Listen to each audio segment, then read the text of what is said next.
So just to get us going here, we do have a couple people running just a little bit late. They'll be kind of coming in as we're doing the land acknowledgement. We do have a quorum for adoption of the agenda, so we should be pretty good there. Oh. Do we have echo? Echo? That's coming from the TV. Looks like we're good. Might be. All right, so with Got that, it. we'll Okay. go ahead and get this meeting started. This is the Lane Community College retreat. We now call to order. Suzanne, if you can go ahead and call roll. Kevin Alltucker, Excused. Austin Finalgi, Here. Amelia Hampton. Here. Jesse Maldonado, Excused, running a little late. Steve Mattel, Over here. Zach Mulholland, Excused, running a little bit late. Jerry Rust, Here. Julie Eastman. Here.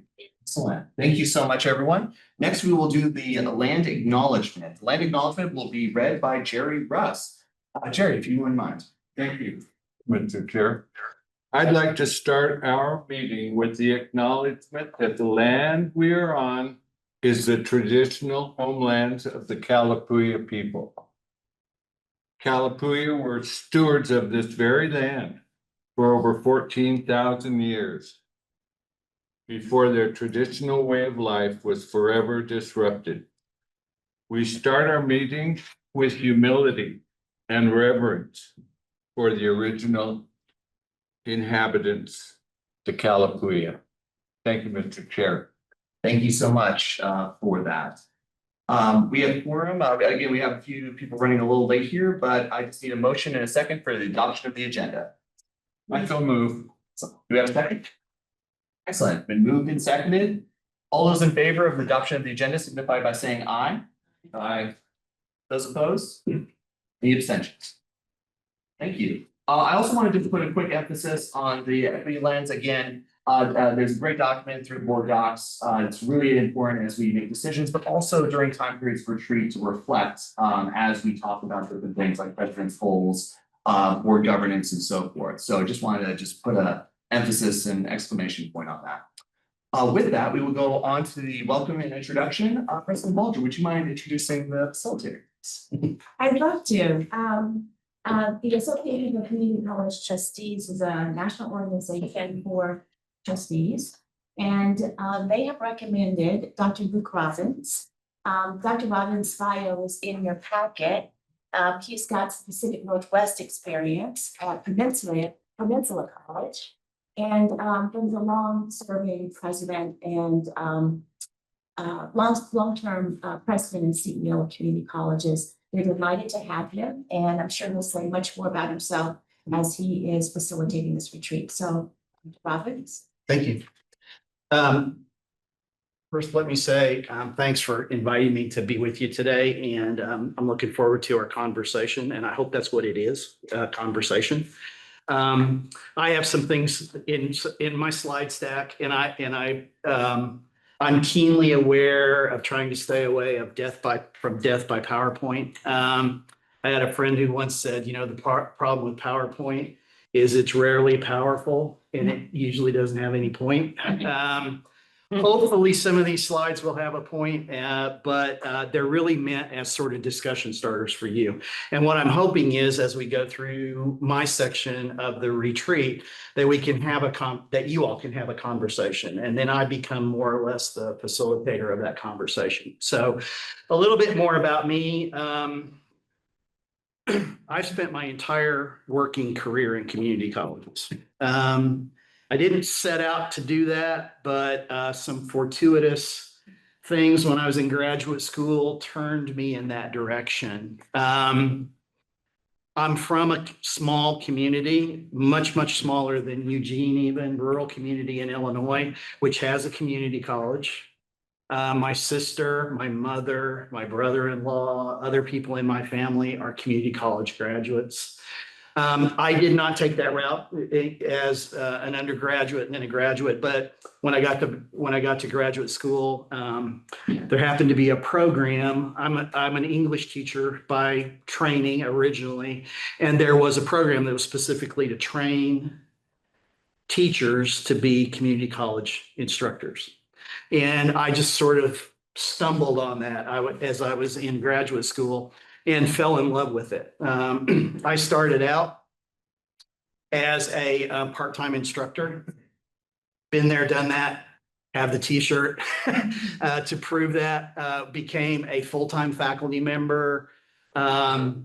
Did some work in terms of starting up writing centers, that sort of thing. When I was a faculty member at Laramie County Community College, we were sort of at the forefront of transitioning over to using computers and computer labs to teach freshman comp. And kind of making that transition way back in the day.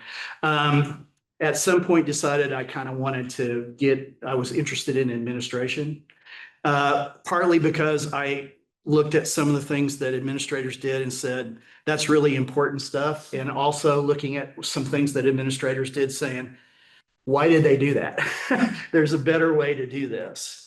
And so my faculty friends, say that I went over to the dark side and went to graduate school at the University of Texas and got my PhD in community college leadership. So Which part was the dark side? Texas or? both. Some people would say both, right? But more of the administration part, right? Going over to the dark side from faculty. I've been a dean at a technical college, a vice president for instruction, and executive vice president. I was the second chancellor at Louisiana Delta Community College before I went to Peninsula. And I was telling Dr. Bulger last night a little bit about that. I was the second chancellor. When I got there, the college did not have a facility. We were renting space from the University of Louisiana at Monroe, and we were not accredited. And the person who hired me, Walter Bumpus, who just retired as the CEO of AACC, said, Luke, you have two jobs. One is to get this college accredited as quickly as you can. And the second one is to build a campus. And so I got to do, as a new president / chancellor, things that presidents were doing back in the 60s when colleges like Lane opened. Building a campus, taking a college through its initial accreditation. You just don't get to do that much anymore. And it was a fantastic experience. So did that, then went to Peninsula, and I retired as president emeritus at Peninsula College in 2022. Some of you may know, and Jerry and I were talking about this, your women's basketball team and our women's basketball team have some history in the NWAC finals and semifinals. You've done very well lately. You've done very, very well. We've done pretty good too. I know your women's head basketball coach. I served on the NWAC advisory group, board of directors right before I retired. So I know folks here really well. Little side note too, in 2017, when Lane was up for their mid-cycle review with Northwest Association, I was the chief investigator for that. So I know your college a little bit. That specific thing had to do with student outcomes assessment, that report. So I was here, got to know people on campus a little bit. The colleges that we have, I think that we've had in the Northwest, in Oregon and Washington, are some of the best community colleges in the world, bar none. And it's because of the great people who work here. I chose to be in community colleges. I wouldn't want to be anywhere else. I wouldn't want to have spent my time anywhere else, because the work that we do, the work that you do as trustees, the work that Dr. Bulger does, that your faculty and staff do, changes people's lives every single day and changes the communities that we serve in positive ways. And I can't think of a better way to spend a professional career than to try to help people get from where they are to where they want to go, right? So that's a little bit about me, a little bit of my background and what sort of motivates me. I tell people, I retired in 2022, and I'm kind of failing at retirement because some folks at ACCT reached out to me and said, hey, do you want to do some work with, boards, doing board retreats? Do you want to help us do some searches? That sort of stuff. And so I've got my Community College of Philadelphia water jug here. I'm currently engaged with another of my colleagues. We're doing the search for the next president of Community College of Philadelphia, which is big job. As well as doing some retreats. I told you I came from a town with a community college. In about 2 weeks, I'm going to go do the board retreat in my hometown, at my hometown community college, which is pretty cool. I'm really excited about that. But I'm excited about being here with you today as well. So that's a little bit about me. Oh, just really briefly, Suzanne, just make sure that we have Zach and Jesse on the record and so forth. Also, just really briefly, thank you for the work you did with the Longhouse at Community College. Immensely appreciate that. If you've never had a chance to go up there and see that, if you're in that neighborhood sometime, visiting Olympic National Park or something like that, take a half a day. Make a call to the college and say, I'd like to see the Longhouse. The Longhouse was it happened before my time with my predecessor, but it was a joint cooperative venture between the college and the 7 sovereign nations that we served in that service area. It's a remarkable place. It is a truly remarkable place. And if you get a chance to go up there, you should really take the time to go see it. It has a vibe when you walk into it. When I was president and I was having a tough day, some days I would walk up to the Longhouse and I would just walk in and it would be quiet and still. And I could refocus myself in that space. And that's really what it was designed to do. If you know anything about tribal relationships, they can be fraught among the tribes, not just with, the non-native community, but also among the tribal communities. Historic conflicts. The Longhouse was designed to be Switzerland. Nobody owns it. Everybody owns it. And frankly, the tribes used it often when they were having some sort of conflict. They would go there to have their meetings rather than do them at their own sites because it was neutral territory. They all had a sense of ownership in it. So it's a wonderful place. Get up there if you get a chance. One of my greatest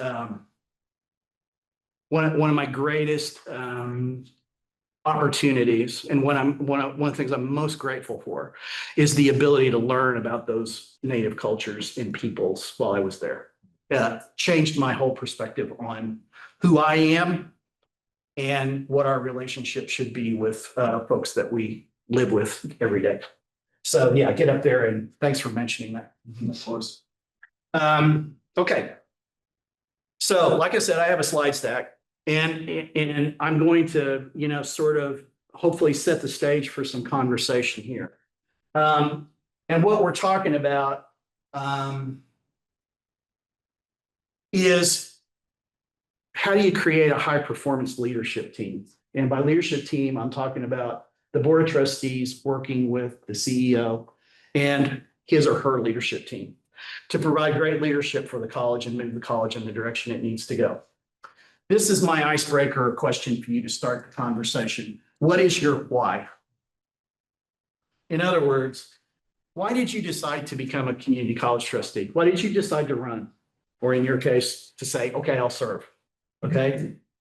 Why did you decide to do that? You didn't have to do that. You chose to do that. Or if that doesn't resonate with you, what gives you the most satisfaction about this job? About what you do as a trustee? Anybody?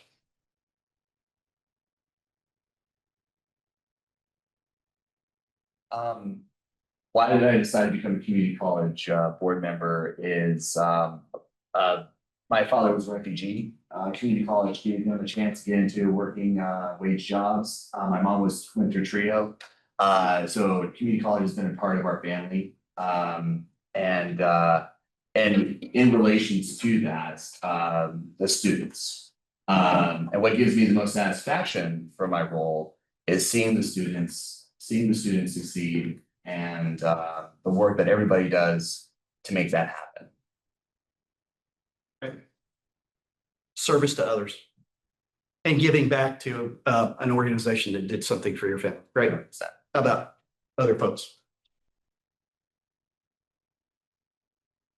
Well, I suppose I'll go next.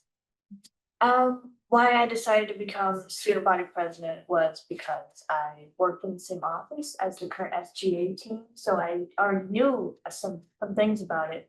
And I just learned so much more about the college, and I think I want to get involved with this. Said I want to represent students and help students any way I can.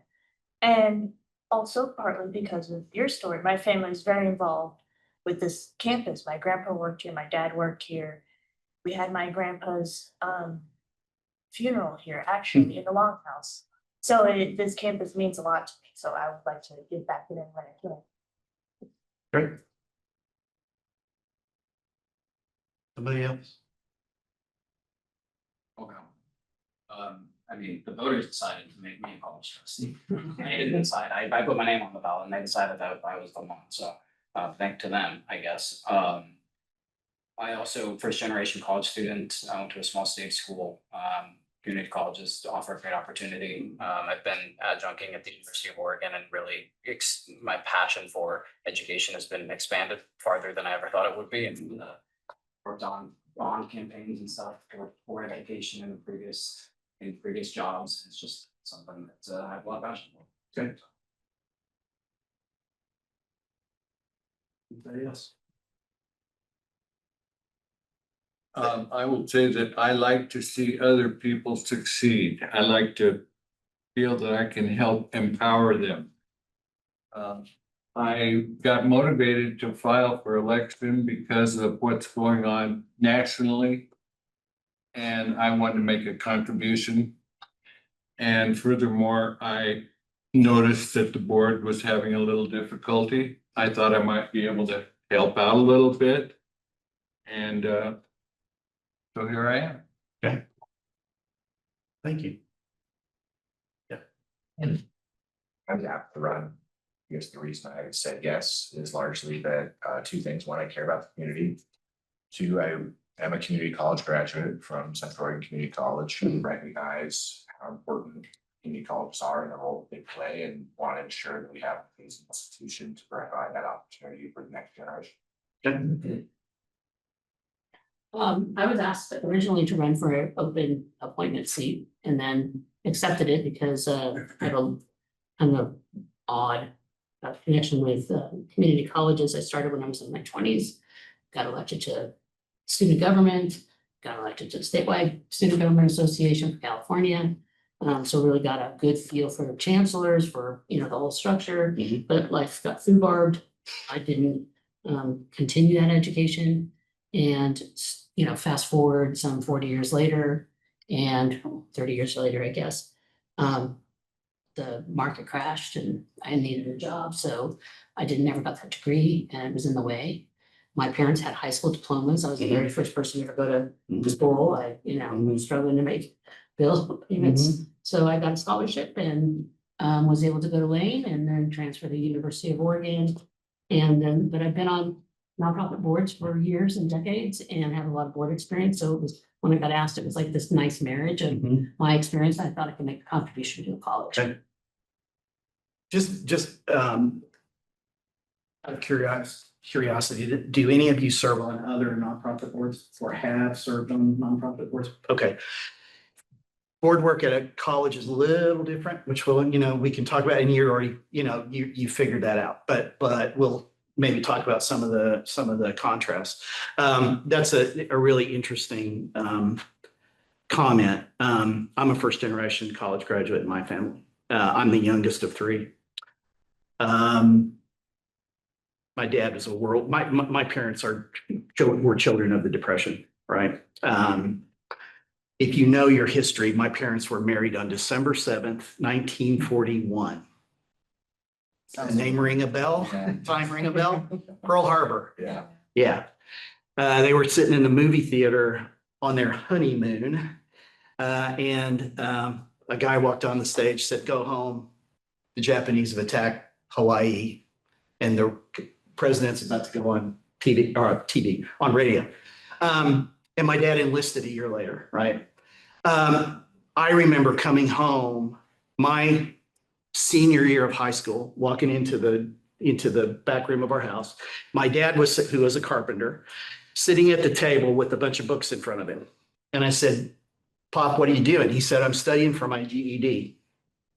He was the only person in our family who hadn't completed a GED or a high school diploma. He said, I'm not going to be the only person in this family that doesn't have a high school diploma, right?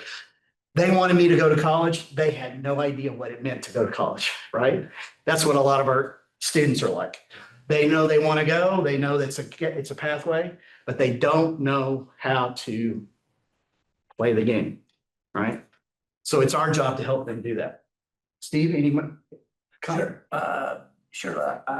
Prior to this role, I had stepped up for an elected office at EWEB, that's our local utility. I did that for 8 years and loved it. Towards the end, though, I found myself sort of feeling, it's getting a little repetitive. I'm not as excited to go to meetings as I once was, so decided to cycle off that without any plan. And, I really realized I really like being involved in the community in this particular kind of way. My other passion besides, power, electricity power. Yeah. Freudian. I was gonna say power and water. In any case, that's what EWEB and all the utilities really do. In the public interest. Anyways, is that the other passion of mine is education. I work at the University of Oregon. I've been there for a long time. And like so many others have said, I think LCC is an absolute gem. And because of what it does for so many folks, it is the bridge to the middle class for so many folks. And I just think that's such an incredible thing. And so I'm here to do my part to support and preserve that. Okay. And I wonder if before we move on, if we could, ask our president to also weigh in, just, swap out the word trustee for president. That's great. Yeah, you You read my mind. Taking myself back to 3 years ago when I was hired at Wayne Community College, I think I talked about what my why was, and it's similar to yours, although I'm not an elected official. So what I'm passionate about is changing lives in different communities. Frankly, I don't like seeing wasted talent for some reason. I just don't like that. It bothers me. And so I found community colleges about 23, 22 years ago, maybe. And it was what was drawing me to community colleges, what they were much more responsive to the community. And I really, really liked the idea of transforming lives. I've seen that over and over again. Thank you. So there's a common theme there. I'm sorry, Jerry. No, Okay. sorry. Stretching. I have to do the same thing. So a common theme, service, giving back, helping other people, right? I would encourage you to store that away in your head and think about that every time you sit down to get ready for a board meeting. Every time you're reading the agenda for the next board meeting, think about, this is why I'm doing this, okay? It's easy sometimes for us to lose sight of that. It's easy for presidents and college leaders when we're reacting to something like an external environmental change, like a threat to TRIO programs, to get really focused on that and forget why am I doing this in the first place, right? Dr. B and I could have gone a different route than we chose to go. We chose to do what we're doing. You chose to do what you're doing. You can make more money doing something else, right? All of us could have, right? But we chose to do this because we believe there's a set of values that inform the work we do, Okay, and I would just encourage you, as we're having this conversation today, keep that in mind. So the theme today is, how to build a high-performance leadership team. And when I say leadership team, I'm talking about the board, the CEO, and by extrapolation a little bit, her leadership team and the folks who do what they do every day in the community college to help students be successful. In one sense, everybody's a part of that leadership, okay? To your particular role in this big picture, there are several things that are fundamental pieces of your role as a board. And some of this is review for you, okay? For some of you, you may be seeing this, you haven't maybe seen it quite this way before. Stewardship of the institution in service of the public interest, right?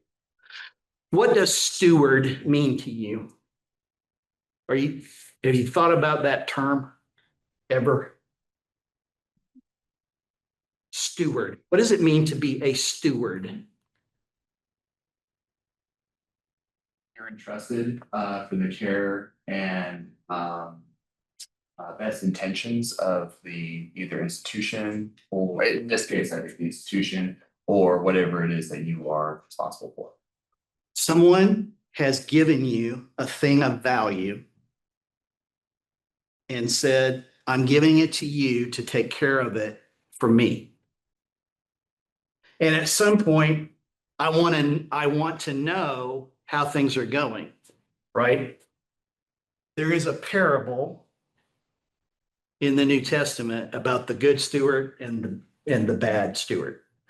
If you're familiar with it. If you're not, you might want to go read it sometime. Okay.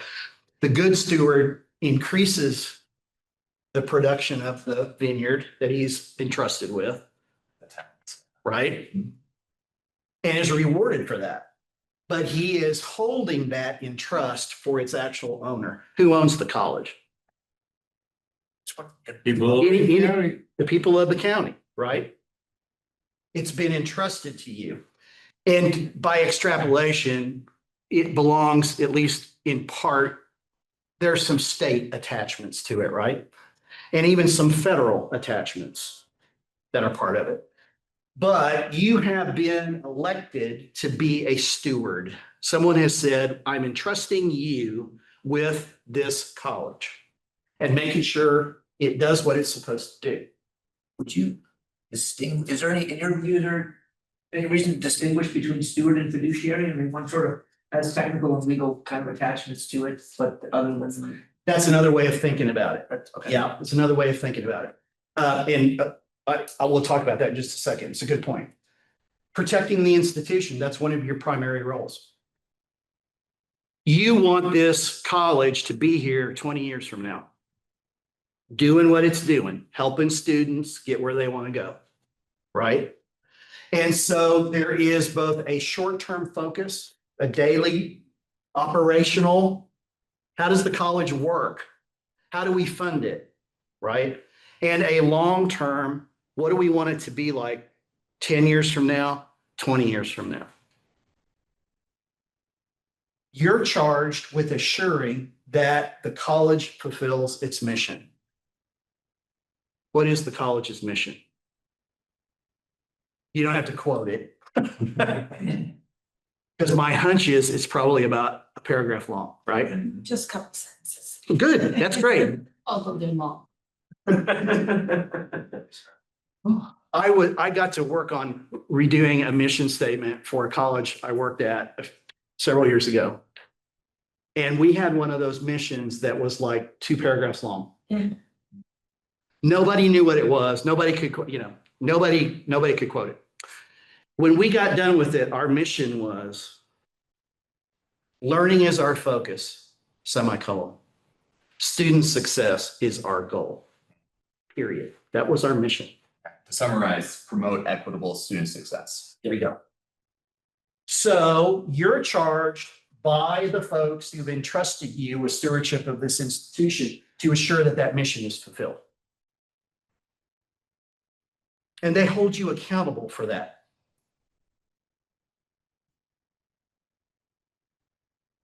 There it goes. Strategically plan for the future. So that goes back to protecting the institution. Where do you want it to be in 20 years? Okay. So now we get to what you were talking about, Steve. There are some common statutory responsibilities that board members have, and I'm not gonna belabor these because I think you're probably pretty familiar with them already. And it varies from state to state depending on what entities control funding structures. So for instance, Community College of Philadelphia, where we're working right now, a big chunk of their operating budget comes from the city of Philadelphia. And so the city council has a whole lot to say about what happens at the Community College of Philadelphia. They are a primary constituent that the board has to be aware of, right? You get local mill levy, right? You get state tuition, and then you've got some federal grants and things like that. It's three-legged stool. So we have the property taxes, we have the tuition that comes in Tuition. based on enrollment. And then we have the other one, property taxes. Yeah.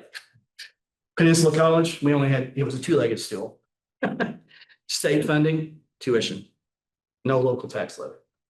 But here's some common statutory responsibilities that most boards are given control over. Approving an annual budget, establishing policies for approving educational programs, employment policies, etc. Here's what Steve was talking about, and this is another way of thinking about stewardship. The fiduciary duties. When some people think, when they hear fiduciary, what comes into their mind immediately is the dollar sign, right? Really, that term is much broader than just money. You have a duty of care. We like to think about it as these duties that you discharge as a board member. A duty of care. You're engaged, you attend meetings, you're informed. You are strategic in your thought process, and you are focused on monitoring how the college is doing. A duty of loyalty. I'm gonna hit this several times, so bear with me. To operate in the interest of the college and its students, I would put in parentheses, and the entire community, not a special interest. Whether that be a political party, a particular constituency within the community, a union, name your other constituency that you want to plug in there, okay? Your duty as a board member is to the college and the community, not to a special interest group. And a duty of obedience, obviously, to follow state laws. Sorry, I got ahead of myself. I got it wacky. Yeah, duty of obedience. Follow state and federal laws, system and college policies, and act within the scope of those documents. You're held accountable for that. So all of that constitutes your fiduciary responsibilities as board member. Boards, ideally, this is where we're probably going to have some conversation as we get into the day. Ideally, and it's ACCT's contention that effective leadership involves boards being focused on policy as opposed to operations. Okay? So the board's role is to if you accept that tenet that a board governs through policy. The board governs as a whole body. No one board member has any power. The board acts as a unit, and that's where its power derives. You're responsible for setting a tone of respect and civility. Here's why I'm saying this. Many of you are parents, or you have some other relationship with folks that are younger than you, et cetera, et cetera.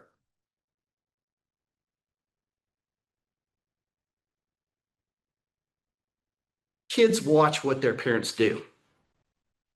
They don't listen to what the parent says very often. They watch what the parent does. And that is how they decide how they should behave. Okay?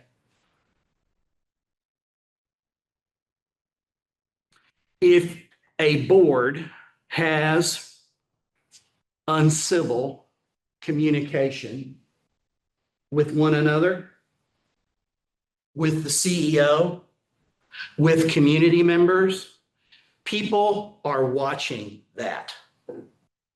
They're watching you. And if that's the kind of behavior that the board exhibits, then pretty soon folks within the college community say, well, okay, that must be the way we do business here.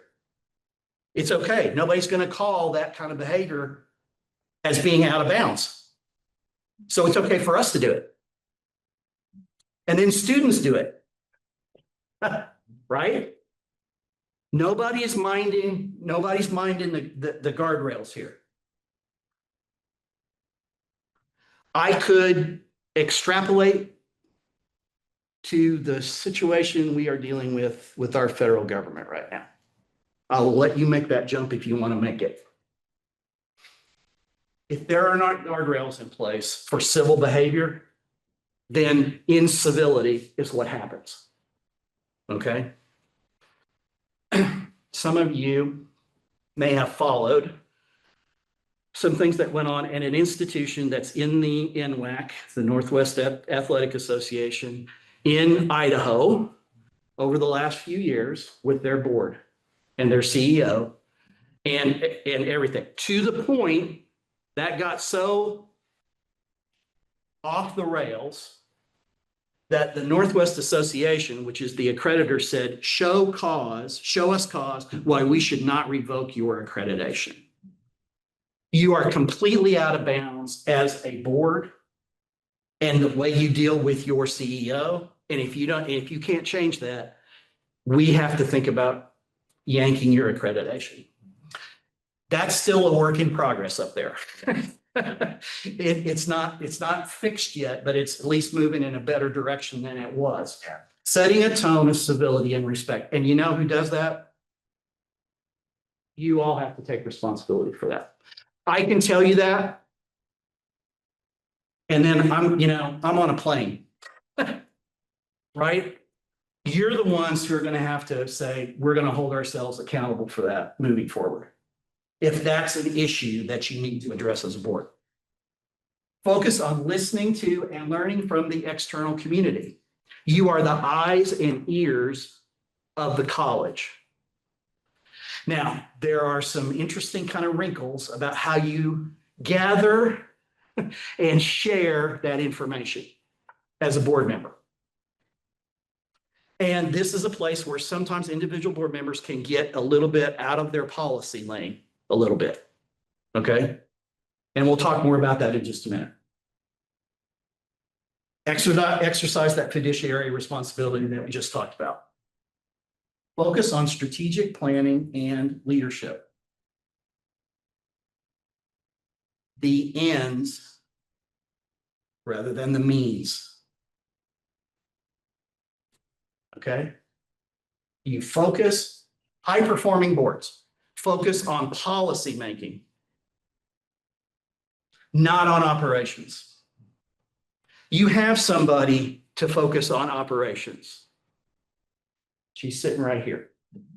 And that's why you hire her. Clarification, I think of a budget as a policy. It is a means by which the board sets policy. Let's put a pin in that because I don't disagree with you. I don't disagree with you. The question is, where does the role of operations and policy, there's some gray areas. And budget is one, and I would argue budget is one of them. So I get what you're saying. Let's hang on to that and we'll talk about, I've got a couple of scenarios we can talk through. Well, board policy 4850 is referencing the budget and referencing the board's role and responsibilities in that, including the budget committee as it's spelled out. And then also like areas like, you know, governing as a whole body, board policy 250, 2050, covers the governing of the body, the one voice policy, so on and so forth. And I would also just point out to the board as well, and we kind of talked about this last time, the respectful campus statement, which is the statement that, and then again, Julie, I really appreciate that you put this in your signature of your email, which encouraged open communication, constructive dialogue, collaboration, and all voices are heard and respected. And yeah, so I think that, you know, if we direct ourselves to these board policies and to like this respectful campus statement and communication. And I would also just argue the focus on the students first mentality, that we can fulfill all of these responsibilities. And where boards get into difficulty, frankly, is where they have either ill-defined policies or they don't remind themselves regularly of what their policy role is with the budget, for instance, okay? If your policies are cleanly, carefully written and regularly reviewed and revised as necessary, then it becomes, how do you execute those policies, right? Here's my take on this. A college policy manual, if it was in a ring binder, ought to be this big. The procedures manual is this big. Because the procedures flow from policy. The procedures are, or operational manual, if you will, are how you operationalize the policies that have been set by the board. And it is to a certain degree how the board knows that those policies are being thoughtfully executed within the college, okay? So I think you've hit on a really important thing. And that is spend time as a board talking about what your policy role is and reminding yourselves, this is what we do and this is what we don't do. The policy is silent on this. Is that a deliberate silence? Is it an inadvertent silence? Do we need to change that in some way? Okay. But to go back to the budget thing, the budget, well, let me ask this question. What is how do you think about a budget? You brought the question up. What does the budget do as a document? Well, this will be a less than articulate explanation of that, because that's a pretty precise question, but nonetheless, a budget prioritizes, the values of the institution.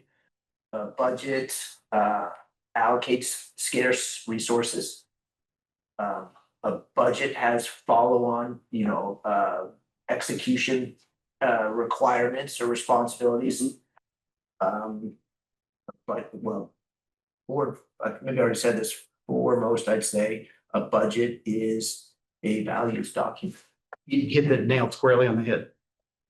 A budget is a dollars and cents expression of what you as a board and the college care about. What are your core values? And they reflect the strategic initiatives that have been set by the college. The board working with the CEO and the leadership team to set the strategic vision for the college. I used to tell folks when we were developing a budget at Peninsula, and we even got to this point where we did, when a budget was under development, We told people in the areas, get the strategic plan in front of you. And when you ask for money, you have to tell us what strategic initiative does that address? And how are we going to measure the outcome of that budget request? If it doesn't relate to the strategic plan, don't ask for it. Because we're not going to approve it. It is a monetary manifestation of what you care about. Okay? Procedural question for the day, so in the handful of slides that you've presented so far, I mean, it all sounds good and, I think there are places where while we as a board, agree, yeah, that's how we should be, acting, that we, even in the very recent past, have not. And and I think there's value in making days like today, getting ourselves uncomfortable instead of just finding ways to be comfortable throughout this day. So procedurally, I'm asking, where and when would you suggest we have those uncomfortable discussions? My goal is to make you uncomfortable at some point. I'm uncomfortable already, but partly because so far we're glossing over things. Okay. I hear you. There's lots of these I could touch on, but I think on the last one, focus on policy making ends, not administering means. If there's something happening at the college that seems to be heading the wrong direction, and the college either doesn't have policy or has weak policy, or existing policy isn't being followed, what do we do? That's the responsibility of the board to say, we don't have our policy is not working the way we intend it to work. Or we don't have a policy on that and we need one. Okay? Do you have a policy on policies? You oughta. We probably do. You oughta. How do you make a new policy? What's the process for making a new policy? Policy on policies. Yeah. So it's a great question. And that is when the board sees something like that happen, or if the president says, look, we got a situation here that's not covered in policy or that is poorly covered in policy. And I need some help from you to address it. Then that becomes your responsibility to look at that policy or the lack thereof and say, what do we need to put in place? Right? And in terms of the immediate issue that you're having an issue with, is sort of deal with it now, deal with it later, deal with the policy. So my contention is, if you don't have a policy and you direct a certain outcome in a policy vacuum, you're setting yourself up for some real problems. Because if you buy into the fact that your role is to set policy and then delegate execution of that policy to the president and her leadership team, then you're directing the president potentially to do something in the absence of policy or with a policy that is maybe half cooked. And so my sense is you need to fix the policy first so that you have cut policy cover, so to speak. Then you deal with the operational part of it. Just to respond to Zach, I think it's a really good question. Because in addition to, the absence, it turns out, we don't have a policy to govern X, Y, or Z. We've only just discovered that. Let's get a new policy. There's that. We might also at any point in time say, well, we've created a policy or a budget, and the president and her team, started to execute on that. And then as we saw that play out, we realized, we made a policy and she's doing exactly what she's supposed to do based on that policy. But now we're second guessing ourselves as we see it play out. I think maybe I got it wrong, but I think to an extent, that's another way of looking at what Zach's saying. I think that's a reasonable thing for us to say, wait a minute, not to question the president. We want you to change the outcomes that you're deriving from our policy, but we see that we might need to correct our policy so that you could, reinterpret. And so there's you know, of course, and if we're doing that every day all the time, then that's not helpful either. I mean, right, we should be trying our best endeavoring to get it right, but it's okay for somebody to say, all right, I know we did X, but I would like to have a discussion about, you know, updating that because the path that it's on seems to be problematic. So to speak to budget specifically. Budgets are a reflection of your values, right? They're also a snapshot in time that are built on some assumptions that may or may not carry out in the course of the year, right? We can predict tuition up to a point. Right? We could predict up until very recently that there was going to be money for TRIO programs and other sorts of federally funded programs to help students succeed. That may change, which would obviously create a situation where the president would say, we have to talk about the budget because some of the planning assumptions we made with the budget are no longer valid. And so what are we going to, how do you want to tackle that? While keeping the values that you've already placed. These are our core values. We want students to be successful, et cetera. But the ground has shifted under us a little bit and we need to make some adjustments. So I mean, I agree with what you're saying, right? There's still the question of what is the policy part of that and what's the operational part of that? Absolutely. I'm saying this to inform you, but also to inform our new board members as well. So we participate in a board policy administrative procedure samples and program that essentially includes getting samples of different policies. If there's been a law change, either federal or state level, they give us updated things, and we regularly are going to be going through those policies. Usually we're going through them in a series. So slowly but surely we're like updating. And then of course, if there's more immediate thing, like again, a law change, OCCA gives us that information, gives us, not only like procedural templates or policy packets, possible implementation strategies, and also best practices for implementation of those different things. So so just know that that's kind of a thing that's continually churning as we go through the board. And those kinds of tools are super helpful so that you don't sort of just lose track of what's going on. Exactly. And so that there's periodic systematic review of your policies. Exactly. A case in point, when pot was legalized in Washington, we all had to scramble to rewrite policy. Because we didn't allow smoking on campus, except in designated areas. There were like 2 smoking sheds, right? So we had some students that were, smoking pot in the smoking shed. They said, it's not in the student handbook that we can't do that, right? So we had to go back. It wasn't a policy change per se. The board needed to be aware of it, but it didn't trigger a policy revision because we already had a policy statement about drinking and drug use on campus. Okay. We just had to change our procedure, our operational things to make it clear to students, hey, you can't smoke a joint in the, in the welding shed, outside the welding. Another example that the board has done in the past, the state issued a no tobacco policy throughout all campuses statewide and so forth.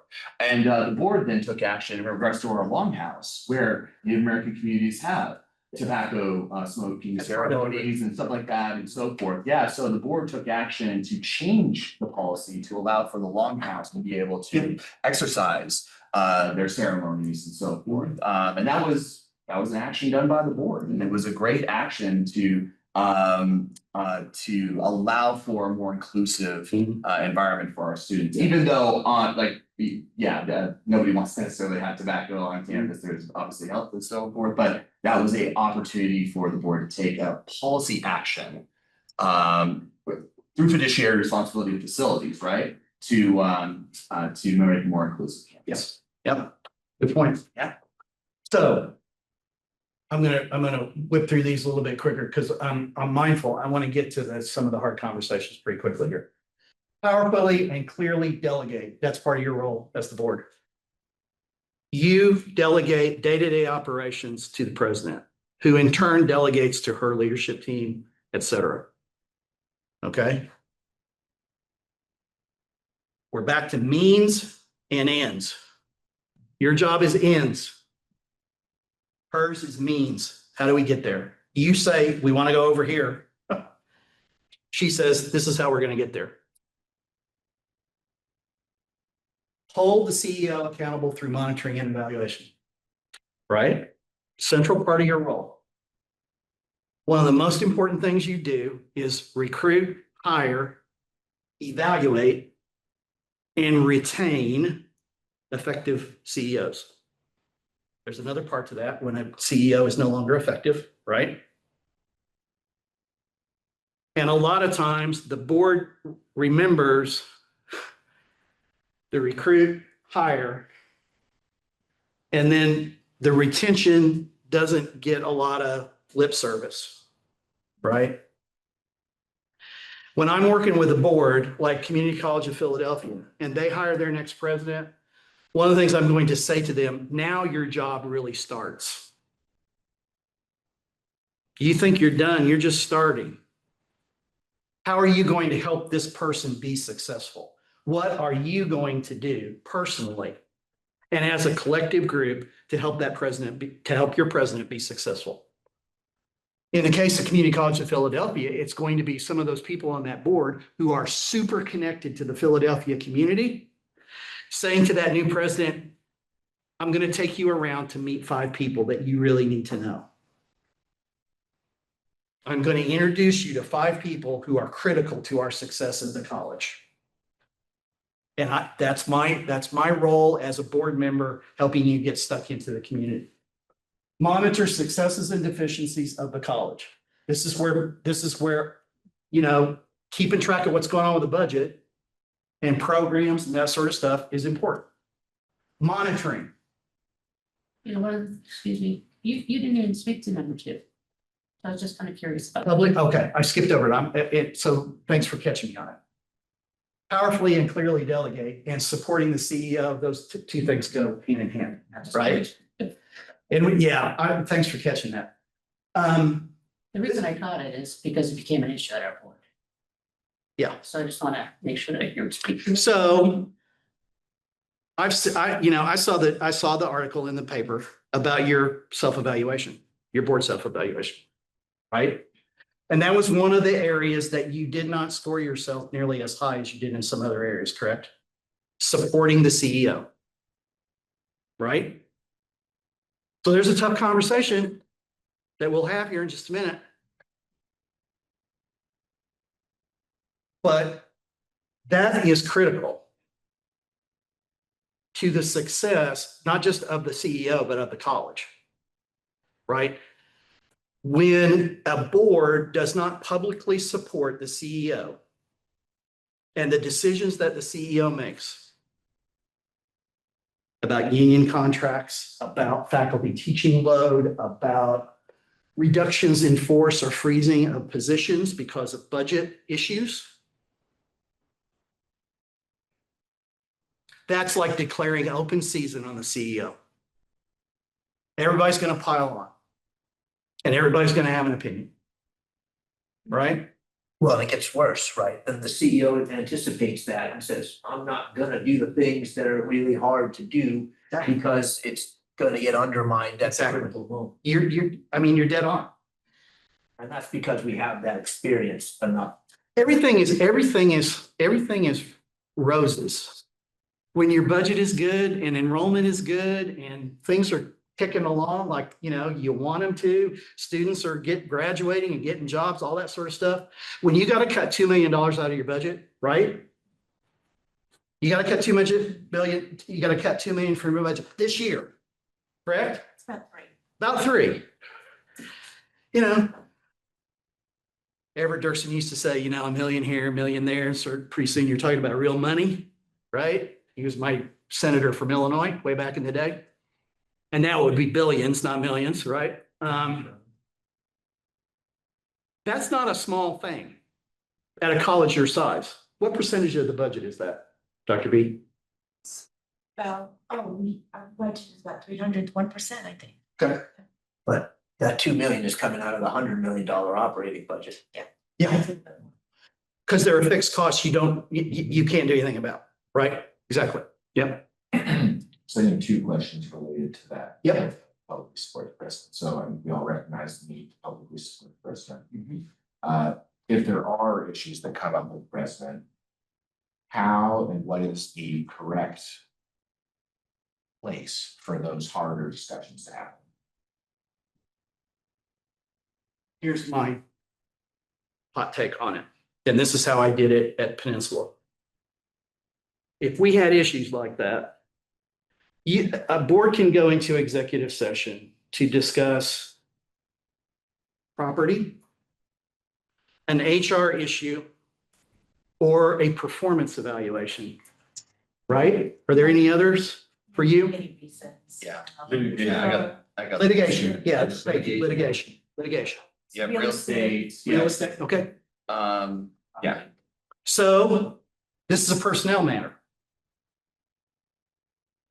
Okay? You talk about it in executive session would be my recommendation to you. So question, so whatever, I've been here 4+ years. Occasionally something comes up in a public session that the president says or does or expresses indirectly, even through her staff, we want to do X, Y, or Z, whatever it is. And there are times I think, oh, I don't know about that one, or, I have questions, concerns. I agree, sometimes it's appropriate to say, hey, we should have an exec session if we can, if that's feasible. And there's other times when I just call Stephanie the next day and say, hey, I was a little uncomfortable with that thing, or I wanted to give you some advice, etc. And I don't get to individually say, you need to re-steer this around my priorities. I'm giving feedback outside of the public sphere. And if sometimes she's very receptive. I misspoke, always very receptive to the feedback. And I imagine that, other board members have that kind of one-on-one relationship with her, and she's taking it in as a whole. Well, I heard this from Steve and that from Jerry, et cetera, et cetera. And where it all seems to add up to something that she can continue to drive towards, great. And where it's like, Steve's asking for this, Julie's asking for that, or suggesting, the correction needs to be made this way or whatever it is. Then she might suggest, we got a problem here, folks. You all are gonna need to sort out amongst yourselves what the clear, delegation. And I'm asking you, is that about appropriate, or do you see problems with that? Up to a point, I would put a caveat on it. If you have an issue with a particular direction, operational direction, that doesn't seem to be comporting with what the board has said as clear strategic policy. If you're going to talk to Dr. B, the board chair needs to know that. Absolutely, the board chair needs to know that. If you don't, and here's why I'm saying this, here's part of this tough conversation we're having. You act as a body, not individually. You have no power individually. You have no statutory authority individually. You potentially expose yourself to litigation if you work outside the statutorily established rules and policies for the board, which is the board acts as a unit. If I'm the board, put yourself in the board chair's role, okay? Wear that hat. If a board member has a serious concern about something that's going on, they've gotten feedback from members of the college community or something like that, or the external community. Does the board chair not need to know that? I would argue absolutely the board chair needs to know that. And it needs to be a piece of conversation that the entire board has. We have regularly scheduled one-on-ones with our president, and that's a practice for as long as I've been here. And I honestly not think it's a good practice. How does that square with? If something comes up in one of those things that rises to the level of saying, this needs to be a board conversation, a board level, this is a policy conversation. The board chair needs to know about it. The other board members need to know about it. So that can be, you can fit, because then you can say, what is our process for dealing with situations like that? Let's stay within our policy guidelines and our procedural guidelines for dealing with something like that. Where boards get themselves in trouble. North Idaho, as a case in point. That board terminated a president without cause and outside the policy that was set by that board for how a president would be evaluated and either retained or terminated. And that's the first flag that started waving with the Northwest Association, because they said, you're not following your own policy here. So whatever your policies are, I think the one-on-one is great, because that's how Dr. B gets to know you. That's how you get to know her. That's how you develop those working relationships that are so important, right? But there are, when stuff gets to be, this is something we need to talk about, then the whole board needs to know about that. And they need to be prepared to have that conversation. You can't, you're not going to have a fruitful conversation at a board meeting when you just, when somebody says, raise their hand, I want to do this. I want to talk about this right now. Nobody else is prepared to do that necessarily. And you're not going to have a fruitful or thoughtful, I would argue, conversation at that point. And somebody's going to just react to what you're putting out on the and it may be a good reaction, and it may be a really not so good reaction, right? Here's a rule. Take it under advisement for you. Do you like to be surprised negatively? I was gonna say, but If president. it's a party, Yeah. sure, it's a party. I'm not talking about a party. No. No, you don't like to be surprised. The board chair doesn't like to be surprised. The president does not like to be surprised, especially in public. Do your students like to be surprised? No. No. When I was in the classroom and I was teaching a class, I would say to my students, we're going to cover the stuff that's on the test. Pure and simple. If you don't know what's on the test, by the time we get ready for it, I didn't do something I was supposed to do. I didn't do something right. Or you weren't paying attention, one of the two. But I'm going to tell you what's the important information. And if I tell you to read it in a book and I put it on the blackboard and we talk about it in class, hey, guess what? It's going to be on the test. And I got to the point when I was in a class, I could tell, when we got ready to review for a test, I would just walk in and I'd say, okay, gang, what's on the test? And they would tell me. And I said, is that an essay question or a multiple choice question? And after a couple of tests, they could tell me, that's an essay question, man. You're going to make us write about that. I said, yes, I am. Yes, I am. Nobody likes surprises. And especially the board chair and the president, I would say, because they are in positions where people look to them. And if you get caught unprepared for something, again, it turns into open season on board chair, on president, whatever. So communication, no surprises. And my rule of thumb with my board that I, reinforced. If this is something that we potentially are going to read about in the paper, I need to know about it. And if something happens with us that you're going to read about in the paper, you're going to know about it. Austin. Going back to the publicly supporting the CEO, just as an example, I mean, so 2.5 years ago, we were as a board discussing the closure of the student health center. Obviously, I just to explain myself, I was not in support of it. I totally understand why we were going that direction. The president was looking for ways to reduce the budget and so forth, and brought it to the board for approval for the elimination of the student program. And yeah, so even though like I would just didn't necessarily agree with the administration during that process, while we were discussing it and what after President Bolger made a statement to the crowd as to why this was necessary, unfortunately, the crowd started booing her.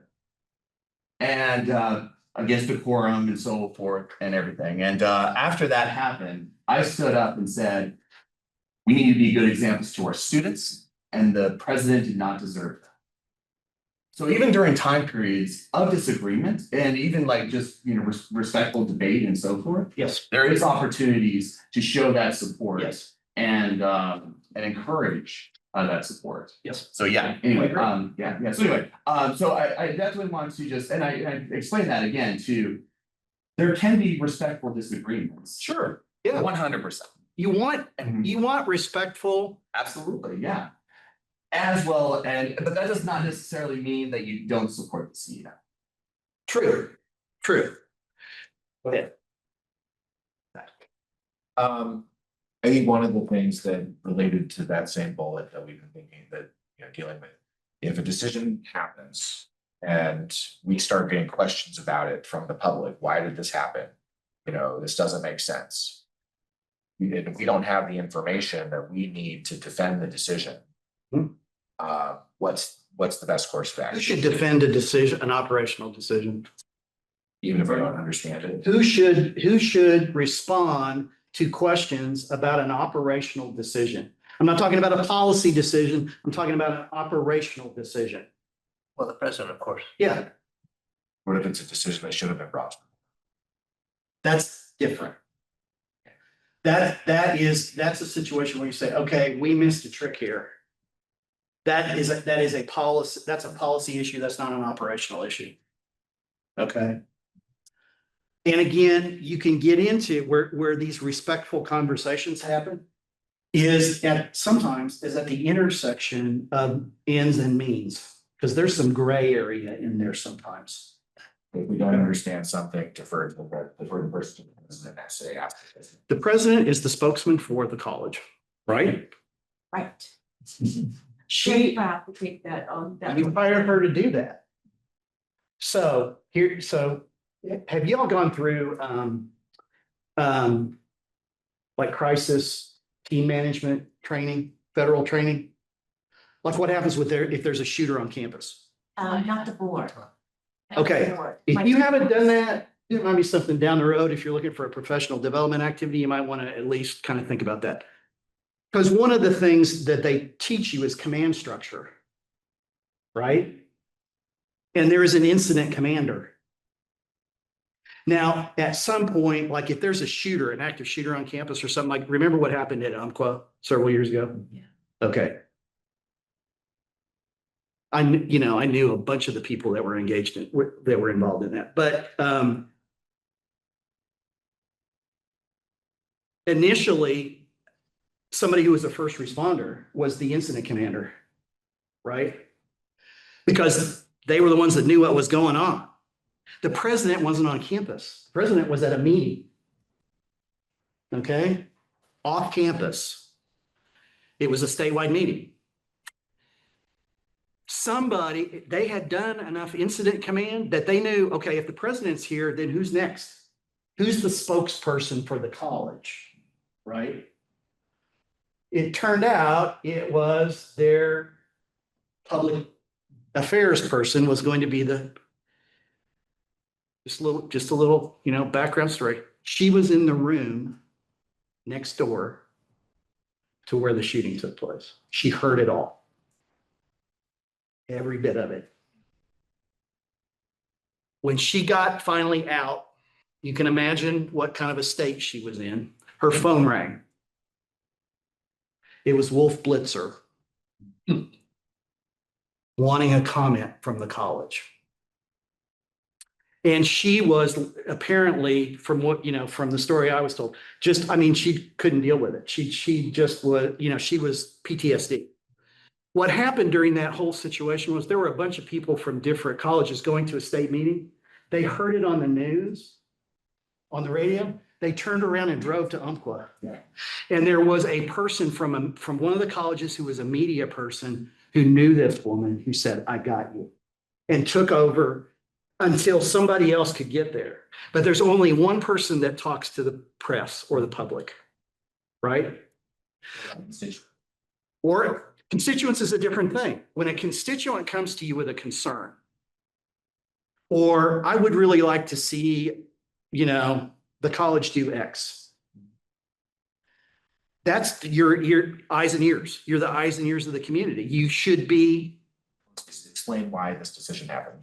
Okay, so say we made a policy decision that we were going to do certain things relative to our budget, relative to our operations. The specifics of the operations are of the operation, not the purview of the board. They are the purview of the CEO. Talk to her about it. Because respectfully, she knows a whole lot more about it and can explain it better than I can ever explain it to you. I don't expect you to have an answer, but the constituent will laugh at me and say that's bullshit. Like in the world that we're living in today, where people do not think government works, me saying I can't answer that. You should talk to the president. When there's 7 of us that live in this community that are out doing public events and these things, like people will come up to us. It's what's happened. It's been a city councilman before. It's happened. Constantly happens. They'll say that's bullshit. Like you can't have an answer for it. I understand where we're coming from here. Like it is the operation this year, but that will happen. And I don't think we have a solution for it in this context, but it will happen. So really briefly though, the one voice policy kind of goes into this though, which is Excuse me, 2, 3. Austin, could I just humbly request that you stop mansplaining this? I mean, I'm sorry about using that explain, but gosh, could you just stop for a minute to over explain every single policy to us? All of us have read our policies. I don't need you to rehash every time someone speaks. Just take a breath, let our facilitator facilitate the meeting. Just. No, Julie, Sorry. with all due respect, as a new person, I've only been on the job 21 days, something like that. I get a lot out of his reading those. With all due respect. Got it. Let's talk, well, let's agree amongst ourselves that we're going to create some space for everybody to talk as they need to and have some input. I think that's a good process for us to follow. We're gonna talk some more about, you know, how you publicly support the CEO and what kind of gets off into, you know, doing things that from a policy standpoint get problematic. The problem with responding to somebody like that who calls bullshit on you, okay, pardon the language, I did first, so.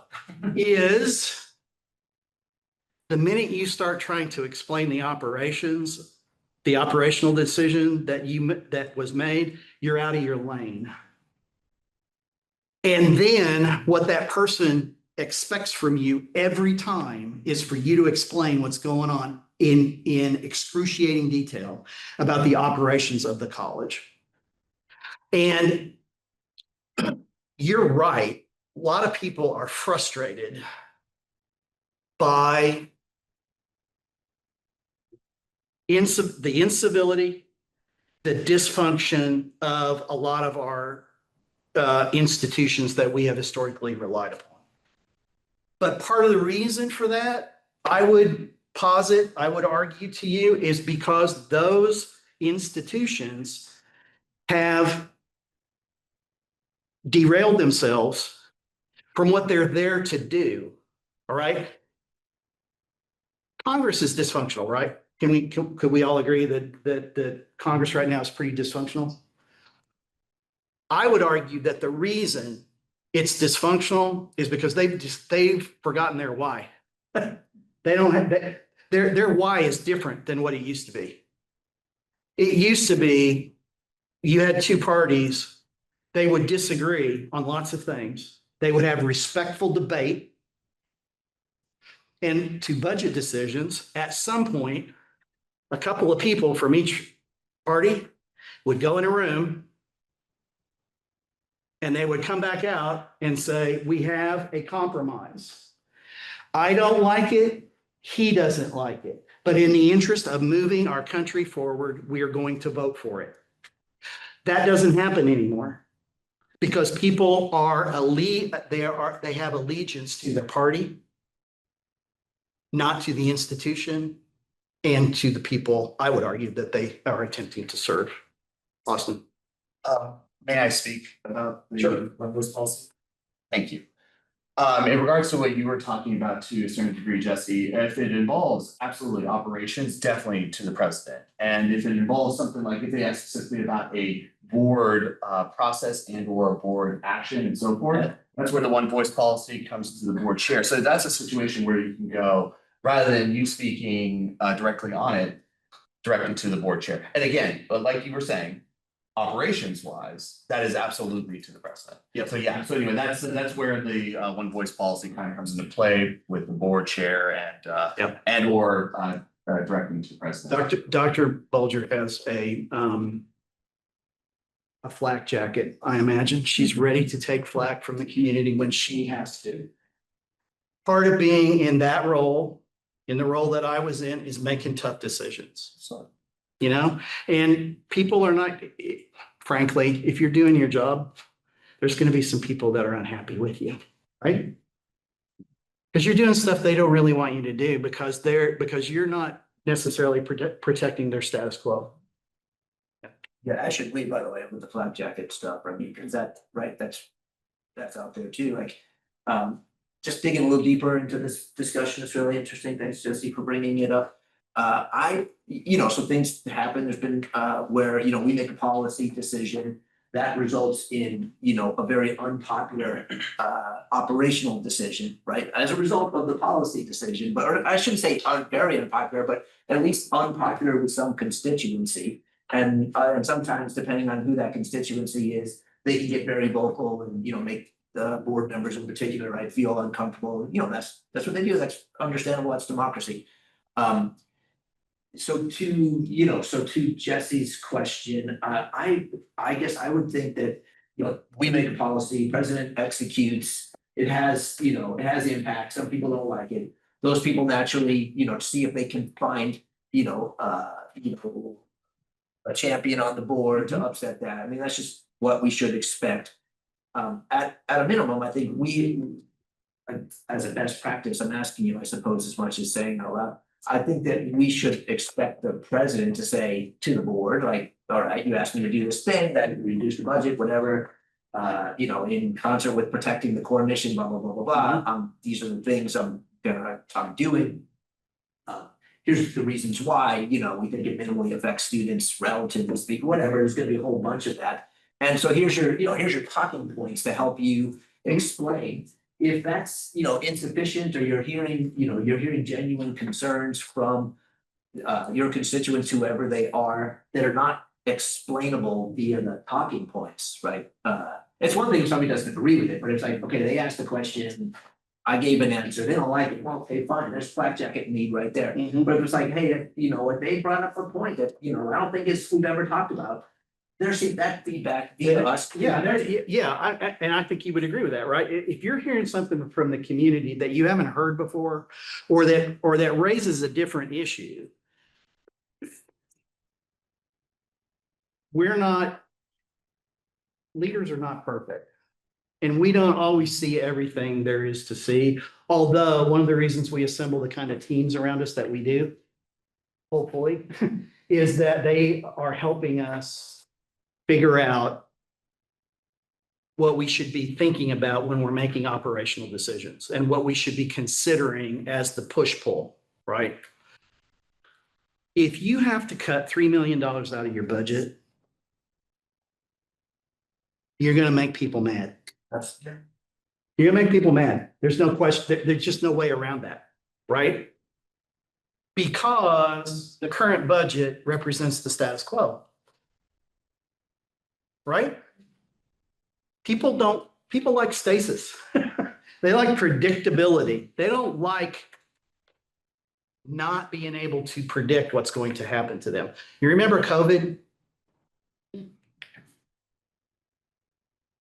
You remember how you felt during COVID? I'm not talking about if you were sick. I'm talking about how you felt mentally, emotionally.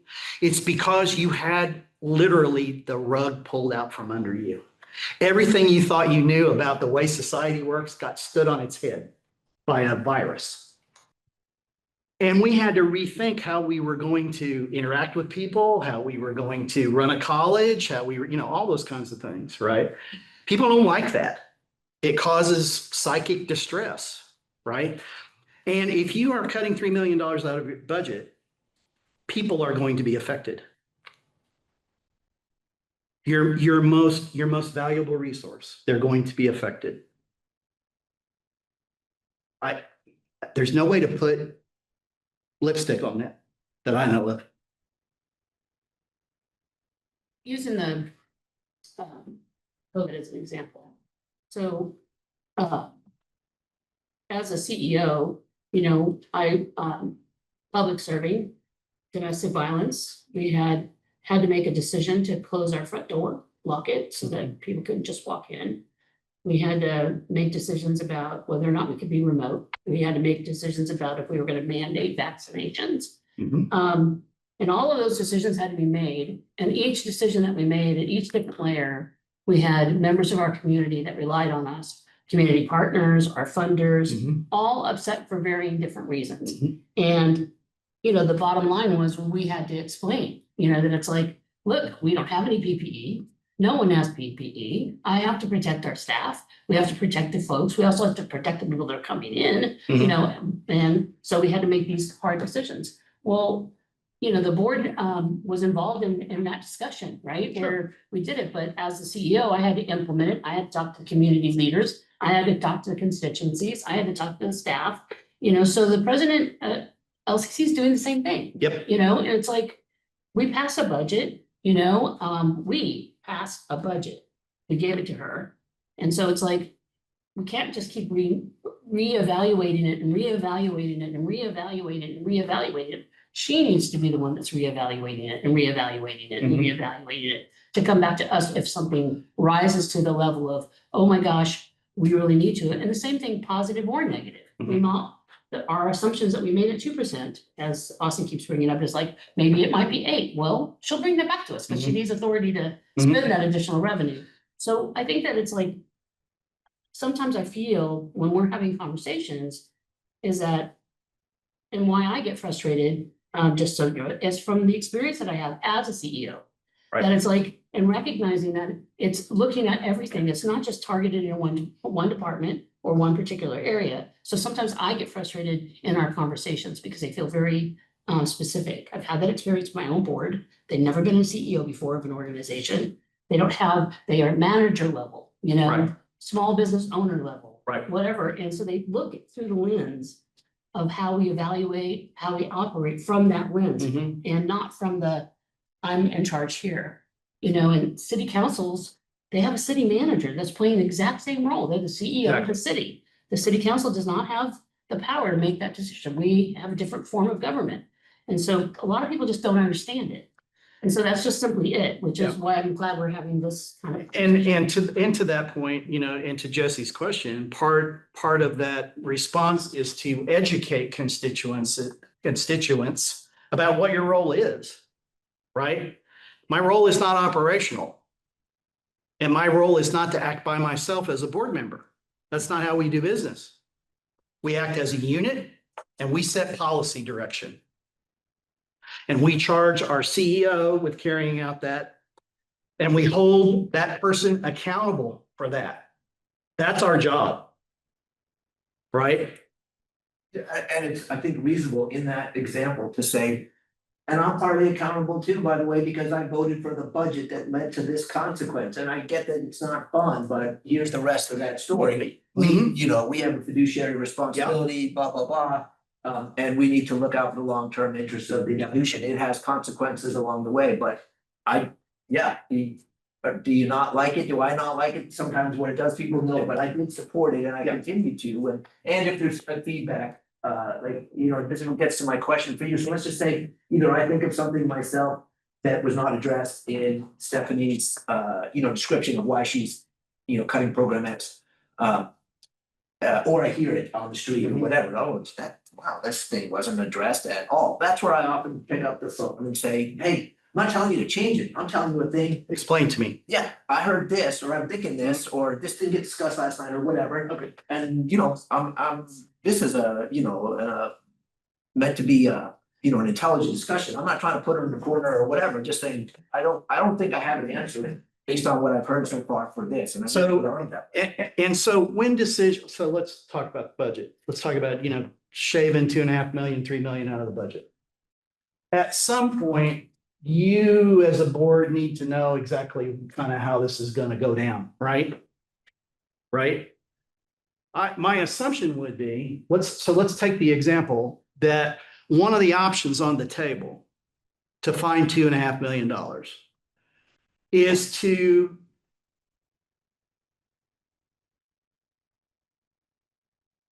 kill 2 programs. Well, let's just take an example from my personal experience. Journalism. This is your experience, this is not, we're talking about an LCC, just to be. This is, no, I'm not, I'm not,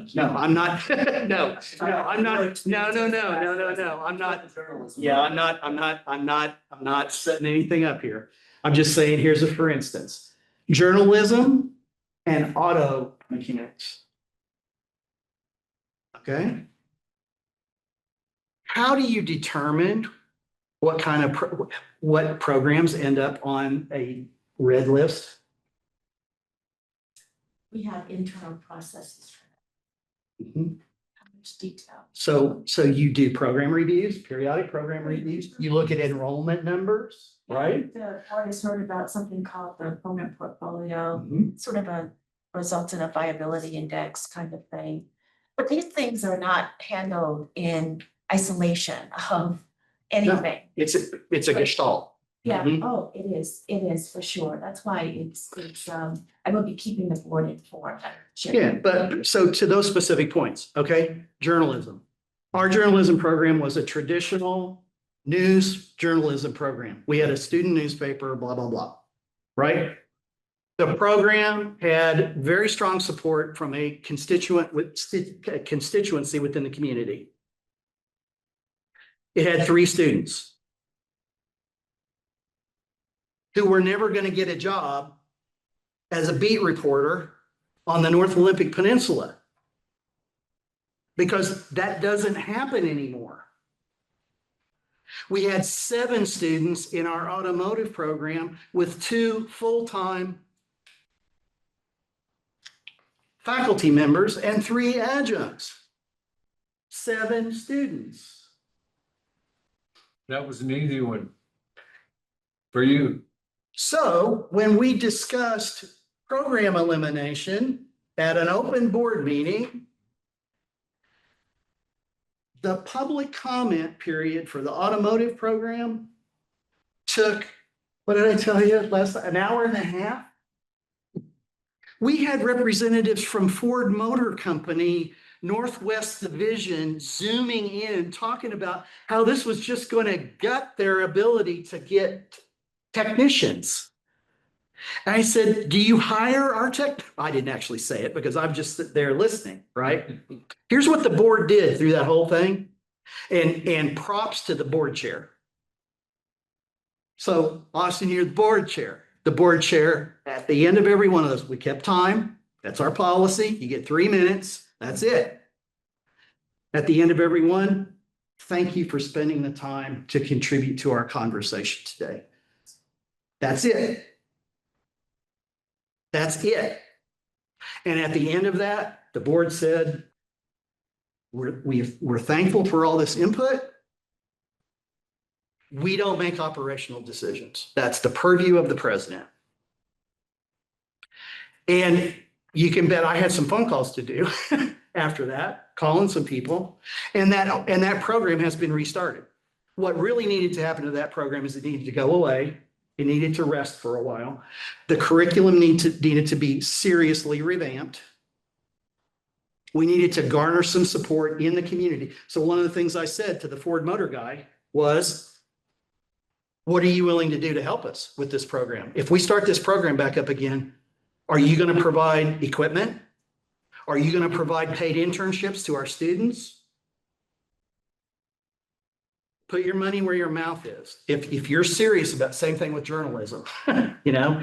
And what we wanted to do with the journalism program is move it away from that print journalism stuff to multimedia, design, those kinds of things, right? Because where people are making a living now is in social media, right? They're social media writers and influencers, right? Awesome.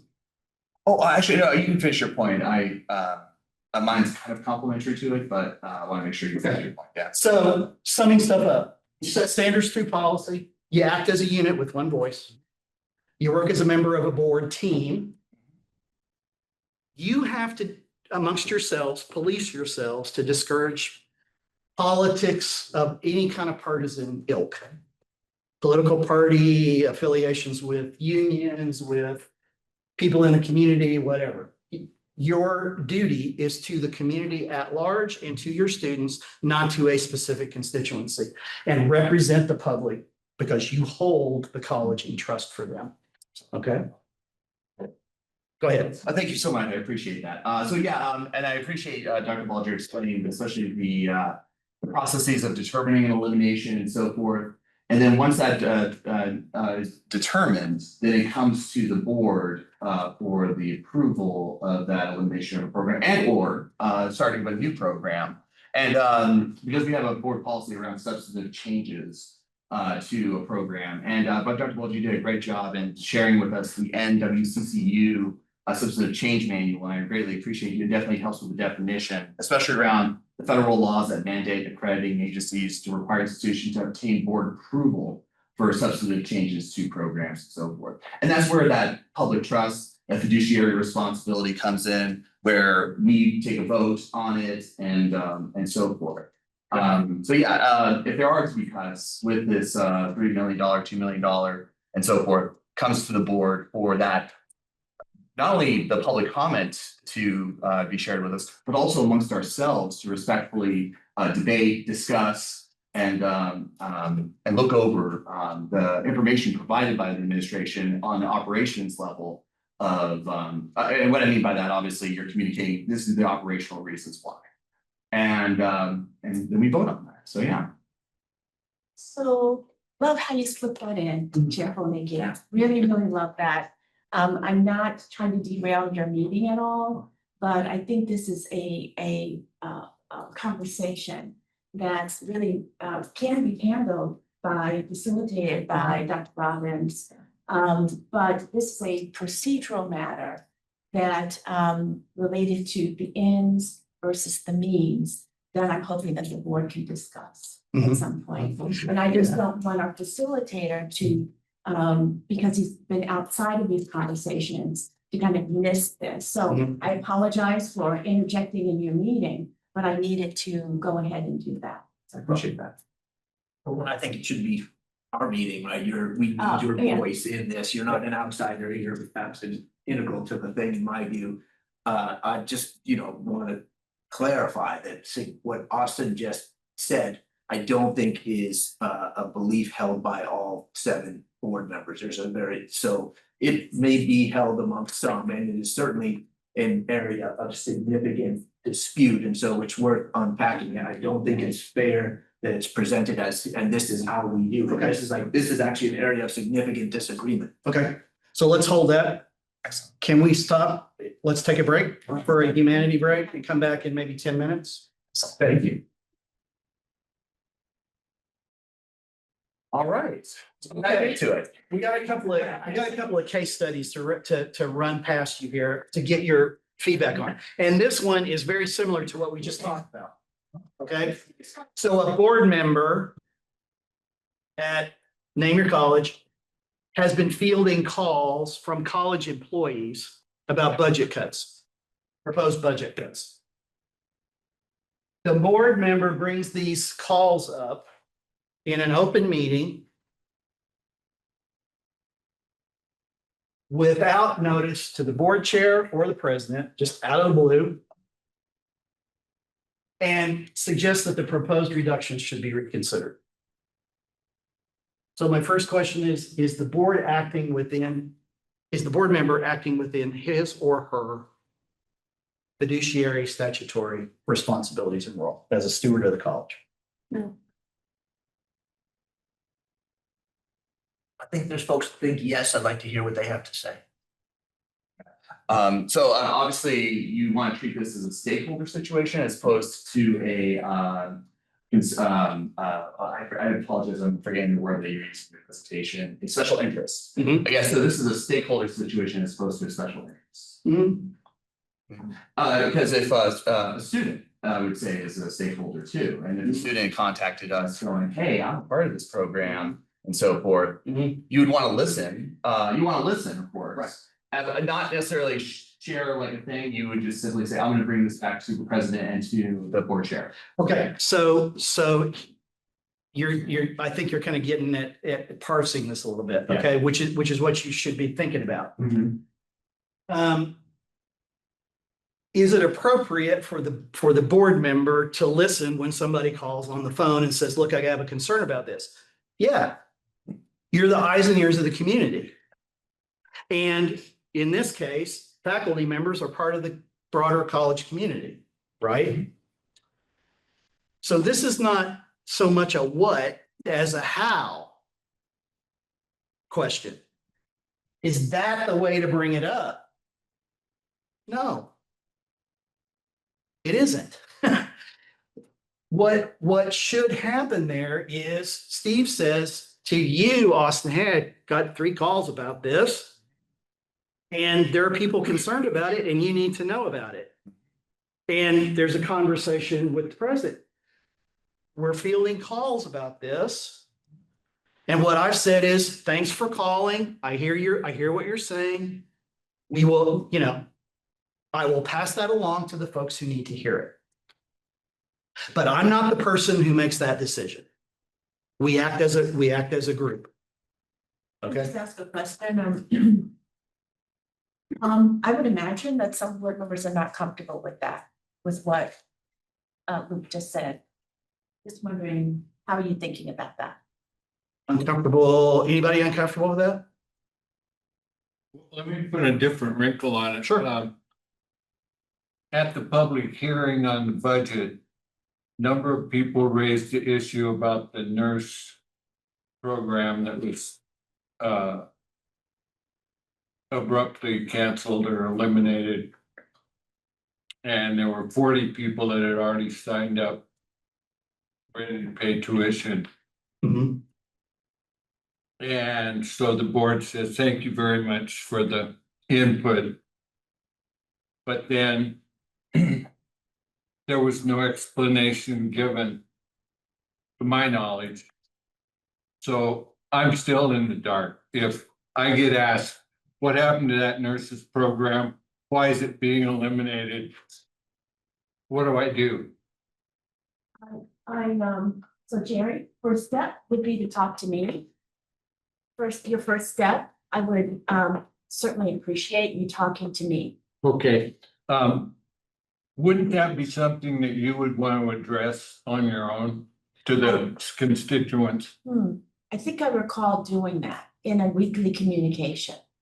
Some sort of communication to the board. I didn't hear anything. I'll send it to Well, you. there was, this particular issue sort of straddles the last board and the current board. So it's possible that, Yeah. the communications were going out prior to your being seated on the Okay. board. Well, and just to let you know, I'm still in the dark. So one of And so are the constituents who raised it. As far as I know. One of the agreements that I've had with the board since I arrived, and we've got 2 members of the board, this current iteration of the board, who were here when I arrived 3 years ago. So we have agreements about talking to me. If for some reason you have a question about something, I'm always available, no matter where I am. Phone, email, however you want to get in touch with me. I will sit down with you. I will come to you. Mr. I watch the Florence Thank you. and meet with you. If we don't have a forest fire. Exactly. I will meet with you. But please call me and so that we can avoid having you not know. Okay, since it's the real live issue, what do you think we should do? And it's public and people are anxious about it. Where do you think we should go with it? Well, I think today what we're doing is the retreat. And there are a number of things to do today because we've got a full agenda Okay. here. So, but if you'd like to sit down and talk about that, I'd be happy to do that. That may I'll be, schedule that with you, Suzanne. And then will I be able to take what you say and discuss that with my constituents? Well, I think what Luke is saying is that you ask your constituents to talk to me, and I know it's come up that it's challenging for you to do that in some cases. But to get information that's detailed, that's accurate, I'd like to be the one to talk to them, Steve, you have and a, we can talk about it. yeah, Steve, you have a comment about it? Yeah, because it's a live issue, at least based on my understanding of what happened there. And I agree, it was sort of in a hurry, relatively speaking, to the board. There are things, Jerry, in my understanding anyways, that you just said that are inaccurate, right? And not because you're trying to, I don't perceive any ill intent, I'm not suggesting that at all. But because, because folks out there who would like to see a different result have, kind of changed or modified or cherry picked the information. And so I just want to, I have been the victim of this, honestly, and it's taken me some time to sort of understand it, like, oh, the information that I'm gonna get from, in public testimony or from constituents, wherever it might happen, is often incomplete. So I can't take that for granted. When they come, whoever they may be, to say X, Y, Z is happening or happened or will happen. Yeah. My thing is to say, I don't know one way or the other, but I do know there's a guaranteed two sides, and I have definitely experienced the fact that there gets to be cherry picked information, which can easily, is designed to steer my thinking. So I would just encourage all of us to say, okay, well, thank you for whatever you said, but there very well may be, and almost always is, more to the story. Yeah, like the 40 people who showed up to talk about the automotive program that I had never had any conversation with prior to that particular meeting. Here's the way and here's another example of the same sort of thing that we fortunately were able to sort of strategize about before it really got sort of sticky in the public. Personal experience. So at Peninsula College, I had been there 6 months. Still getting to know board members. Basketball season starts. I'm sitting at home on Sunday morning after a Saturday night basketball game. I get a call from our AD. And he said, Dr. Robbins, I need to talk to you about something. And there was this dead kind of silence at the end on the end of the line. I said, okay. He said, one of our players sucker punched a Bellevue player at the end of the game, knocked him out, broke his jaw, and has been charged with assault.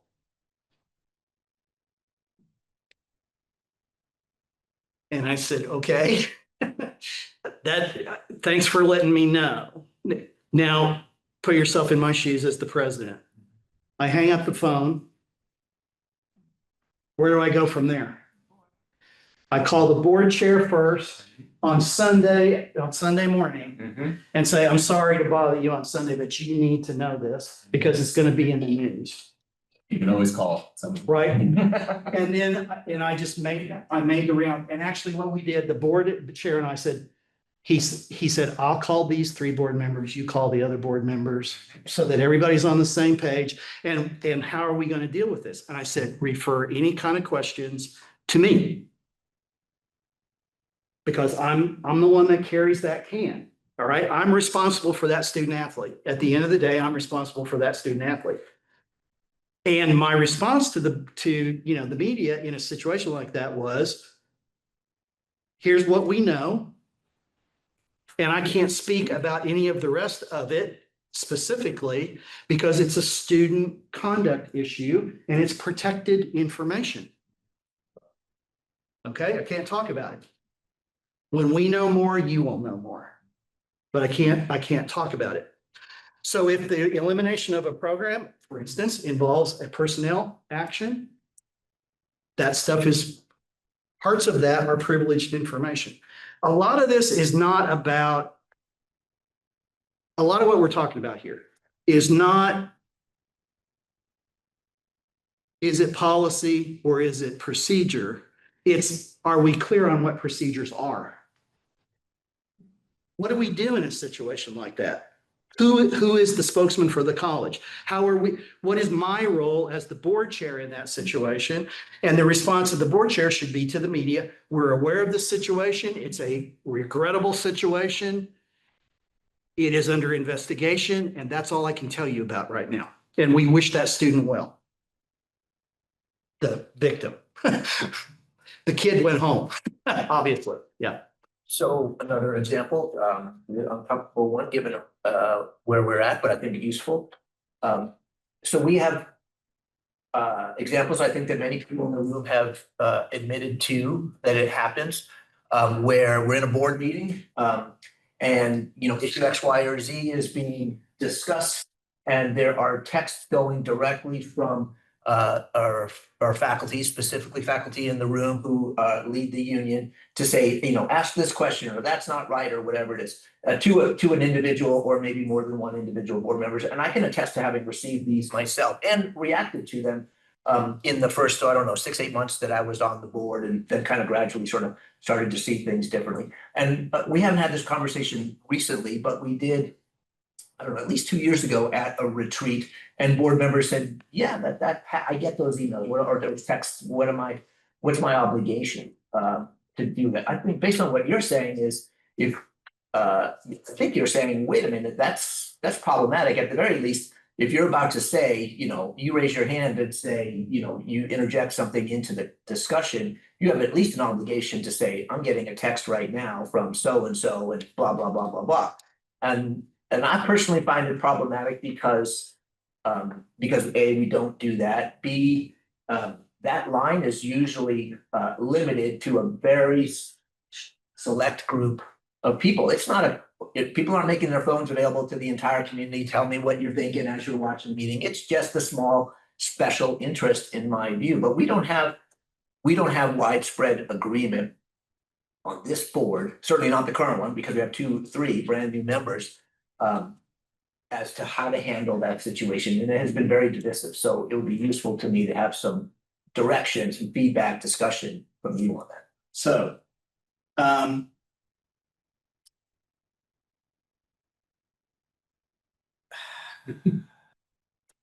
Best practice, turn off your phone.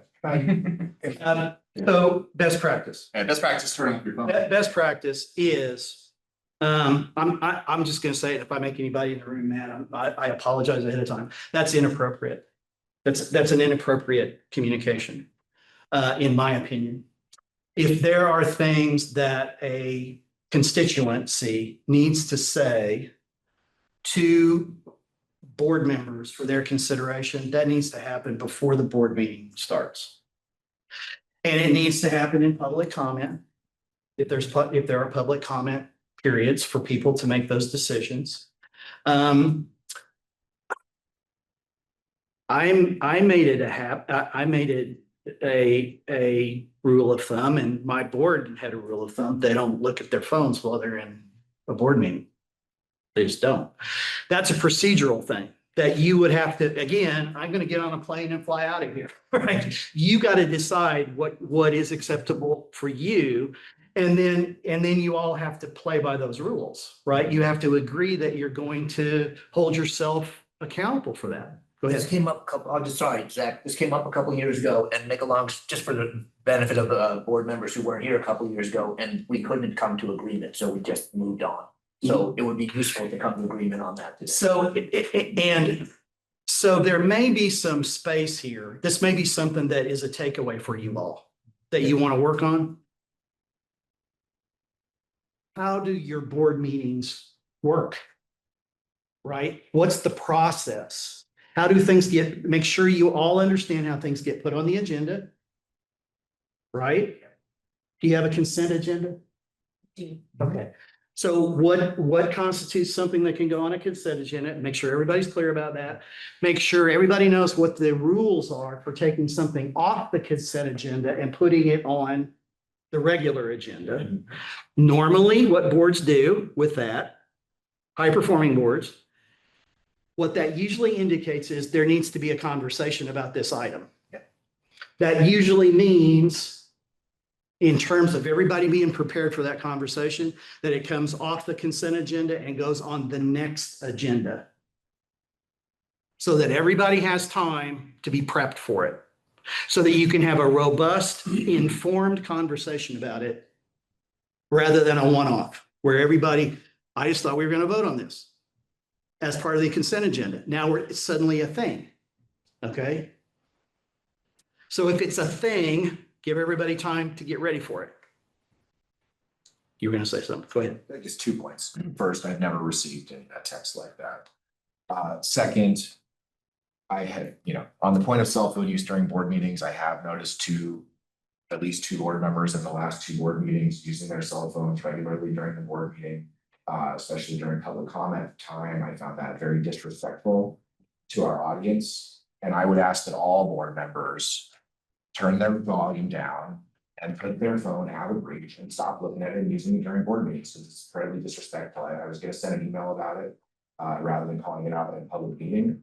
But since the topic of cell phone use during meetings came up, I would very much appreciate it. Yeah, To show each other and our people that are coming to speak to us with the dignity and the respect of not using your cell phone while people are speaking to us during public comment or at any time during the board. So Unless it's an emergency. So what are your ground rules? What are you going to agree to as ground rules for how you conduct your board meetings? That's a piece of it. Okay? And if there needs to be some conversation about that, have a conversation about it and try and come to consensus about how you're going to deal with that. My board did not look at their phones. I did not look at my phone during a board meeting. That's not what I'm there for. I'm there to help run a board meeting and to deal with the items on the agenda, nothing else. And to that point, okay, because weird stuff can happen while you're in a board meeting, right? I always had somebody monitoring communication to the college who was not in the board meeting. A VP or a media person or something like that. So if something, there's a hostage situation 2 blocks down the street, right? We got word about that, but we weren't looking at it. We weren't watching our phone blow up with it. That sort of, you need to have understandings about how those kinds of things are going to work. In the same way, you need to have understandings about how are you going to deal with social media, right? How are you going to deal with people from whatever, group who go on social media and go on a tear against the president, against the board, whatever? What's going to be your policy about how you respond to that? Do you respond to it? Do you not respond to it? If you do, how are you going to do it? And I'm not saying there's a right or wrong answer to that. I'm just saying you all need to figure out how you're going to do it and then agree you're going to do it that way. Okay? Because that goes back to the board acting as a single entity, not as a bunch of, disparate folk, right? And are you getting a theme here about communicating? It's about communication, right? It's about there's nothing wrong with constituents reaching out to you and saying, I got a thing about this, right? They have a vested interest in the success of the institution just like you do. Okay? But they're one voice of many. And you have to be able to have a situation where, and enough trust, dare I say it, okay? The T word, that you can trust if you say something to Austin that needs to be said, that you got from a constituency, you have a reasonable expectation that Austin's gonna talk to Dr. B about it, and that the whole board is gonna get, is gonna get updated on it, okay? Because again, you don't want to be blindsided by something. Every one of those board members on that Sunday morning needed to know that that kid broke that other kid's jaw in Bellevue. So I called all my board members, and then I called the president at Bellevue. And we had a long chat. He didn't even know it happened.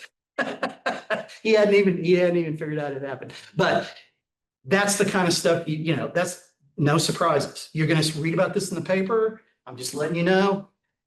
Get everybody to me and I will take care of it. That's what you're, you know, and then I got back on the phone with my AD and I said, you know, what are we doing here? This is a breach of the student code of conduct. Okay. Apart from the assault, and guess what? We got sued. Right? Yeah. Yeah. It worked out. Yeah, just to respond to Zach's request, because ultimately I think is what it is, like, I'll just say on my behalf, I have been, you know, I hate having to say that, of texting when, you know, in instances when it's disrespectful, as you just said. Thank you. Well, I'll just say that if this is when I took down a note that the board might want to revisit its operating agreement. So that it has some chance to discuss this and other matters on the operating agreement document. I think we have it in your packet. So that you can discuss that, and if you want to add something, remove something, revise something, that is what I'm suggesting, maybe as a takeaway from this conversation. And so no agreement now, because the full board hasn't had a chance to. Yep. But this is, so you've identified a thing you maybe want to work on a little bit. You want to take a look at this and figure out, are we doing what we need to be doing here? Are there some tweaks that we need to put into the way we do business as a board when we're in a board meeting? Excellent. Right? And where we would take that from there, President Bolger, myself, and Jerry Rust, our vice chair, is going to meet and then put it on an agenda. More than likely, FYI, we have 2 board meetings a month, a work session where we discuss those things. Mhm. And then those discussed items go on. On the agenda, Yeah, sure. yeah, and then what you were just saying in regards to like removing it from the consent agenda. That's an opportunity for discussion and then maybe some additional clarification we didn't get. Goes from the back to previous. study. Exactly, yeah. Back on a study session. Well, you can also vote on it there if the resolution, if the issue is resolved from the previous. Here's the other little wrinkle in that though, that I want to point out. Okay, stuff usually goes on a consent agenda. Because it is routine operational stuff that the board has some sort of fiduciary oversight of monitoring. Not making a decision, just monitoring it, right? So my counsel to you is be careful about pulling stuff off. Make sure the consent agenda does what it's supposed to do, first of all, right? And then that should be a very rare occurrence that something gets pulled off a consent agenda and put back in for study. It might happen like where you've got a situation where there's a sudden change in a funding stream or for a program or something, or there is a sudden change in personnel. Somebody leaves the institution and it throws that particular area kind of into a kerfuffle for a little bit. And you might want to say, we need to rethink that a little bit. So let's pull it off because there are some operational things we need to tweak before. And then a lot of times it'll go back onto the consent agenda once it's figured out. Consent agendas are great. They can be, you just want to be careful that you don't abuse the consent agenda. It's a great tool for moving through stuff that needs to be moved through quickly. Pull stuff off only when it really makes good sense to do that. I think the board has been really good about that. In some cases, there's been, say, a contract on the consent agenda. I will go into the board meeting thinking that everyone's agreed and then someone will pull it off. And so we haven't had, full agreement before going into that meeting, so. Yep. But generally, the consent agenda is approved as is.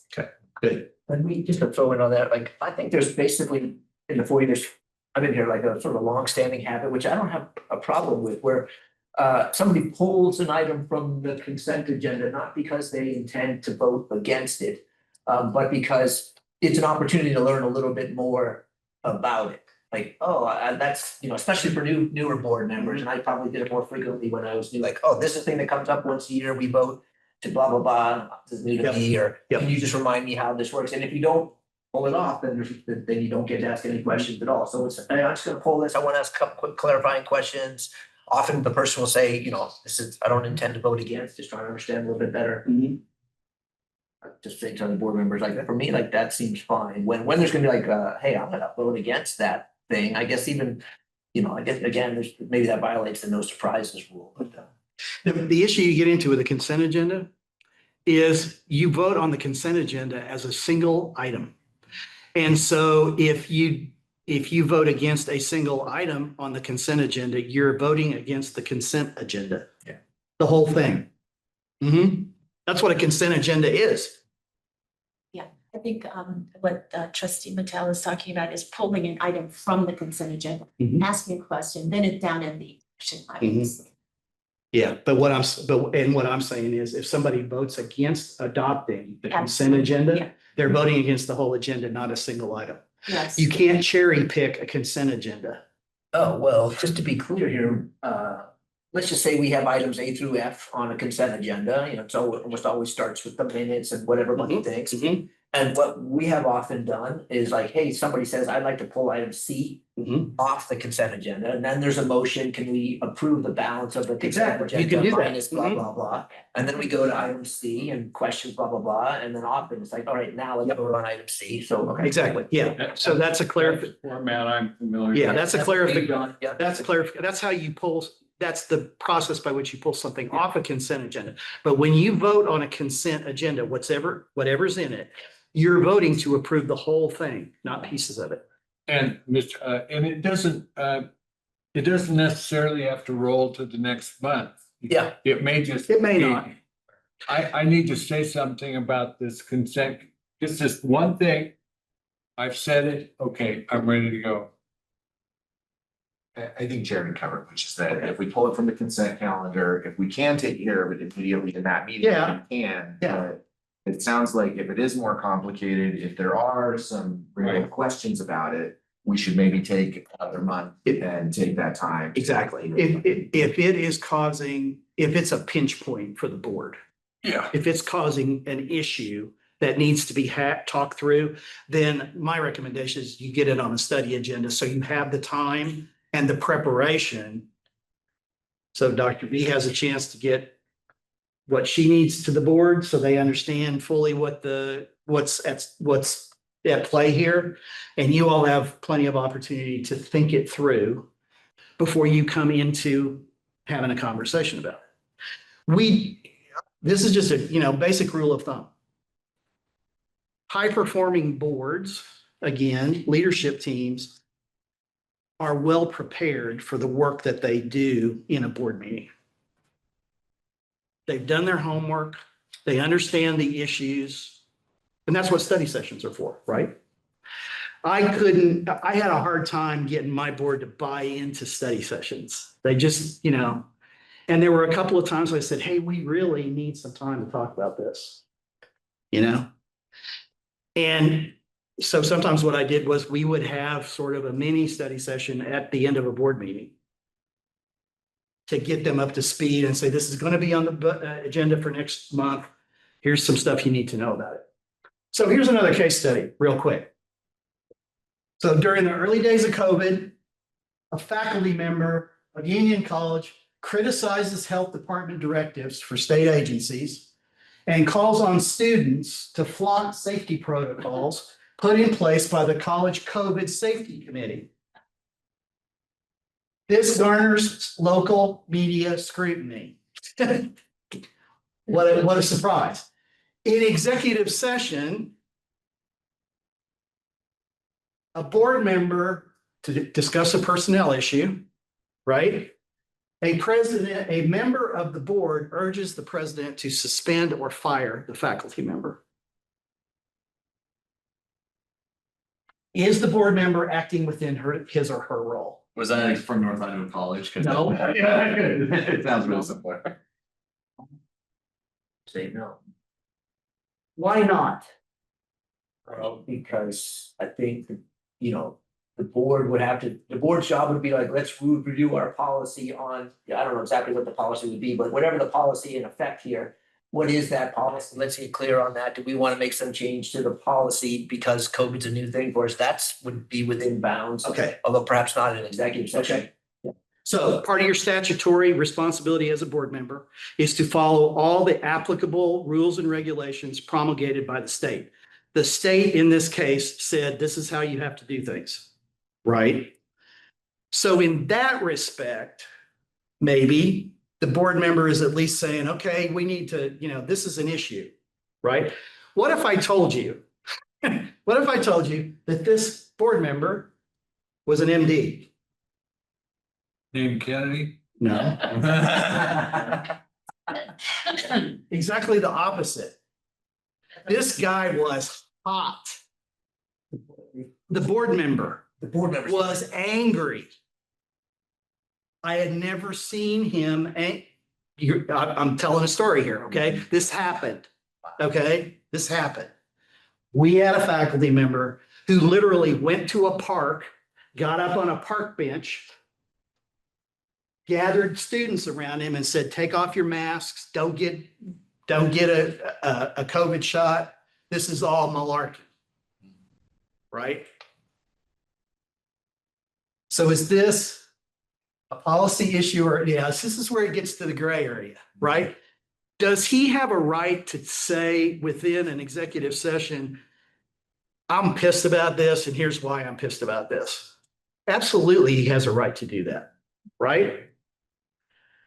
He's communicating from his constituency, what his constituency is thinking about this.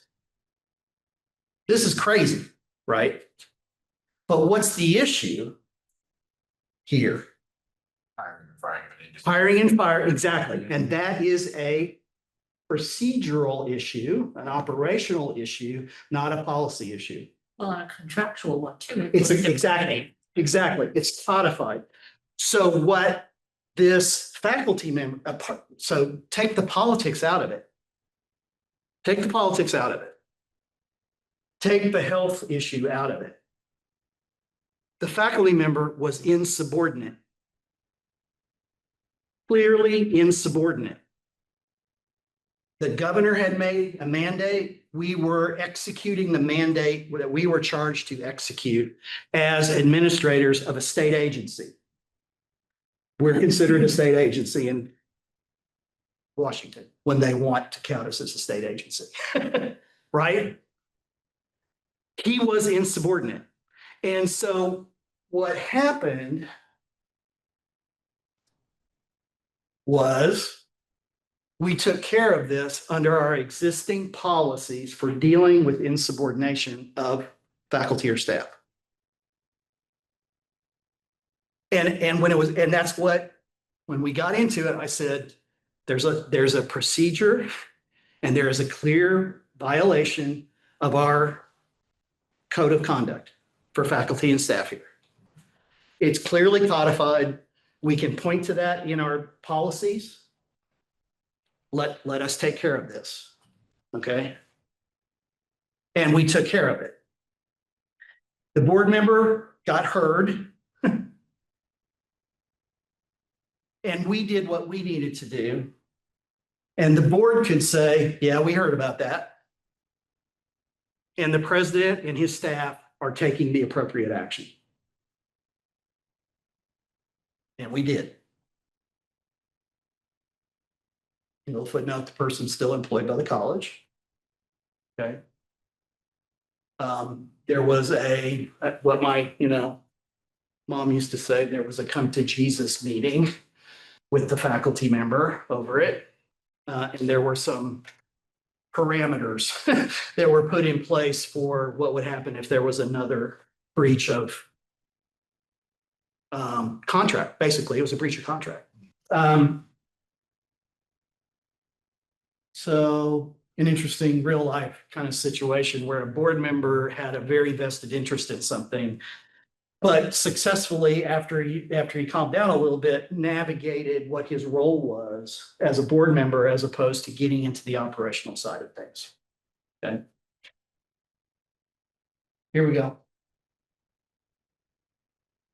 President's been charged by the board with presenting a budget reflecting a 15% reduction over the previous year. That's a big cut. Nowhere near what, yours is peanuts compared.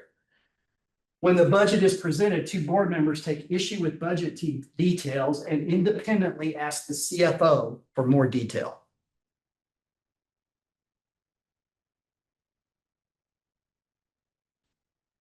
It's a no-brainer for you.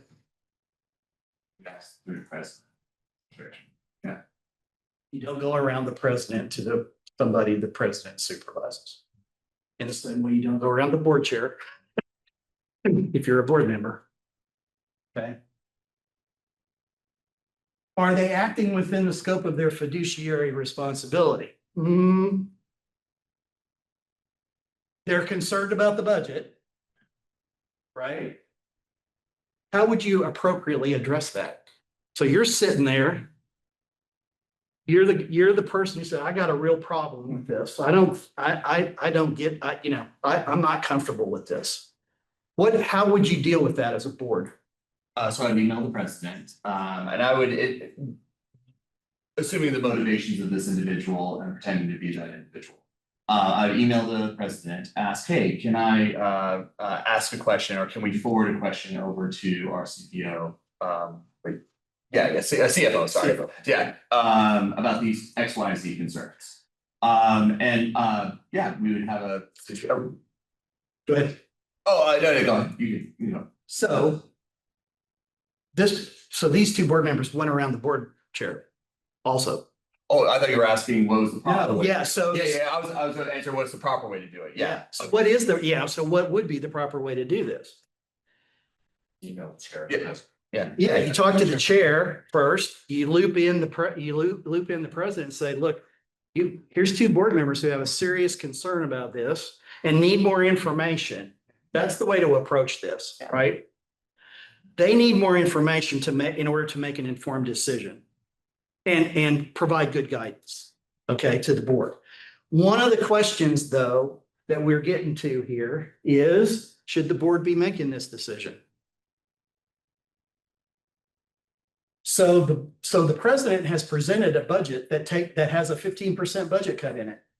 That the board directed her to do.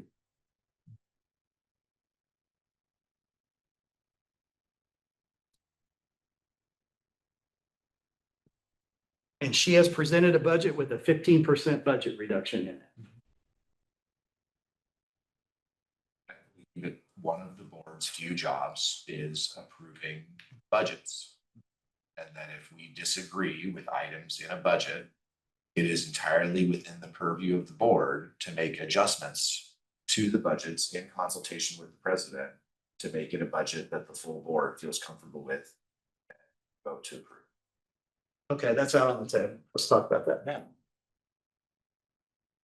And and with that, board policy 4350, the Board of Education shall approve all major academic, vocational, technical programs of study, degrees, certification, and diplomas.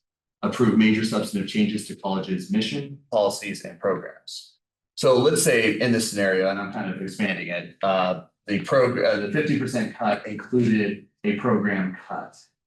That would just, based off of that policy, that would need to come back to the board for approval, even though is this an approved budget? I'm sorry, I apologize. It hasn't been approved. It has not been approved. Okay, gotcha. This would be this would need to be brought back to the budget committee in our processes, for discussion.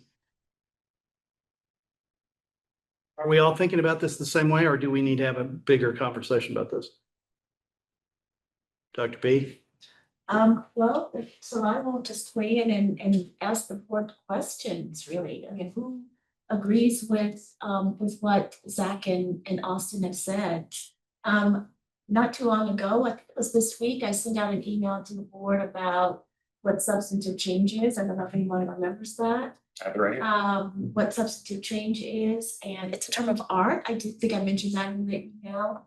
And maybe we can have Dr. Robbins, who actually has worked in the Northwest Commission as a peer reviewer, has led teams before here in the Northwest Commission, and he can talk about substantive change. I did say, I believe in the email, something about having a longer conversation, a more detailed conversation about substantive Mhm. change. I think that that is warranted for the board, because there is substantive change is a term of art. It feels to me as president, like there's interpretation of that. And so we're talking about good work practice, we're talking about means versus ends. And in my view, the means, and it's not my view, it's sort of good practice in higher education, is that the means of making those reductions are in operations or administration and leadership. And the board has approved, those are the ends, the board has approved the budget. $3.5 million, 3.2, like I just reported, $1 million reduction that we must make. And so we need to talk about that and see where each board member sort of falls within that. And then have Dr. Robbins kind of talk about what his experience is in terms of good board practice. So, Can I call you on the pen again? I'm sorry, let me put it there. I'm thinking, and that's. I know, I get a tick, I just didn't say that. It's a tick, it is a tick.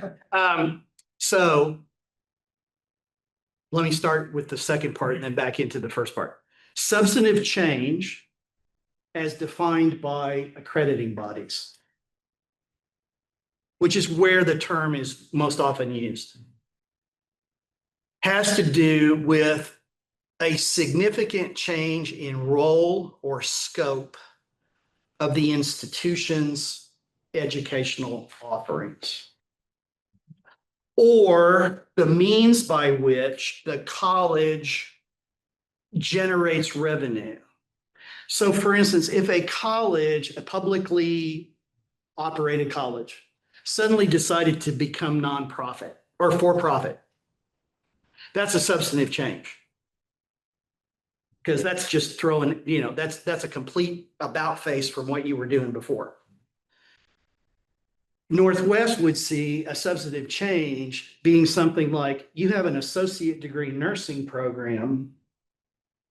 You want to add a bridge program that leads to a BSN, or that is a BSN. So you want to offer a bachelor's degree. That's a substantive change because you're no longer, strictly speaking, an associate degree granting institution. You're now going to be a bachelor's degree granting institution. And there are different rules that come into play, accreditation rules and regulations for that. What if you wanted to same program, would that also be a No. substantial change It's not. from your perspective? No, that's operational. What they're looking, what they're concerned about is you're here and you want to go way over, you want to substantially change what kind of offerings as a institution that you provide. So let's say for an example, Peninsula is a bachelor's degree granting institution. My previous institution.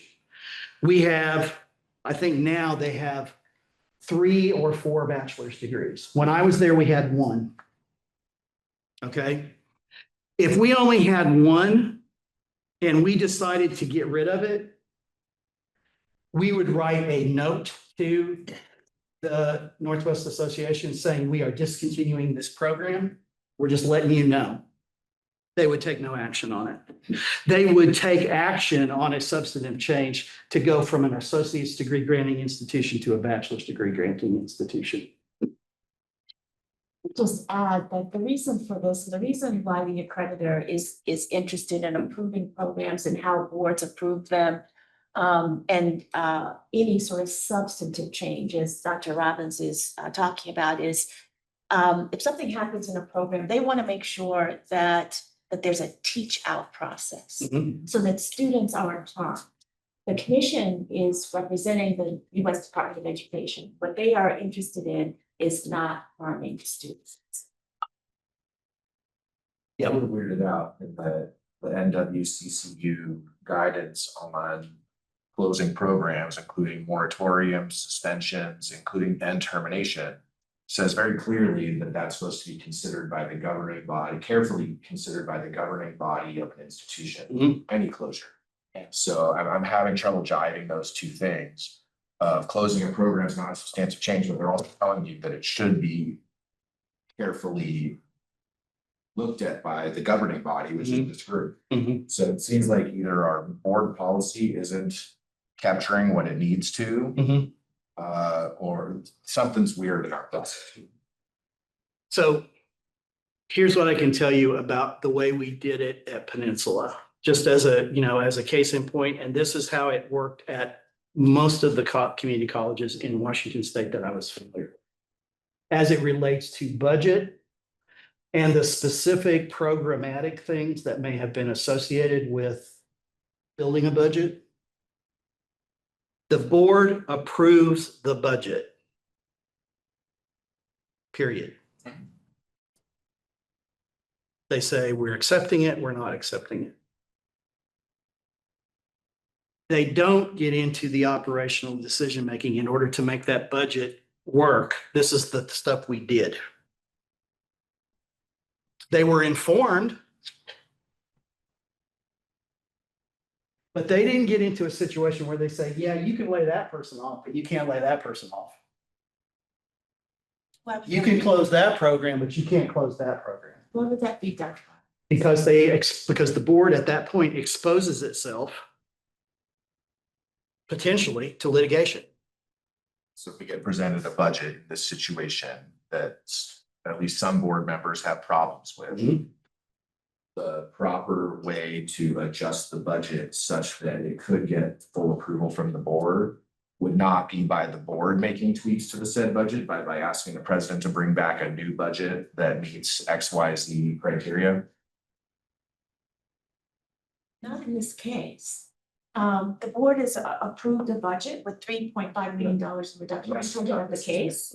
Yeah, that's exactly, yeah. We're different. This is a little bit different because this budget hasn't been approved. You've approved a budget? Yeah, look, look, I'll be honest. The board approved a budget with $675,000 in to be determined program and service reductions. Mhm. I think as a board, we abdicated our role and responsibility in ensuring the budget serves the role of the college by saying, yes, figure this out. I feel like we should see what those cuts are before they're implemented. And maybe that's not best practice. From my perspective, we should know what those cuts are gonna be before they happen. You should be informed of what those cuts are. You shouldn't be, in my opinion, you shouldn't be deciding whether the cut is made or not. You have empowered by approving the budget. And by saying, we're approving this budget at this level, we understand there's $670,000 that needs to be found in it. If you've approved a budget, you've approved a budget, right? Maybe we screwed up. I don't think you did. Personally, I don't think you did. Because I come back to that, I come back to what I said before. If you pick and choose as a board, what gets cut and what doesn't get cut. That's what you hire the president to do. And you hire the president to make those decisions with her leadership team based on the best information that she can gather. And what she feels is best in the shared understanding of we're trying to balance a budget and do the best we can for students. Okay, you can set the parameters for how those budget, and you ought to have that conversation.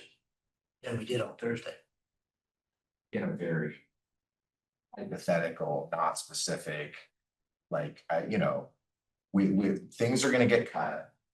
And we as a board are gonna have to answer to the public for those decisions. And if we don't understand those decisions and why they were made, then we're gonna get caught flat-footed again, Mhm. same as we did with the LCAN program. Well, I take that. So that comes to me because it's my responsibility to inform the board. And it's the board's responsibility to have conversations with me and ask questions. If for some reason you don't have enough information, if you get new questions, give those to me. It's our partnership in working together on this. So here's a suggestion. Just a suggestion. Did you feel like the budget approval process was rushed? Yes. Well, the budget approval process, let me describe it to Yeah, you. talk me through it. Yeah, this is my third time through and it's interesting and different here in Oregon. So, and it's not just us, it's municipalities, we all go through this sort of thing. There is a budget committee comprised of 7 members of the board, 7 members, citizen members of the community. Okay. And each board member identifies a person and they have terms. And the citizen members, they have terms, and even if new board members come on board, come onto the board, then those citizen members have a term and they continue until their term is ended. Maine Community College has to get a budget approved by this budget committee to move forward to the full board for approval. There are dates that are deadline dates. The board has to approve a budget by June 30. Got it. Every single year. Got it. The budget committee at this college stands up 3 meetings, really. Fourth meeting is optional, always occurs around Memorial Day. And so we have those 3 meetings, and in those 3 meetings, the budget committee's job is to get the budget moved or approved onto the full board. That's the process I stepped into. Okay. Comment, and then I'm gonna make a suggestion. Go ahead. Okay, I do agree. I mean, this is not the comment I was gonna make, but I do agree the budget process was rushed. There's 3 meetings, total of an hour and a half of discussion for the entire committee for that time period, mostly presentations, and which is totally understandable. I would love to see more discussion, especially from our citizen budget committee members. And additionally, I spoken to 2, and I mentioned this in the June meeting, that 2 of the budget committee members felt that they were passing a budget that was actually the original budget proposal from the budget subdevelopment committee. They were confused to a certain degree of what they were voting on. So they actually thought, oh, the budget subcommittee is what we're voting on here, not necessarily this budget. So, and again, that was because of I think if there was more time for discussion and opportunities for that discussion, especially amongst our citizen budget committee members, that would have been avoided, and it would allow for further discussion and opportunity. And maybe I shouldn't assume this, but so there is broad input from the college community about how the budget gets built, and there's like shared governance processes that play into that. Yes, and that timeline is so narrow, So, from January to May. yeah. So pulling, revisiting that process is something that we can certainly do for the budget committee itself. That's going to push back every single thing. It's going to be a much more truncated, well, not truncated, but it's going to be a process that moves back. So, It's interesting, if I could just say, Luke, that this is coming up now, because this is my third budget committee. And it's just interesting that it's coming up with this board. I have no issues with taking a look at the budget committee process. I have no issues with that at all. But I wonder if process is part of this conversation. It is. It's okay. it's mostly process. It sounds to me like. Yeah. Jesse, and then, Sure. I've been here for 17 days. So I mean, Jerry and I have been on this board for 17 days. And Jerry has a lot more experience in government than I do, but I've also been a part of 4 budget cycles in a city government, and Gary was in a county government. So And I'm on the Eugene City Budget Committee, I've been around these processes and, again, still learning what's going on here, obviously. I think, so I just have a couple of things, the informing of cuts and things that, you know, I think there's a larger conversation happening here. There was times on city council and we'd be made aware of things that like wild example, getting an MRAP, military surplus vehicle, the city council was told about after it was already in town in the newspaper. I covered it. I read it in the newspaper, hated doing that as a city councilman, finding out afterwards that this military vehicle is now suddenly in our community. Different things here, but if we're gonna have like, you know, one cut or a different cut, you know, I think there's a larger conversation about how, but making sure that the board is aware before any public, and that may be the process already, again, 17 days, I don't know how that typically line of communication happens, so that's what I wrote down.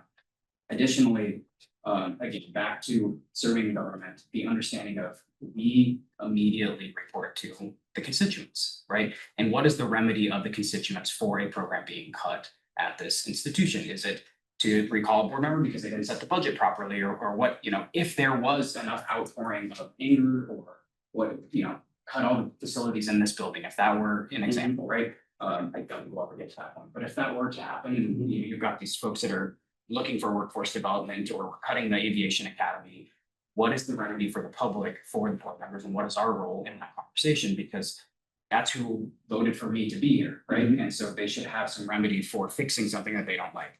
And then my last thing was, we just got this, but there's 22 instances of voting for a reduction here, and this is not, I do not mean this as a gotcha, but I'm just curious, like, there's instances of voting for something to be cut here, and so I'm just curious, like, what's changed in your mindset? Because again, been here for 17 days, and I wanna know how you got from being a part of the vote to cut a program here to maybe having a different standpoint at this point, so it's not a gotcha, but it's just genuinely curious. So, That was a lot, I'm so sorry, but I've been just thinking, so. sure, no, I appreciate the thoughts and, so, and I didn't write them down, but this document that you have in front of you introduces something new to this retreat, not in your packet, introduced by our faculty union president. And I'm going to ask you, to hold that in your questions about that particular document. I'm the president of the college, the faculty union president, and one of our vice presidents, maybe, and Jessica now, but another faculty member.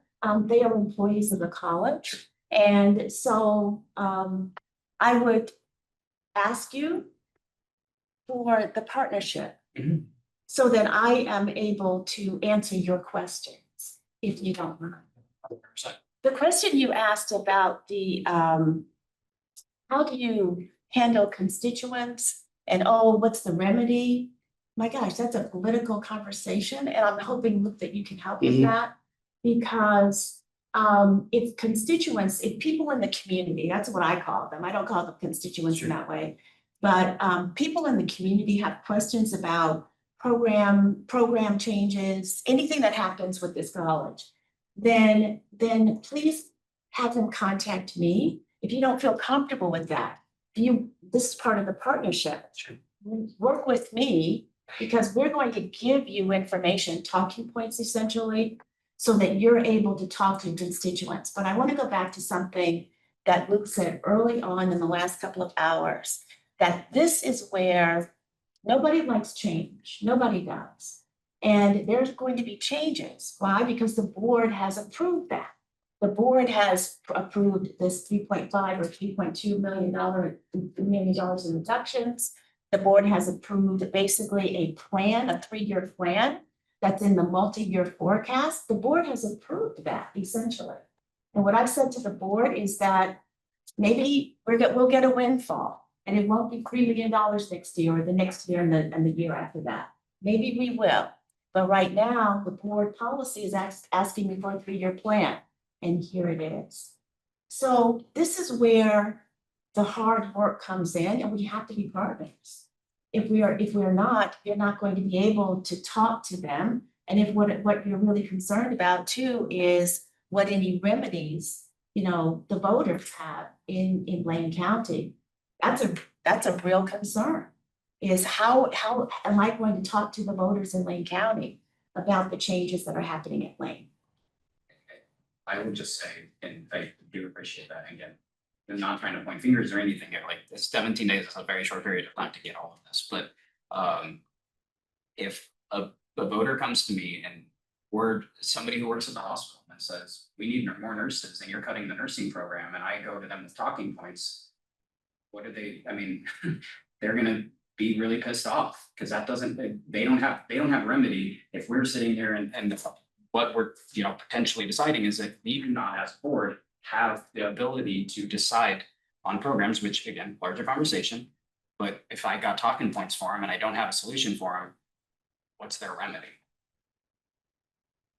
What's their remedy? What's their, I mean, that's what they want as constituents, is to have a nursing program here at this institution.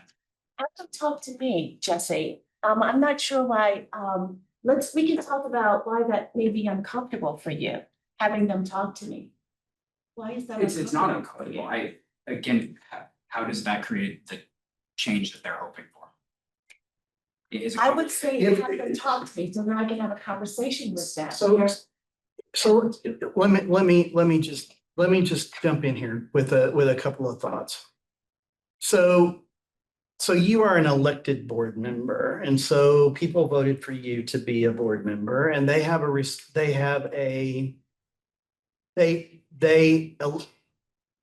elected you to be a representative for the entire community, Sure.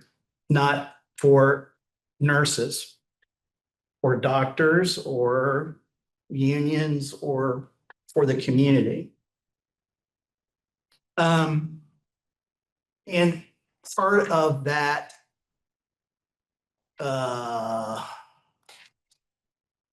tension that is there may be because the role of a board member in a policy governance sort of situation, like we're talking about here, is different than the role you play as a city council person. Yep. You're directly responsible for responding to your constituency when you're a council person, right? You're a steward here, back to that term, that is charged with setting policy, not with making operational decisions. And there are going to be people that don't understand that, and they don't understand why you can't get in the middle of something and say, no, we're not going to do that.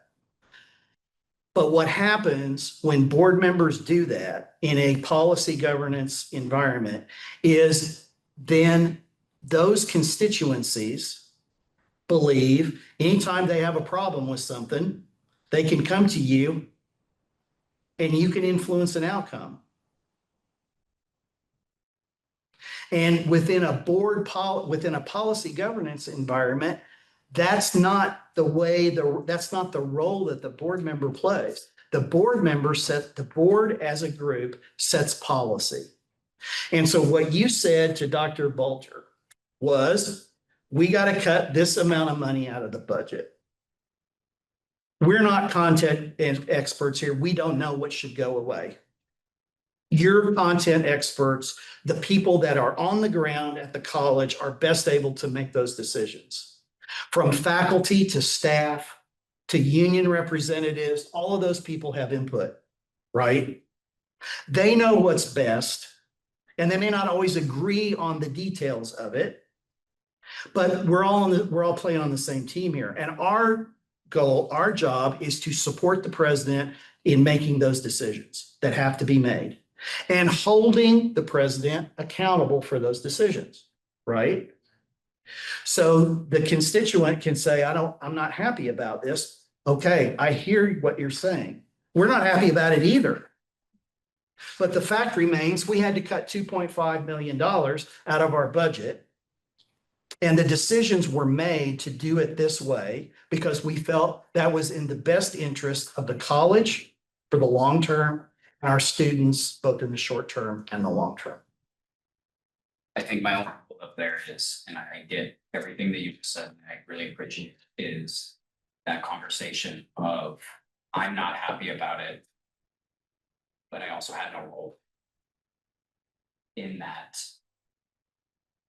I wasn't, and it's because you're a different type of government, And you're in a specific situation because you're a new board member. Right, and so I apologize, so. You don't- I appreciate your humor here. Yeah, did you guys vote on the budget? No. No. So, okay, so that's your first response. Right. I didn't vote on it, absolutely, no, I didn't. I came in after this budget was. It's really nice. Very nice. Live with the budget, okay? Yeah, I buy your budget. You gave it to us this year. I represent the West Lane, part of the county. Mhm. And maybe they decided they wanted a senior who might be more responsive to nursing issues. right. And so pure policy, I want to bring that program back Mhm. as soon as possible. That's my policy. No operational comments. I trust the president to do that. I want the board to restore that program. That's a program. That's policy. Am I out of line? It's not policy. It's What? operations. It's operations. No, the policy of the nursing program. Who just, so let's back up a little bit. Let's back up a little bit. And I'll get to you. I promise I'll get to you.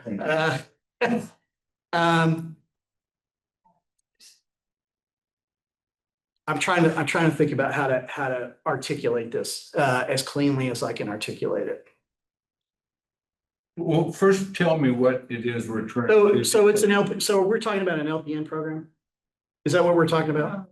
Well, first of all, the LPN program is not closed. I heard it said around the table, and the LPN program is not closed for everyone around the table and anyone listening. So, Okay. but if we can not talk about a specific program, it's Okay. hypothetical. So in the hypotheticals, what the president and her leadership team are charged with doing in terms of, are you supposed to be developing new programs? No. Do you want to do that? I don't think so.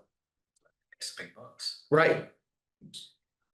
You hire the administrative team and faculty and staff to do that. Yeah, we're not trying to do that. Okay, and the other part of this is, that's how new programs start. That's how also programs go away. Okay? Classic example. You could have the best computer science program teaching COBOL that ever was on the planet. You know COBOL? Mhm. Nobody uses it anymore. Sometimes. Do you still use COBOL? It's why the state of Washington moved away from it, because we couldn't find programmers for it, and it's a 50-year-old programming language, right? You can have the best buggy whip program in the world. Nobody's buying buggy whips anymore. Okay? What's happening in medical professions is moving towards more specific, detailed certificates and degrees.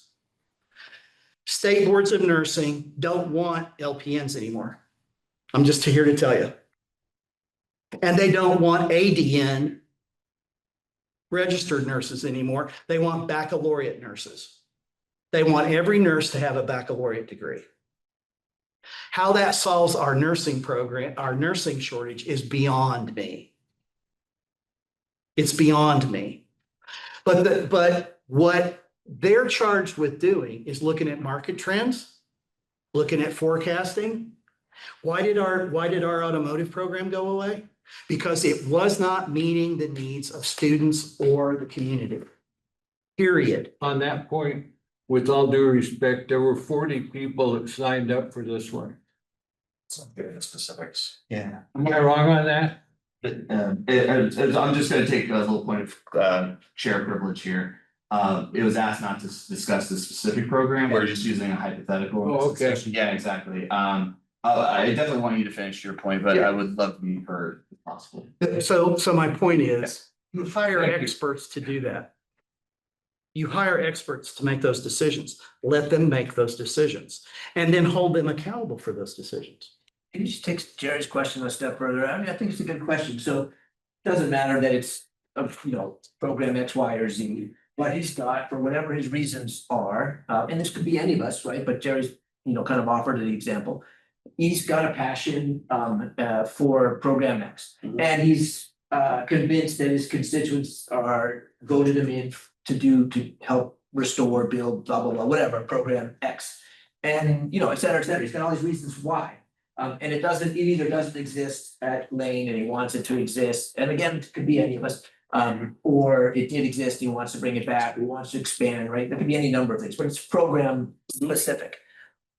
Where is that opportunity on, as a board member to express that and try and build, build a constituency or build the influence on the board to see it represented in maybe next year's budget? So you're gonna hear about maybe some futures, right, in the next session about what's on the horizon for things like that.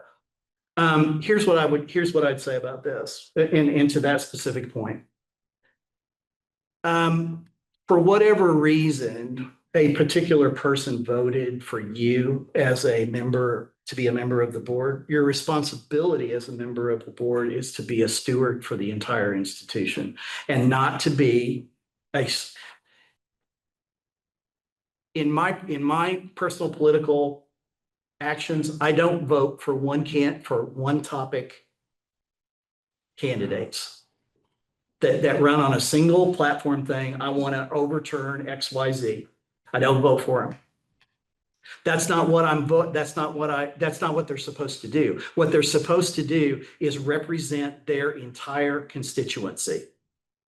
And if there's a particular part of that constituency that has a particular bent, that voice needs to be heard for sure. It needs to be heard, but it's one voice of many.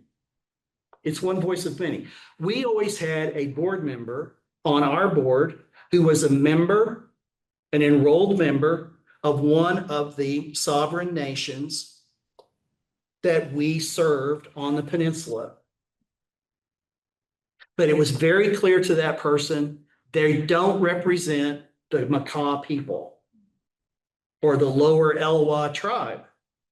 It's their duty to present native perspectives and for us to think about those in our decision-making process.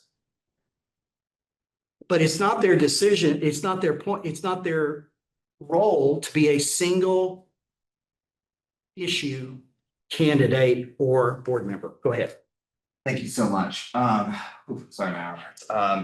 Your arm feeling. Oh my gosh, so much pain, if I'm being honest. The 2300 and the 2400 series of the policies talk about the roles and responsibilities and authority of the budget committee. There's also Oregon revised statutes as well.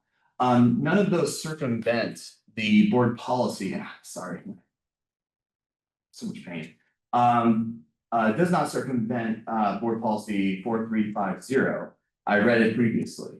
And so none of that is circumventing that responsibility of the Board of Education and fiduciary responsibility of the Board of Education. What I described previously, which was the process of how these programs either get reduced, cut, or approved, is in fact a partnership with the president and with the administration. Because the administration is coming to the board with programs and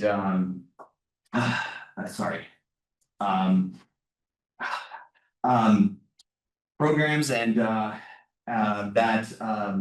I'm so sorry, my arm is hurting so freaking bad because it was held up so long. But just to get my point across, that is a partnership of the president and the cabinet develop a program to be cut due to the budget responsibilities or the budget that was passed.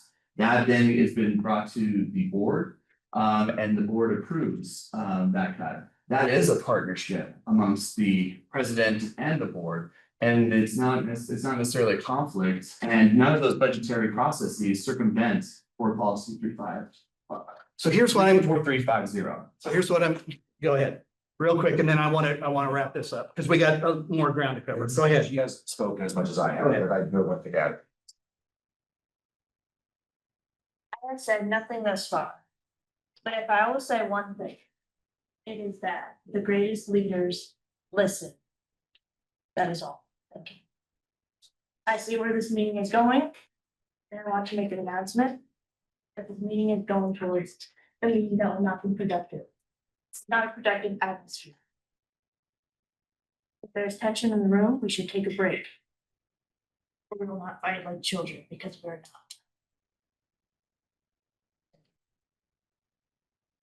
Thanks for that. So here's this, so go ahead, and then I'm gonna try to put a pin in this. Since I didn't how much longer you're with us, I feel like one of the things we haven't talked about yet that was on the agenda is around board chair roles and responsibilities, the roles and responsibilities of the board's leadership team. Uh-huh. And what we as a board should delegate to our leadership team and what trust and authority we should place and put in those folks. Yeah, okay. So, good point. Here's what I would suggest about this budget process, okay? Just some, and they're a process, largely process. So, one of the things you need to get clear about as a board and as a leadership team, and I'm not sure you're clear about it yet. I'm just calling it the way I see it. Does the board have the authority after a budget is approved to say, no, you can't make that cut? That's, just to be clear, that's not my point I'm trying to make. The point is that it has to be brought to the board for. Again, that's not a determination. We are listening, we're hearing the president, or hearing from the president to, That sounds like semantics to me. I'm just gonna be honest. That sounds like semantics. bringing the board. And I'm saying is that, so I guess what I'm saying is that a board policy that you think is an effective way of doing business? Because what it allows the board to do, if I may just be blunt, is to second guess, if they choose, every budget decision that the president and her leadership team make. From my perspective, the board policy doesn't say that. That's my point. And I'm not so sure that all 7 board members think that. And I think you need clarity around that. And I will say, based off We're trying to get to today. based off the topic, a quote that you said, it's part of our fiduciary responsibility. Right, you know, because To approve a budget, yes. to approve major substantive changes to approve. If a substantive change it would count as a substantive change with your accrediting body, then yes, I think you should sign off on that. And you said something about significant scope of changes. That, again, that is language that's used by the accrediting body, and you can look at their rules and regs about what constitutes a substantive change in their mind. Okay, I will tell you this, Northwest Association does not get into the issue of whether a board approves budget, line by line budget approvals or disapprovals or not. They're silent on that. And all I'm saying, Austin, about this, because I know we got to get onto some other stuff, but I think we need some clarity around this. My board, Policy Governance Board, approved a budget.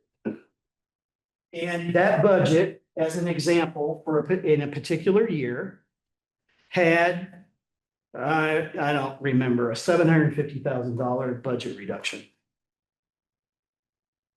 Okay.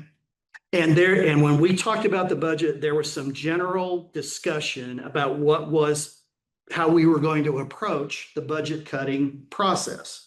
And there was agreement from the board. We understand why you're approaching it this way. We're authorizing you to approach it this way. They did not approve your cutting X program. Yeah, we approve that. You want to cut Z program or reduce this position, eliminate this position. They did not vote on that. They did not vote on that. They held me responsible for making that decision. Right? And I carried the weight for that. And that's what you hire a CEO to do. Once again, this is something that you need to understand, okay? If you get into a situation where you are approving or disapproving, if you're eliminating a program by a vote, you're exposing yourself in ways that boards should not expose themselves. Respectfully, if we also don't follow our own board policies, that's a liability. So is, Really briefly, the Northwest CCU substantive change policy, which is on page 4 of the document provided by the president. As indicates, substantive changes in academic programs, mission, scope, ownership, form of control areas served, and other significant matters that could potentially impact resource and capacity of instruction or its ability to successfully serve students in program completion is a responsibility of the board. it's a responsibility of the board. Absolutely, and that supports. I'm really sorry, I'm quivering my voice here because of the pain, but the board policy is, that supports our board policy of 4350. Let me offer, Austin, that, I'm not sure what you're reading. I'm assuming that you're reading it verbatim. In pretty page.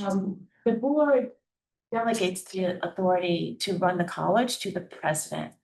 And the Northwest Commission is not saying that the board approves program reductions or any other reductions. It does not say that. And you've got two individuals here who've had, what, 60 years now, maybe? A lot of years of experience in higher education and working in community colleges.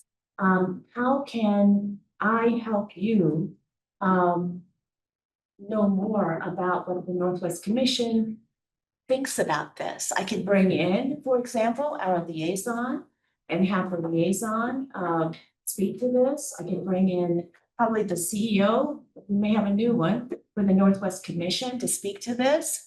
But this is a really, really important point for us, for the board to get some clarity on. Absolutely. Or the board can say no. The board can say, we don't want to be a policy board. We don't want that. We want to do both jobs, the policy work and the means work. So I just want to see what you think would be, helpful to you so that we better understand. Absolutely, and I greatly respect. Okay. I'm sorry, I didn't mean to interrupt. I apologize about that. I did, it also referenced federal regulations 34 CF 602.22, which is referencing board and board authority. On top of that, the ORS is that we have authority through the state of Oregon and through law. And I'm not saying, I don't think any of my arguments was saying that we're an operation board. I'm saying this is policy. This is board policy. This is precedented board policy. And I even communicated the respect and partnership of the operations side as well as the board. And I also, again, the process, which is a partnership. President and administration develops the programs that need to be cut. That then comes to the board for a vote for approval and discussion. And opportunities for the public to even weigh in as well. Again, fiduciary responsibilities. That is following federal regulations 34 at CF, following the ORSs associated with board authority, and it also is following board policy. Consider that the what you're reading is about board stewardship and not leadership. Consider that what you're reading is about board stewardship and not about leadership. The board hires a president to provide leadership. So just please consider that. I don't think I'm contradicting that. It sounds like there's a fine point here that is a bit contradictory. I'll say this. I'll say this, irrespective of what your board policy says, okay? The board policy may be interpreted in such a way that you decide the board has the right to approve line item budget cuts. which is what we're really talking about here. With respect, that is what you just said. No, not at all. That- Okay, so what you said was, I'll read the board policy again. don't need to, don't need to. What I heard, and I think what everybody else heard, correct me if I'm wrong, is that when budget reductions have been proposed by the administration, those come for a vote to the board. Yes, What's the harm in that, by the way? you're in operations. Do you want to be responsible? Do you want to be personally held responsible for making a budget cut that results in 8 people being terminated at this institution from employment? Do you want to be responsible for that? Well, if I'm on board ship with the president, I would be responsible. She makes that, she and her team make that decision. And you support her decision. You are not directly responsible for that decision. You are supporting the Okay, decision. I just simply asked, what's the harm in the president bringing the cuts to the board? So There's here's nothing what- wrong, there's nothing No wrong, harm at all. there's nothing wrong with advice and consent, okay? But a vote is a different thing. The minute you vote yes or no on a particular budget cut, you're in operations. What's the consent then? And if I. Just say, we're good with what's moving forward. Here's our advice. We consent to your decision making. No, not in this particular situation. What you're doing in this situation, this is what happened. With my board, okay? They said, we've made a budget presentation. We said, here's what our operating budget looks like for the year, what our income and what we think our enrollment's gonna be, et cetera. Based on these projections, this is what we need to do to get to a balanced budget. Okay? We need your authority to approve this budget and the general principles by which we all agree we're going to make decisions about budget cutting. So the board says we want to minimize the number of, if possible, we don't want to lay anybody off. If possible, we don't want to close a program. If possible, we want to grow enrollment in this other area to increase our revenue stream. Those are the kinds of policy decisions that the board makes relative to the budget. We're approving this budget based on what you're telling us. This is how we want you to execute operationally the general idea behind this budget. Okay? Then I made with my team the tough decisions that need to be made. And we wear them. We wear them. We're the ones that sit down and tell somebody, I'm sorry, but we're eliminating your position. And we didn't want to do this, but this is the way it is. In order for us to maintain the integrity, the financial integrity of the institution, we have to make these cuts. And we did this in a very thoughtful, data-informed way. That's the way her team makes those decisions. They don't just sit down and throw darts at a wall, right? It's based on data. I don't think anybody's questioning. Yeah. So I also, I mean, here's just for, since hanging out there. 4 votes could put it so that we do approve or disapprove cuts. There's clearly precedent. Like, I mean, you're advising us not to do that, or you're saying that that's not the best practice, but Yep. we feasibly with a majority could do it. Yep, you could. Okay, I mean, that's yes or no. The way it stands down. And what I'm saying is if your policy creates an opportunity for the board to get into operations, you maybe need to look at the policy and revise it. Yeah, that's what I'm asking Go ahead. about. I'll go after, Zach and Austin. Yeah. And Amelia's and- got it. and it's like, no, no. Yes.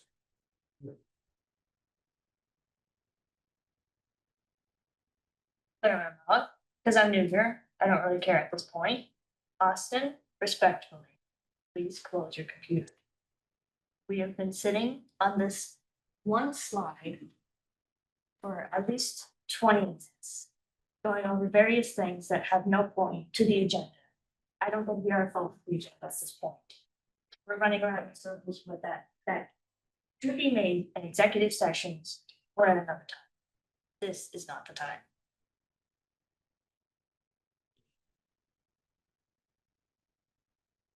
So two suggestions, if I may, about this. One is if the process seems rushed, try to figure out a way to build more time into it. You have those plans. You don't have, I mean, there are certain deadlines you have to meet, right? That are federally mandated or state mandated or whatever, right? If you're going to rip somebody, there is a process by which you have to do it, and there are dates by which you have to notify people, right? So you build that into your budget building process. Okay, I don't know when your budget process starts with the college. Our budget process at Peninsula started in September for the following year. Our administrative units started doing their planning for the next year in September. So that by the time we got to January and started to get some sense of what our budget forecast was going to be, we had already made some decisions about, here's some things we'd like to do. Here's some things we have some issues with, and here's what we think's on the horizon. So that we had some working data. Okay, we knew what people wanted. We knew what people cared about, and this involved, conversations with the union, everybody. It's a shared governance activity, right? That's the other thing about this budget stuff, okay? It's a shared responsibility. And by the time a budget gets to an administrative level where it's ready to be presented to a board, it should have been thoroughly vetted by everybody in the college community. Right? The content experts who best know how the budget's going to be spent. Right? So do you trust those people or do you not? That's a central question. Do you trust the process or do you not trust the process? And do you trust the people that are doing it or do you not? How about trust but verify? Exactly. Absolutely. Trust but verify. Right? I think that's our job, by the way, those two things. Yeah. Yeah. And if it's a mess, you hold somebody accountable for it, right? Go ahead.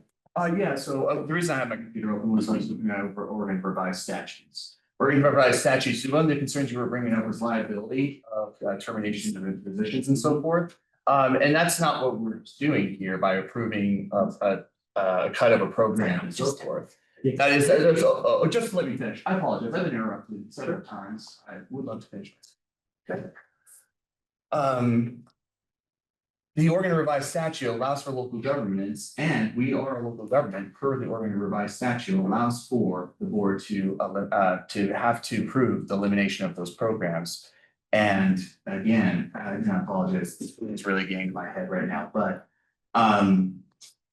that is really critical aspect of all of this, is that we have a fiduciary responsibility, and there is a trust but verify process in what I described.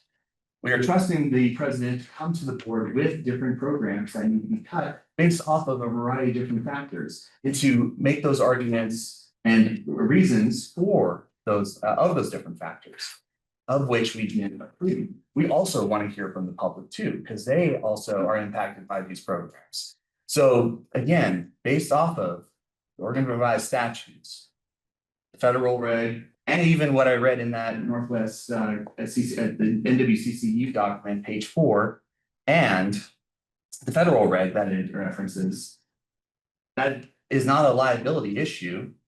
It is a fiduciary responsibility protected by law and supported by law. Are we ready to do a lunch break? Cause. I don't know if food's here yet. It's out there, you know. And I know Zach was just, we've got 30 minutes before the speaker, but just wanna Go ahead. do time check. I mean, I think we're repeating ourselves a little bit. I don't think we're gonna come to a consensus on that today. With regards to the board approving specific budget cuts, you know, my first vote on the board was around specific budget cuts. The prior year's board had asked the president to present a plan to cut $3.8 million to create a reserve fund. This board, that was roughly cut into thirds between mess, staff, and other expenses. And enrollment was up, turned out enrollment was up. We didn't have to cut it back with the level that was proposed, and we as a board voted to instead use the new revenue and avoid the layoffs, right? And this year with this process, frankly, I wanted to put forward a similar proposal, but with a 3-3 split board, I didn't want to fight about it. Right. And so we do not have a process in place at this moment to require cuts be presented to the board, but that could change. If we wanted to create a procedure to do that. And it sounds like- Do that similar to what we did. 2 Okay. years. And it sounds like there's not consensus that that is in fact the case. So here's what I'm gonna That's the say. process right now. Right now, the president can make whatever cuts she wants based upon the budget. So I just have to jump in because, just to check in with the board.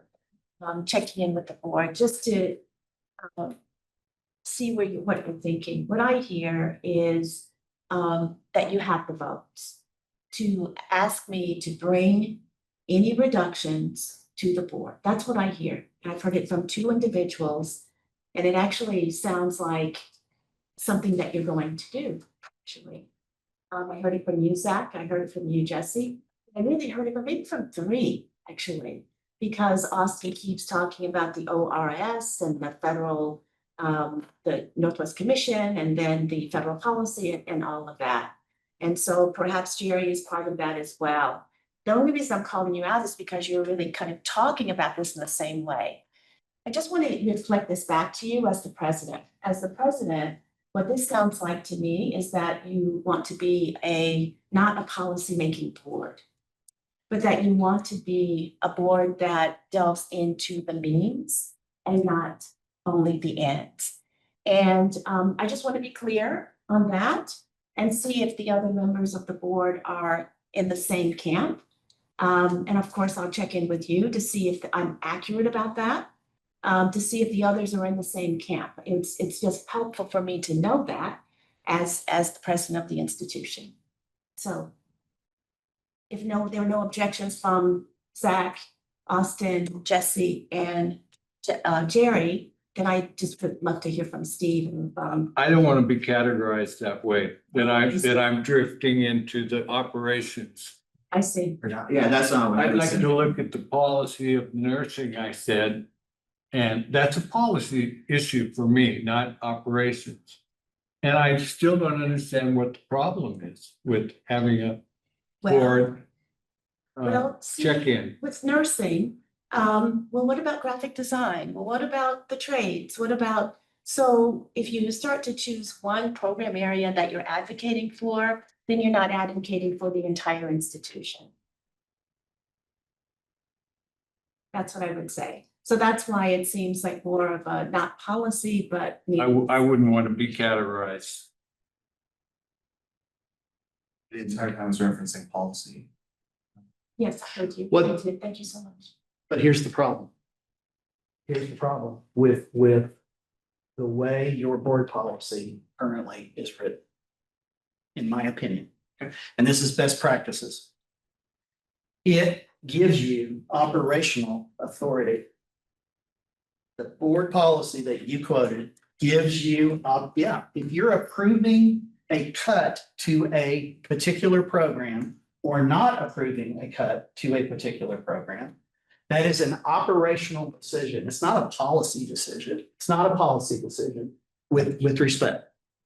Policy is, where are we going? What are the ends that we seek for this institution? The means is what kind of programming do we do to achieve those ends? Okay, Well, another policy would be is that we have prioritized like a nursing program. We could have a policy that gives, well, it's not really a policy, we could give priorities to the president, and we have a priority. you could decide, yeah, in your strategic plan, you could decide, we want to grow health sciences because that's where the future is. And that's where the good jobs are. Go for it. Knock yourselves out. Yeah. But don't pick the programs. Don't pick the programs. Let the leadership team and the faculty and staff who know what's going on and talk to people in the hospitals. What do you need? Right? We increased our we doubled the size of our nursing program at Peninsula College. And the reason we did it was the hospital and the doctors came to us and said, what's it going to take for you to double the number of students in your nursing program, an associate degree nursing, not an LPN program? And I said, it takes money. What are you willing to give us? And they gave us money.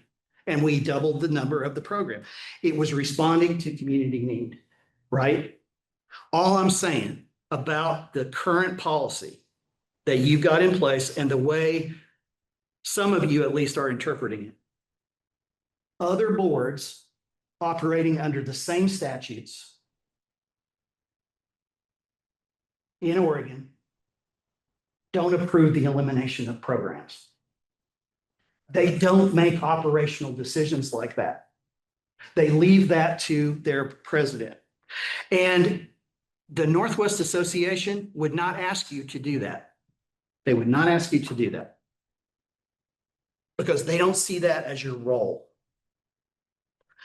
And you've got some lack of clarity about what's an end and what are the means by which you get to it. And I can't solve that problem for you. But I heard you talk about the gray area several times today. There are gray areas about, so should the president inform you of what the plan is for budget reductions? Absolutely. We're asking for, with that work. What the board policy, as it's being interpreted, says is that you sign off yes or no on that budget cut. I've said this 3 times now. With the administration going through that process of operation.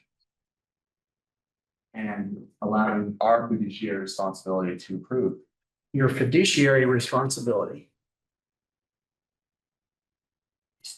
is to approve a budget.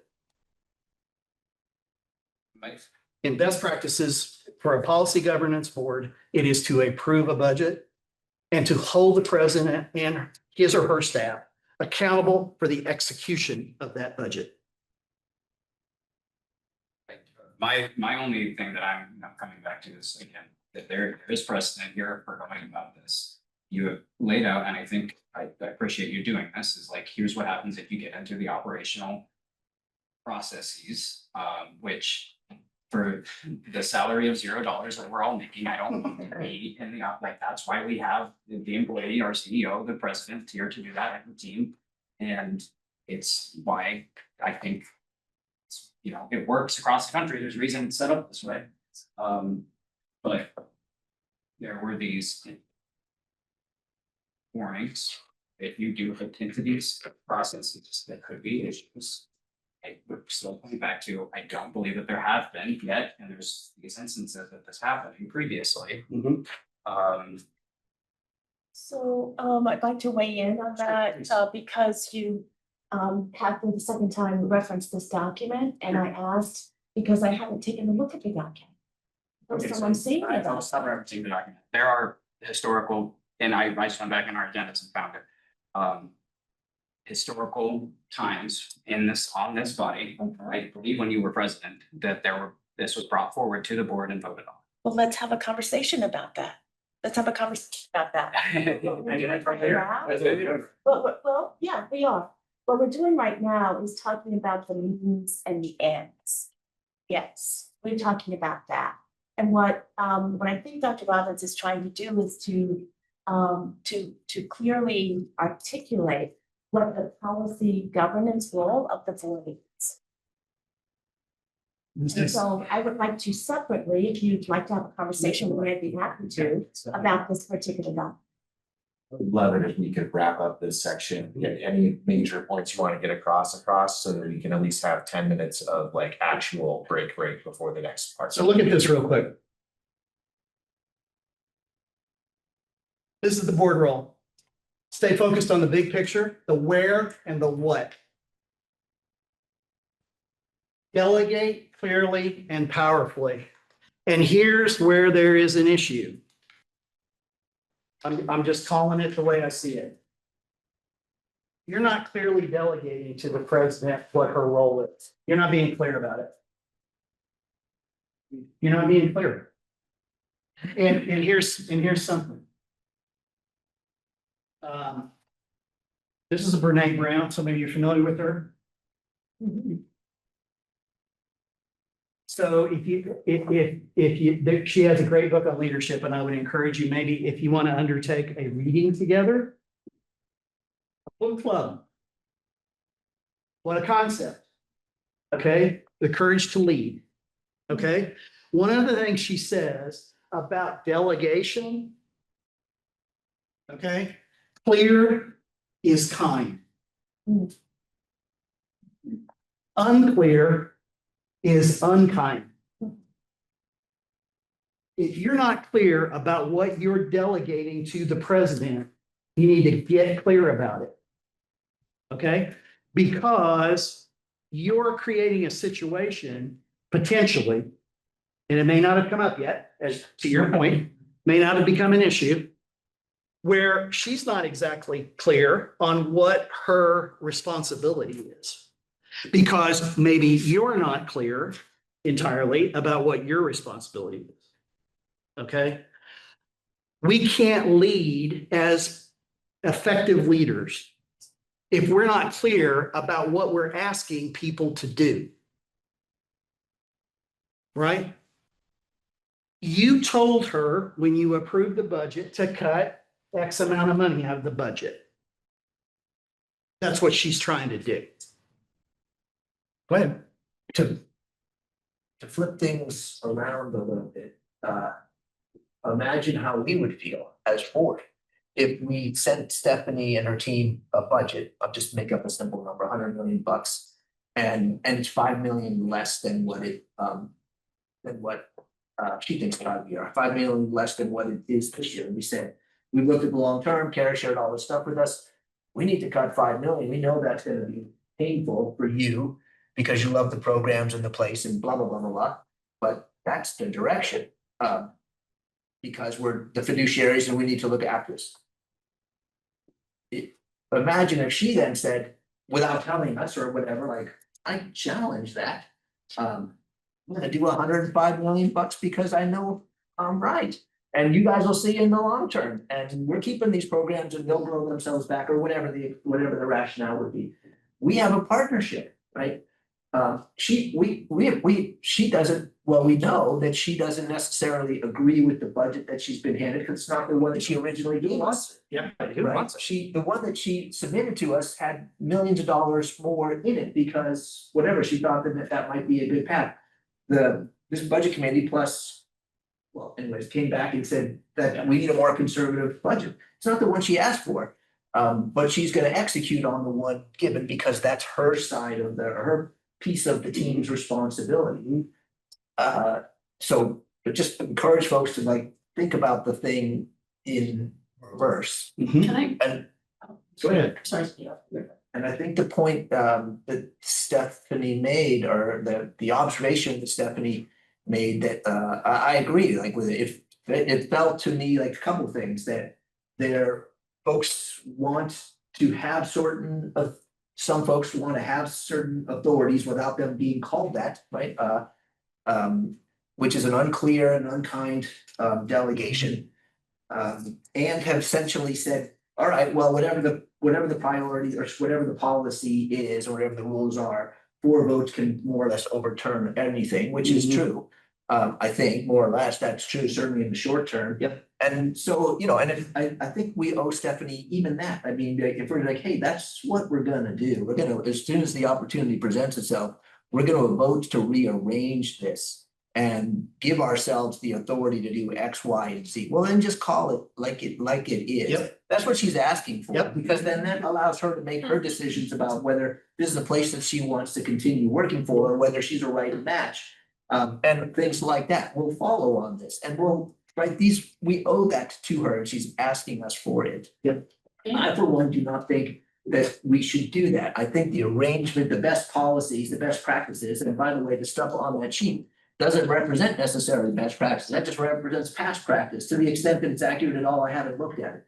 The best practices we're being told by experts are laid out on these, on these slides. We have to make a decision. Yeah, we agree that's a best practice, or no, whatever. We're gonna chart our own course and do our own thing because whatever, we want to be independent, unique, whatever our reasons would be. And then people can make decisions whether they can live with it or not. But what we continue to do that for me is personally frustrating is kind of say, well, we're doing exactly this. And we are doing best practices and here's a bunch of reasons why, and then, but not really. Let's be clear. I don't think Stephanie's is not afraid to take it as it is. I think it's the lack of clarity that, for me personally, and I believe for Stephanie as well, it's extremely frustrating. Right? Yes, ma'am. Echo what you just said, but so the board gets a motion on the table at our next meeting and decides to overturn the president's decision on the topic we won't talk about. And so then it begs the question is then what's going to be done? Where the next cut will be. So then are we gonna have a conversation about, well, if it's not gonna be this one, then what about this one? Should it be one of the IT programs that only has 16 students in it? And but they could get the coding training in this other class that has 20 students in it. And then we won't have to lay off a staff person. Should we get into the weeds and have that conversation at the board level? Oh, but if it's not the IT one, because hey, we love IT, then maybe it should be the extracurriculars, or maybe it should be this. So suddenly now the board, by saying, no, we don't agree with the president's decision that she let us know she made in a weekly communication, we want to bring that to the board. We want to have a 4-person vote on it or a majority vote on it. But so we say no. Then, okay, where do you want me to get the money for that program? Where do you want me to find that from? So now the board's going to be engaged in line item vetoing of a budget. And they're going to be getting in the weeds of deciding without information. Like you do not have any information. We do not know how many employees are in this particular one, how many FTE are over there, how much money was spent, how much tuition was gathered, what was the fees that were done. I mean, there is so much, how much was the insurance in that particular program? What was the liability? What do we need certification for it? There's so much that needs to be known in one program decision-making that the board does not have. We would have thousands of hours of meetings if we were going to get into the business of line item vetoing a decision of the president. It's a ridiculous concept that we would be taking operational decision-making and line item vetoing it. And okay, go, Austin, you want your hand to be raised every time someone's talking and hold it up and put your arm? Go for it. But man. I'm just waiting my turn. Go ahead. Am I not waiting my turn? You're fine. Have I been disrespectful in any way, shape, or form? Not to me, but let's go ahead. Let's see if we can wind this up so I got a little bit more to cover here that I think is pertinent to your situation. Go ahead. I guess my question now is, have I been disrespectful to anybody? Austin, this entire meeting, you have held your arm up like this. You have held it while people are only talking. He saw you with your arm up. So the disrespect that I'm reaching out to is that. It's like you just go like this, he says yes, you put your arm down. It's that. Skipped over several times. So it's like several times. Again, I'm not trying to disrespect anybody. I apologize, but I'm really trying to be follow proper forum and so forth. Yeah. all I'm trying to say. So let's get to what you wanna add something to the conversation. Go ahead. If you, Go ahead. I mean, I can't. Okay. I feel attacked. I feel there's like a lot of microaggressions towards me. I am literally just trying to have a conversation. And I do not feel like I've been able to properly do that. I'm just providing information and so forth. That's all I'm trying to do. Okay, so I hear what you're saying. I hear what you're saying. What I'm suggesting about this, if I can go back to kind of ground zero here. This sort of, I'm gonna call this the way I see it, okay? If you will allow me to do that. This sort of back and forth is not, to your point, productive. It's not healthy. And you all ultimately are responsible for it. I can't fix it. That's not why I came. Not why I came. I came to talk to you about best practices. Okay? And best practices, if you look at the stuff that's in the packet and you look at that AGB survey and the handout that came with that, shows you what experts in the field, okay? I've been in higher education and community colleges for over 40 years. ACCT has been doing this for a lot longer than that. And what we're saying is based on what we know about highly effective boards and great relationships between boards and presidents, is that they adhere to a policy governance model wherein the board does not get involved in operational decision making. They approve a budget, they stay on the big picture, they delegate clearly, they resist the temptation to get into the how. And when you're approving whether a program goes away or not, you're in the how. I'm sorry, you're in the how. You're not in the what anymore. It is okay to disagree with that, right? You can disagree with it, but what I'm telling you, what I'm trying to say is that's operational. It's not policy. It's not policy. It's operations. You tell the CEO what means are unacceptable. We want you to cut $2.5 million out of the budget. This is what you can't do. Do not do this. Okay. We will hold you accountable if you don't listen to that. Right? Set the guardrails. So, excuse me, if we said, don't touch the nursing program. It's operations. It's operations. But What you you said said- put no. the guardrails. So time out. Yeah. I'm gonna set the guardrail. The Okay. guardrail is make decisions on cuts to the budget based on the core values that we all agree we're moving forward to. Do the least amount of harm to the programs and services of the college. That's not saying keep the automotive program or the nursing program. It's saying do the least amount of harm. If you have students that are affected by that program being phased out, what are you going to do for those students? What's the plan? Right? You don't make the plan. What's the plan? What are we going to do if we have, if we get a windfall and something can come off the cut list? What should our priority be about restoring or saving a program or people? Okay, that's what you all are responsible for doing. It's her responsibility to make those detailed decisions, okay?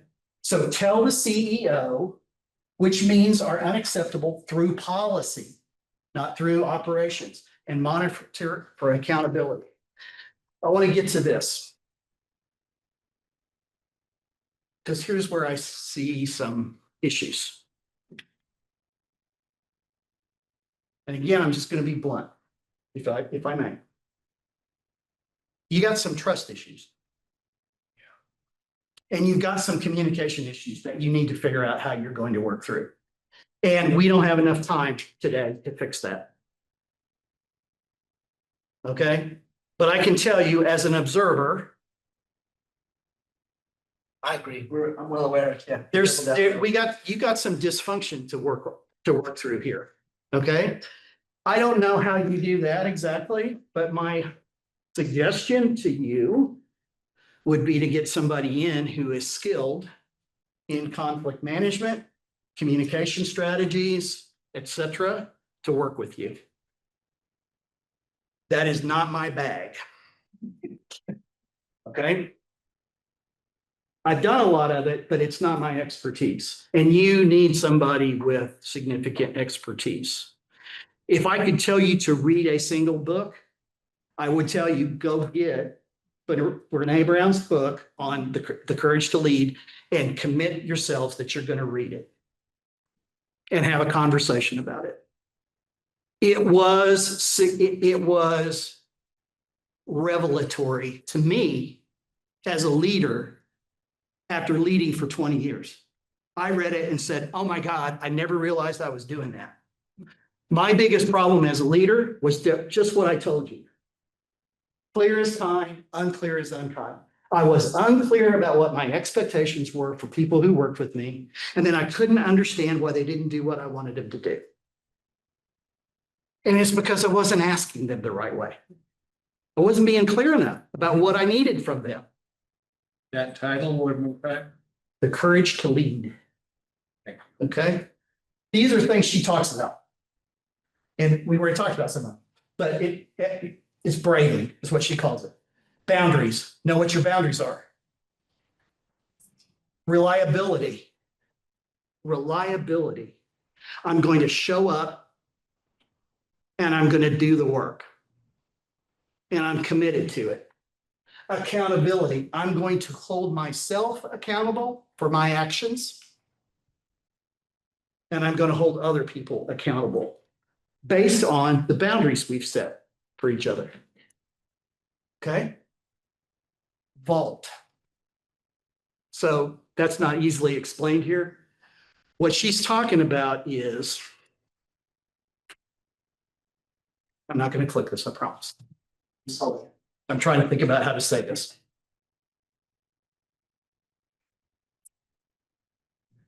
I don't have to like you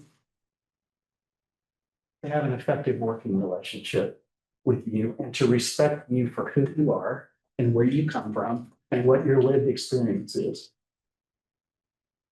You could just not be my cup of tea, right?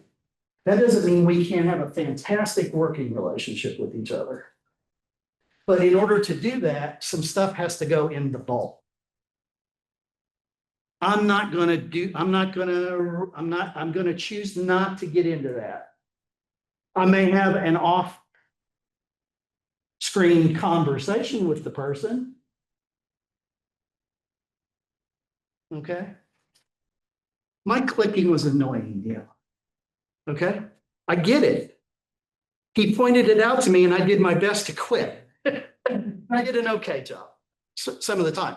That didn't offend me. Okay. He just pointed out, you're bugging me, man, quit it. Right? That's fine. So integrity. One of the things you all need to kind of think about, one of the bedrocks of trust, of trusting relationships, is that you assume that the other person is coming to the table with good intent. Okay? And if you can start with that, everybody's here for the right reason. You can do some things. Non-judgment and generosity. Give people the benefit of the doubt. When we were in COVID, one of the words we used over and over and over again in our college community was grace. Give grace to yourself because you're in a bad place and you feel horrible. Don't beat yourself up because you feel horrible, but don't beat up other people because they feel horrible and may say something that flies all over you. Right? Like speakers. too. Yep. Okay, great. It's Darren to lead, is that? Thank you. Lead? Okay. Yeah, that's it. I think I've covered most of this stuff. Right. Yeah. I will give you one last final thing as a process thing. Okay. So right now, every year, you're electing a board chair, just you sit down and say, who's gonna be the board chair next year, right? Structure. A comment about structure. My board, you had a chair, a vice chair, who was gonna become the chair, and a past chair. And you vote on chair and vice chair, and what that means is the vice chair is going to be the chair the next year. And then that chair, when they rotate off, are the past chair. That creates institutional history and memory, so that when you get new board members coming onto the board, there are people there that remember how stuff was done. It allows a new board member who may be in a situation where they are going to become the chair at some point to learn from people who have already done it. Right? And it is a predictable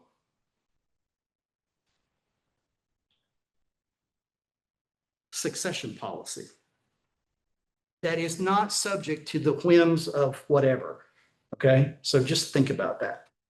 I'll leave you with this. If I can get it to work. I'm gonna skip past this. It's in your folder. You can look at it.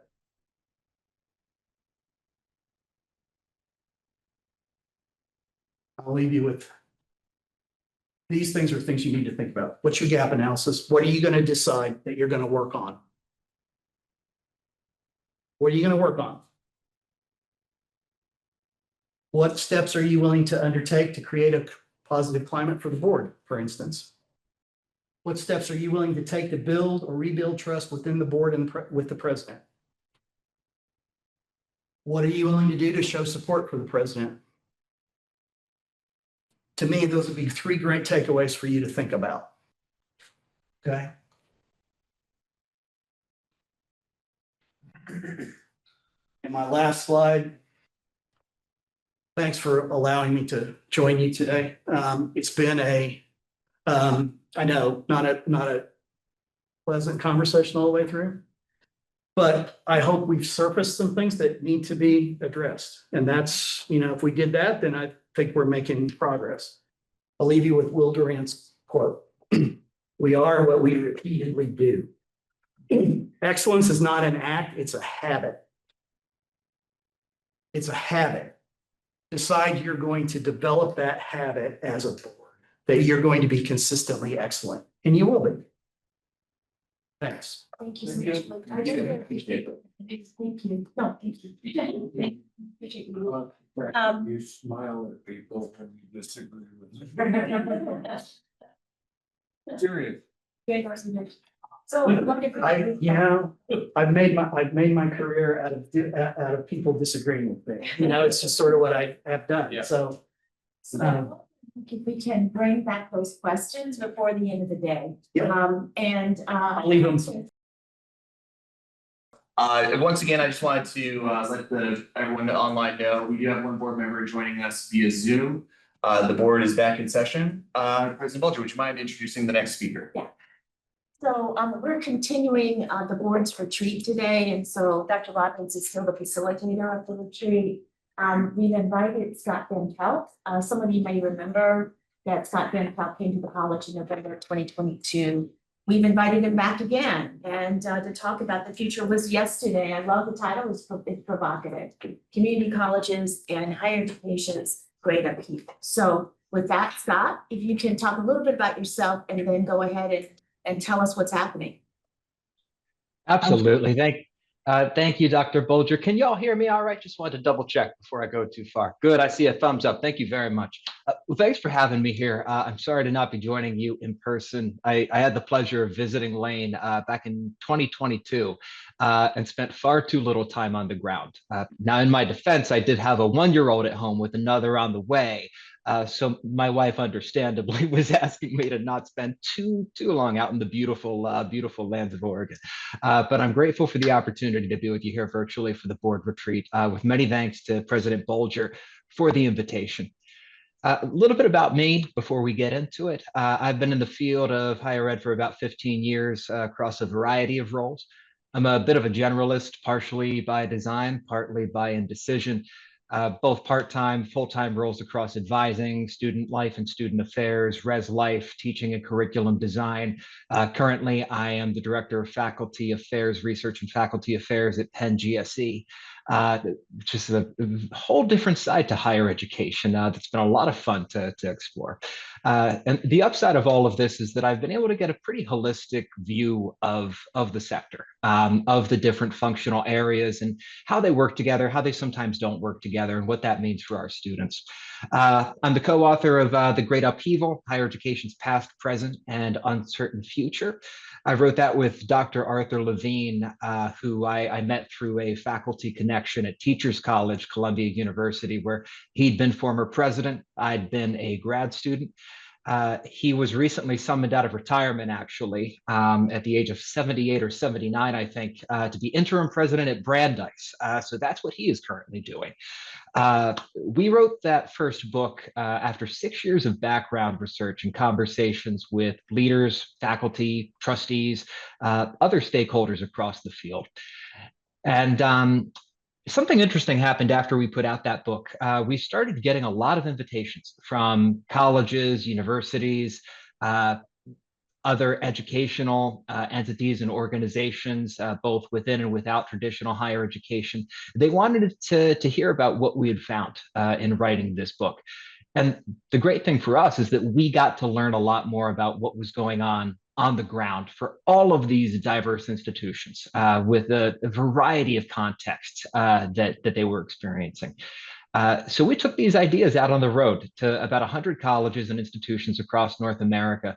And those insights that we gained from those visits, those are informing book 2, a follow-up to The Great Upheaval, coming out in fall 2025, maybe spring 2026, depending on the availability of wood for book binding, which I've learned in writing the first book is a consideration. Who knew? Anyway, so today we're going to start with a helicopter ride over the changing landscape in higher ed. I want to look at some broad trends outside the sector as well as sector-wide, focusing on community colleges, ultimately homing in on how we think about our learners. Now, there's a lot for us to explore today. I'll be sharing what Arthur and I found in our research, in our visits, what we heard from leaders around the country. I'll share a bit about what seemed to work and what didn't. But context matters.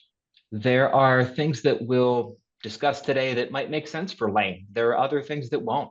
It comes down to what makes sense for you, for your institution, and for your learners. And everything will start with and come back to the learner today.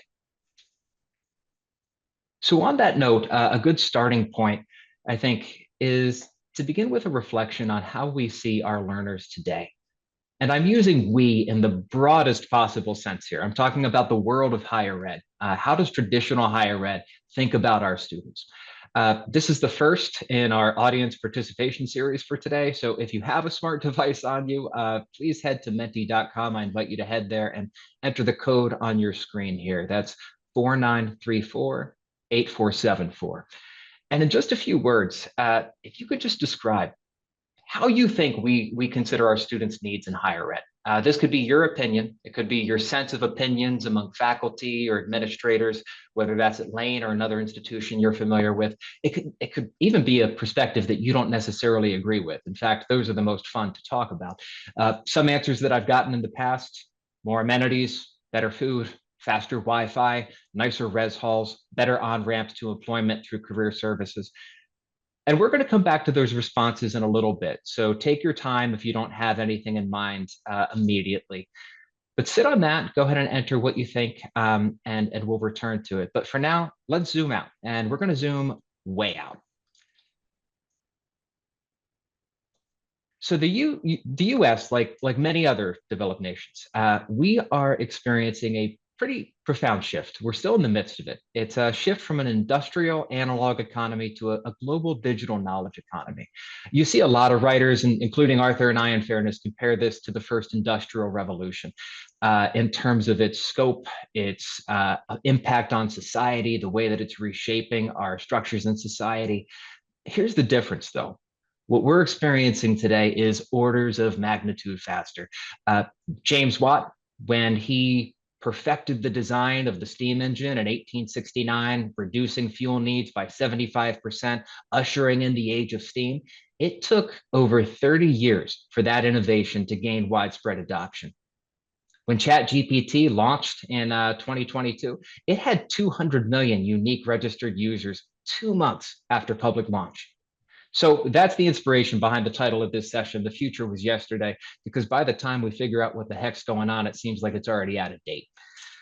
Now, this isn't the only transition, the only revolution that we're experiencing. We're actually looking at revolutions across 3 different spheres, and we'd identify those as demographic, economic, and technological changes, these macro forces that are driving change broadly with implications for higher ed. First off, demographics are changing. The number of high school seniors graduating, that number is peaking this year, and then it's going to be stalling and declining for the foreseeable future. At the same time, by 2040, 20% of the US population will be 65 or older. Right now, we're at about 14%, so that's a pretty significant shift. This is all true nationally. It generally holds for Oregon as well. Economically, the nature of work is changing.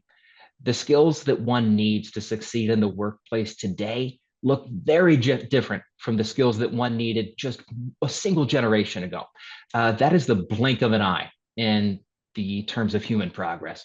Now, we're going to talk more about this as well as technology later, but for tech, I'll just say, I don't need to tell you that the tools we use in our commutes, on our jobs, at our homes, they are evolving more quickly than ever before. And that means we have to face new calls for different skills and a degree of adaptability that I don't think that we've really needed to subscribe to as much in the past in order to stay really up to speed with how things are changing. So that's the macro context. A big shift from analog and industrial to global and digital. Massive changes in terms of demographics, economics, and technology. So what does this all mean for higher ed, and how is it manifesting? Well, when Arthur and I looked across all of these changes, we tried to capture the meaning for higher ed in the most succinct way possible.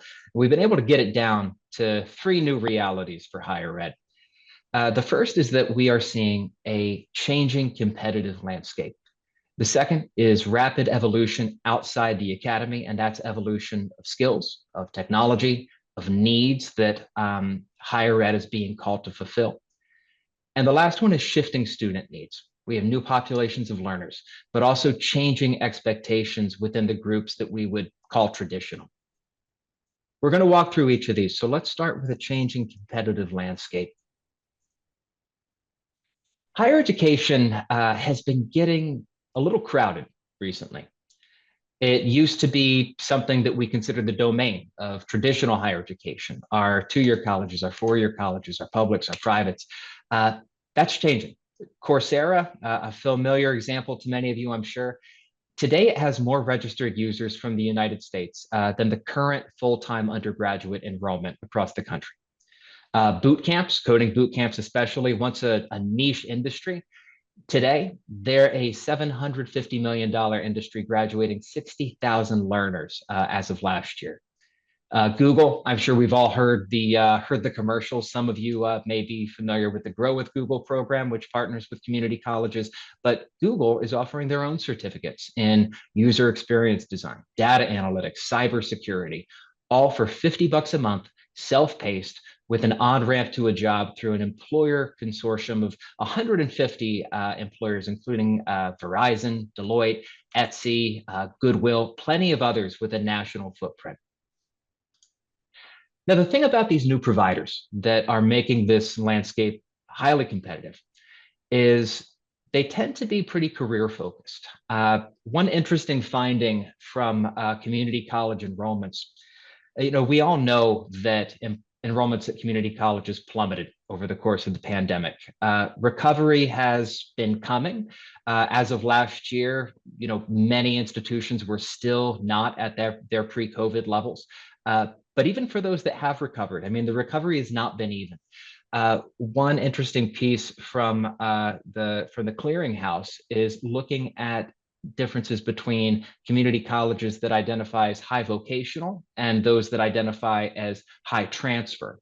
Between 2018 and 2023, institutions that identified as high transfer, their enrollments were down 17%. Those that focused on vocational were up 17%. Now that's nationwide. As I'm sure you know, context varies significantly from region to region, institution to institution. But I do think that this in part reflects a growing interest in shorter term career aligned credentials. And that's where these new entrants to the space are focusing. Non-traditional entrants are also, they're not bound by financial aid, by credit hours. So they're much more free to experiment with flexible, online, self-paced offerings that can be low cost because they don't need to invest as much in the human capital to provide that educational experience. So that's the changing competitive landscape. We also see rapid evolution outside the academy. Now, when we think about higher and post-secondary ed, we tend to think in terms of degrees. I think that's true across a lot of higher ed. We tend to think in terms of programs that are 6 months, 2 years, 4 years long. You get your degree, and then you look for a job. Degrees aren't going away. But what Arthur and I see is growing interest from students and from institutions in shorter term, flexible learning experiences that provide skills and knowledge that those learners can apply immediately. And here I think is the more interesting part. It's that they're going to be looking for these things, not just once or twice at the start of their careers.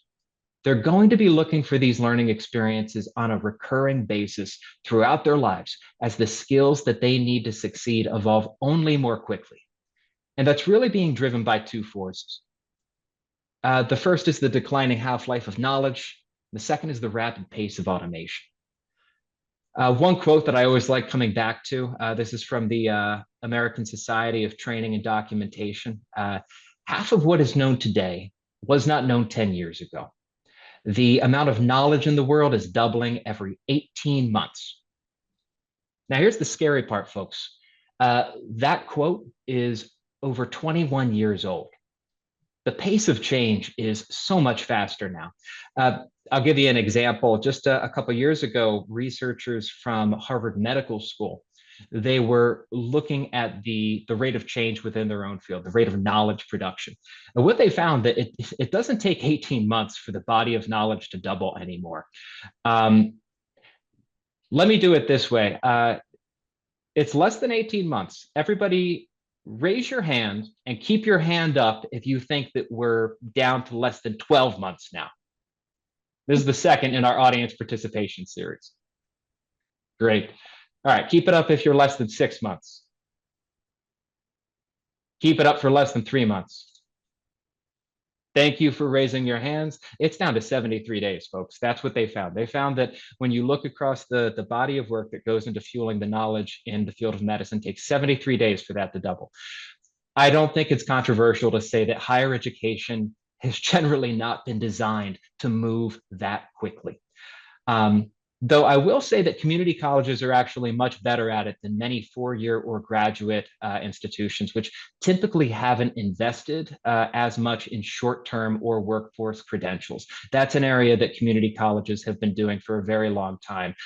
So even though the pace of this is changing, even though the specific details are changing, it's an area where many of our two-year institutions already have a leg up. The second force here is automation. Now, automation is a complicated beast, and it's not always treated that way in popular media. Automation is not just about an entire job going away because a robot or a piece of code can do it. In fact, most of the time, it's not about that. It's more so about how roles and jobs change as discrete tasks become automated. And the way that those changes happen, those changes are going to be significant. The Brookings Institute estimates that the impact of generative AI alone will lead to 30% of workers seeing half of their work tasks being automated within a few years. And unlike earlier waves of automation, we're not talking just about manufacturing. We're not talking about rote or routine tasks alone. We're talking about more cognitively demanding and even creative tasks in fields like law, programming, medicine, healthcare, the creative arts, and yes, even education.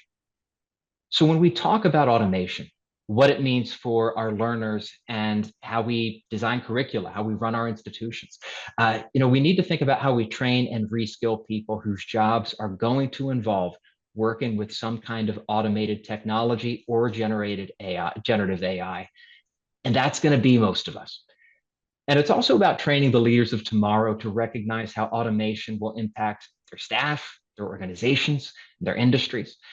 This is already playing out with impacts on entry-level roles. We've already seen that over the past year, kind of a diminishing in the typical entry-level roles and the responsibilities and skills that are associated with those roles, creating a lot of heartache, a lot of challenges for our students who are coming out into this labor market now.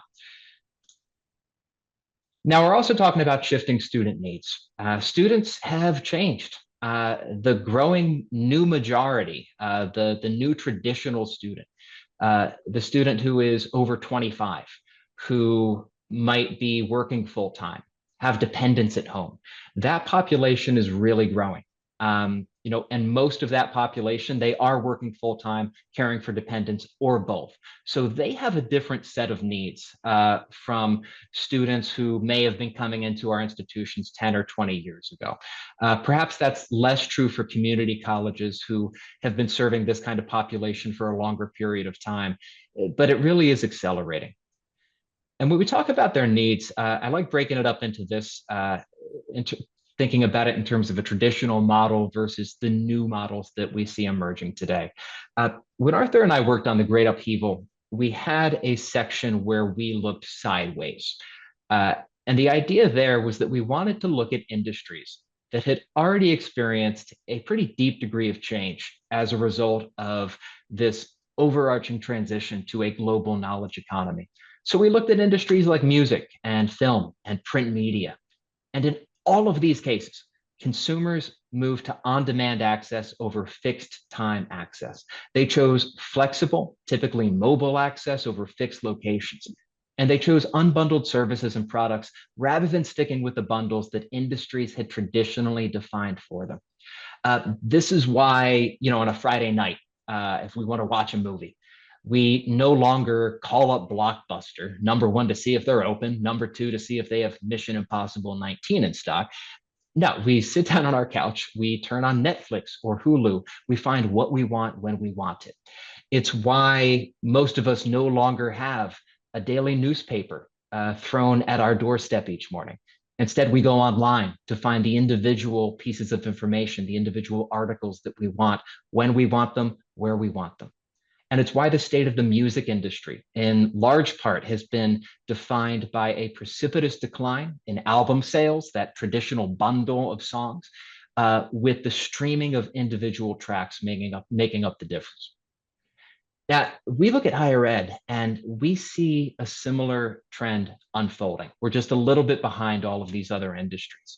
But here's the thing, our students are used to this. They're used to experiencing these things in just about every other aspect of their lives. And so often they come to higher ed and they feel like they've stepped back in the past by a decade or two. And the pandemic really put this into overdrive. Starting in March 2020, the vast majority of instruction shifted almost overnight to primarily online learning. These students experienced a degree of flexibility at an unprecedented scale. And the preference for that flexibility has persisted post-COVID. And this is especially true for adult learners. That group I talked about, 25 older, who represent a third of all enrollments, most of whom are working full-time, caring for dependents or both. And I'd say that for this population, opportunities for any time, any place education, it's not just a matter of convenience. It's actually much more so about access and equity. And we'll spend a good part of the latter part of this session talking more about this idea, about how student needs are changing and how we can better meet those needs. So where are we going? If we put all of this together, this is where Arthur and I see higher ed going. First, a greater focus on outcomes over inputs. We're seeing a much greater focus on measuring learning and academic progress, not through a letter grade, not through a number of credits, but rather through the achievement of discrete skills and knowledge, also infamously known as competencies. And institutions have started catching on. In 2014, just 10 years ago, there were 50 institutions with competency-based education programs either in place or in development. Today, we have over 600 institutions offering more than 1,000 CBE programs altogether. A close neighbor of Oregon, California, is going all in on this, actually. California identified a very large proportion of students who wanted to come to higher ed, but had some barriers. Cost was a barrier, time was a barrier. They may have had college credits that they knew wouldn't count when they tried to transfer into a new program. And so California actually is piloting a CBE model through their community college system. They provided, I think, maybe 10 or 12 institutions with seed funding to pilot competency-based education programs, to discover best practices, to propose policies that would need to be implemented in order to make CBE work in the state of California. And I think that's going to be an experiment that's worth following. It's still in progress, last I checked, and I think it's a great example of a state identifying how something like CBE could serve a population of learners, millions of learners in the state who otherwise have been excluded from higher ed.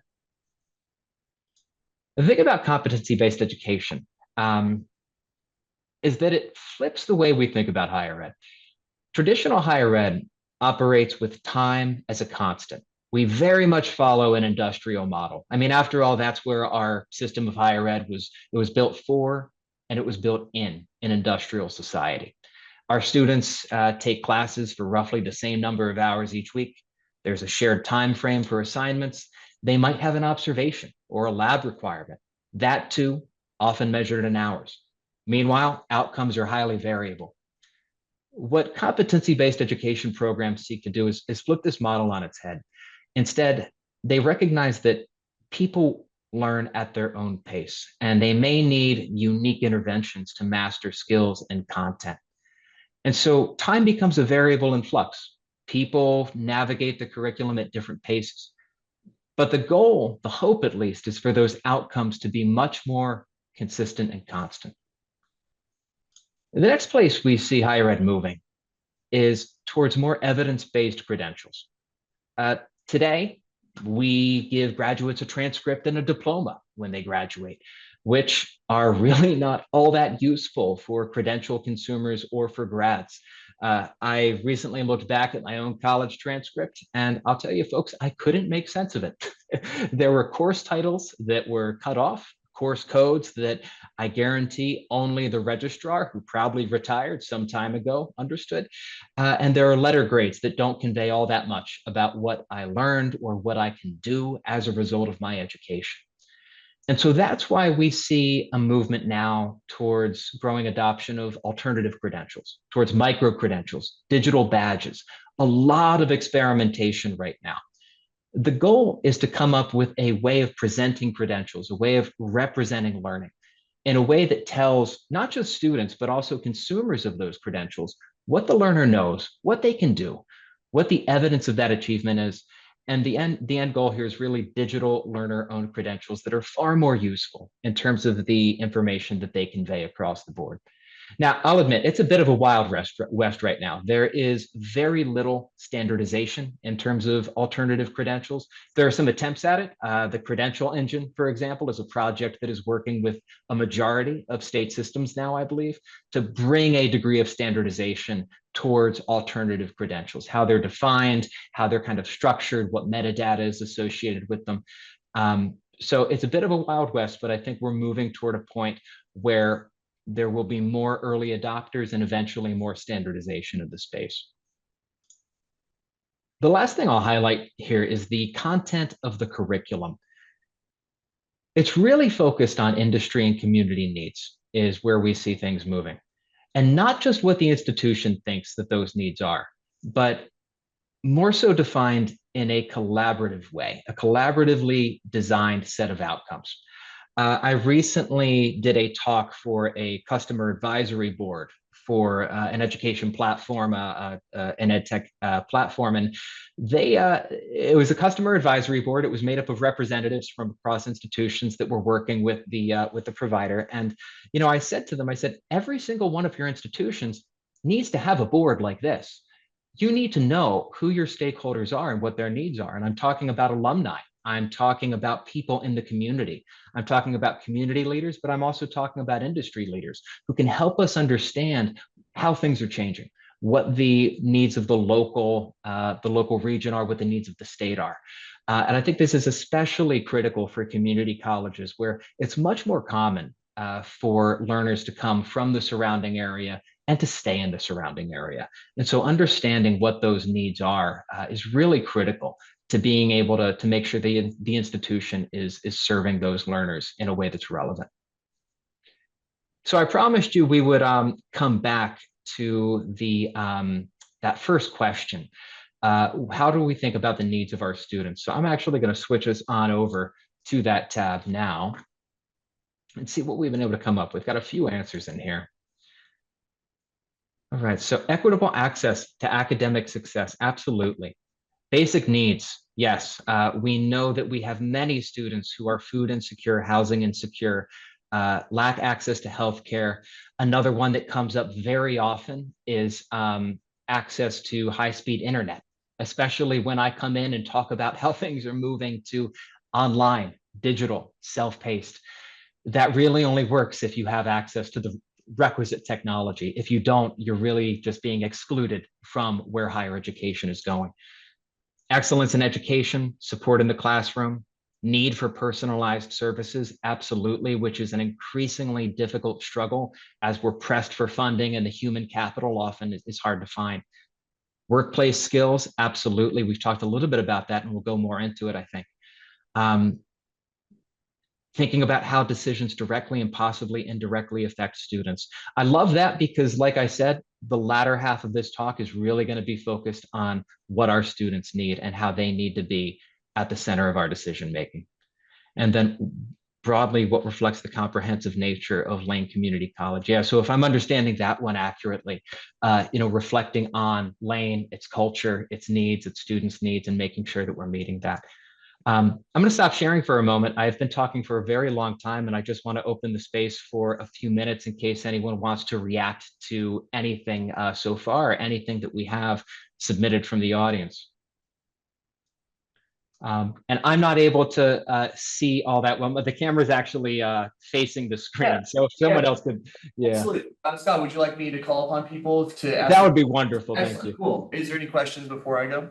No. Okay, perfect. Yeah, Scott, so really quick, the one thing I was kind of seeing missing in all of this is like equity and equitable access and to a certain degree, right? Because evidence-based can benefit the majority, right? It can benefit the greater populations of the community. It might not necessarily like take a look at marginalized communities, minority communities, disenfranchised communities, and so forth. And obviously the purpose of community colleges is to serve those populations. Can you speak on that, especially in regards to your theories written in the book? I just want to make sure I understand correctly, so I address the right. So we're talking about access, equity, access for marginalized groups, historically underrepresented groups, and how that fits into this larger picture that we're talking about here? Absolutely. Thank you. Yes. Yeah. Listen, there are a lot of things that we haven't solved and we're already on to the next step, which is frightening to me. Yeah. I normally give this disclaimer when it's more of a formal keynote, but I appreciate the question because it gives me an opportunity to do it here. The trends that Arthur and I surfaced, they're not necessarily trends that we like. They're not necessarily trends that we're all, ardent supporters of. It's really just what we see happening on the ground. And there are things that do worry us and worry me. I mentioned, for example, lack of access to the internet, to technology. This is something that plays out across race, ethnicity, income levels, geography. I think as of last year, something like 90% of white households that identified as white households had access to high-speed internet. For Hispanic Americans, it was about 10 points lower. For Black Americans, it was 15 points lower. The differences can be even more severe when you're looking at say low-income groups and high-income groups, and also rural versus urban populations, where I've been to states where they are operating either in or adjacent to a county where 12% of the population has high-speed internet access. So I know I'm focusing a lot on technology now, but in terms of things about where things are going, that I see as a major challenge, is that we never solved the digital divide, and now we're moving towards a world where there's going to be a lot more focus on the digital. And so that's a key concern for me. I do worry about us getting to a point where, we sort of already do have this sense of two tracks of education, but I worry it'll be deepened even further. The idea that we'll have sort of these lower cost, flexible, non-traditional providers, whether it's the Googles or the other providers of the world, who sure offer an on-ramp to employment within a 3 to 6 month time span. And that can be really appealing to someone from a lower SES background. I say that as a first generation college student. Came from a family where my father was the only one working. He was a railroad maintenance worker. If you told me at the age of 18 that I could go online and get a credential in 3 or 6 months that would get me a job making $50,000 a year, sign me up. I don't need to know anything else. But I would have missed out on a lot of wonderful experiences and incredible growth that came about through my post-secondary experience that has served me really well into today. So those are some of the concerns that come to mind for me. We know too that looking at demographics, that traditional age demographic, 18 to 24, is going to be stalling in terms of sheer numbers, but the composition is going to be changing significantly. It's a sea change in the true sense of the word. Hispanic Americans are going to increasingly be making up that 18 to 24-year-old group. And that's a population that we have generally not served all that well in higher education.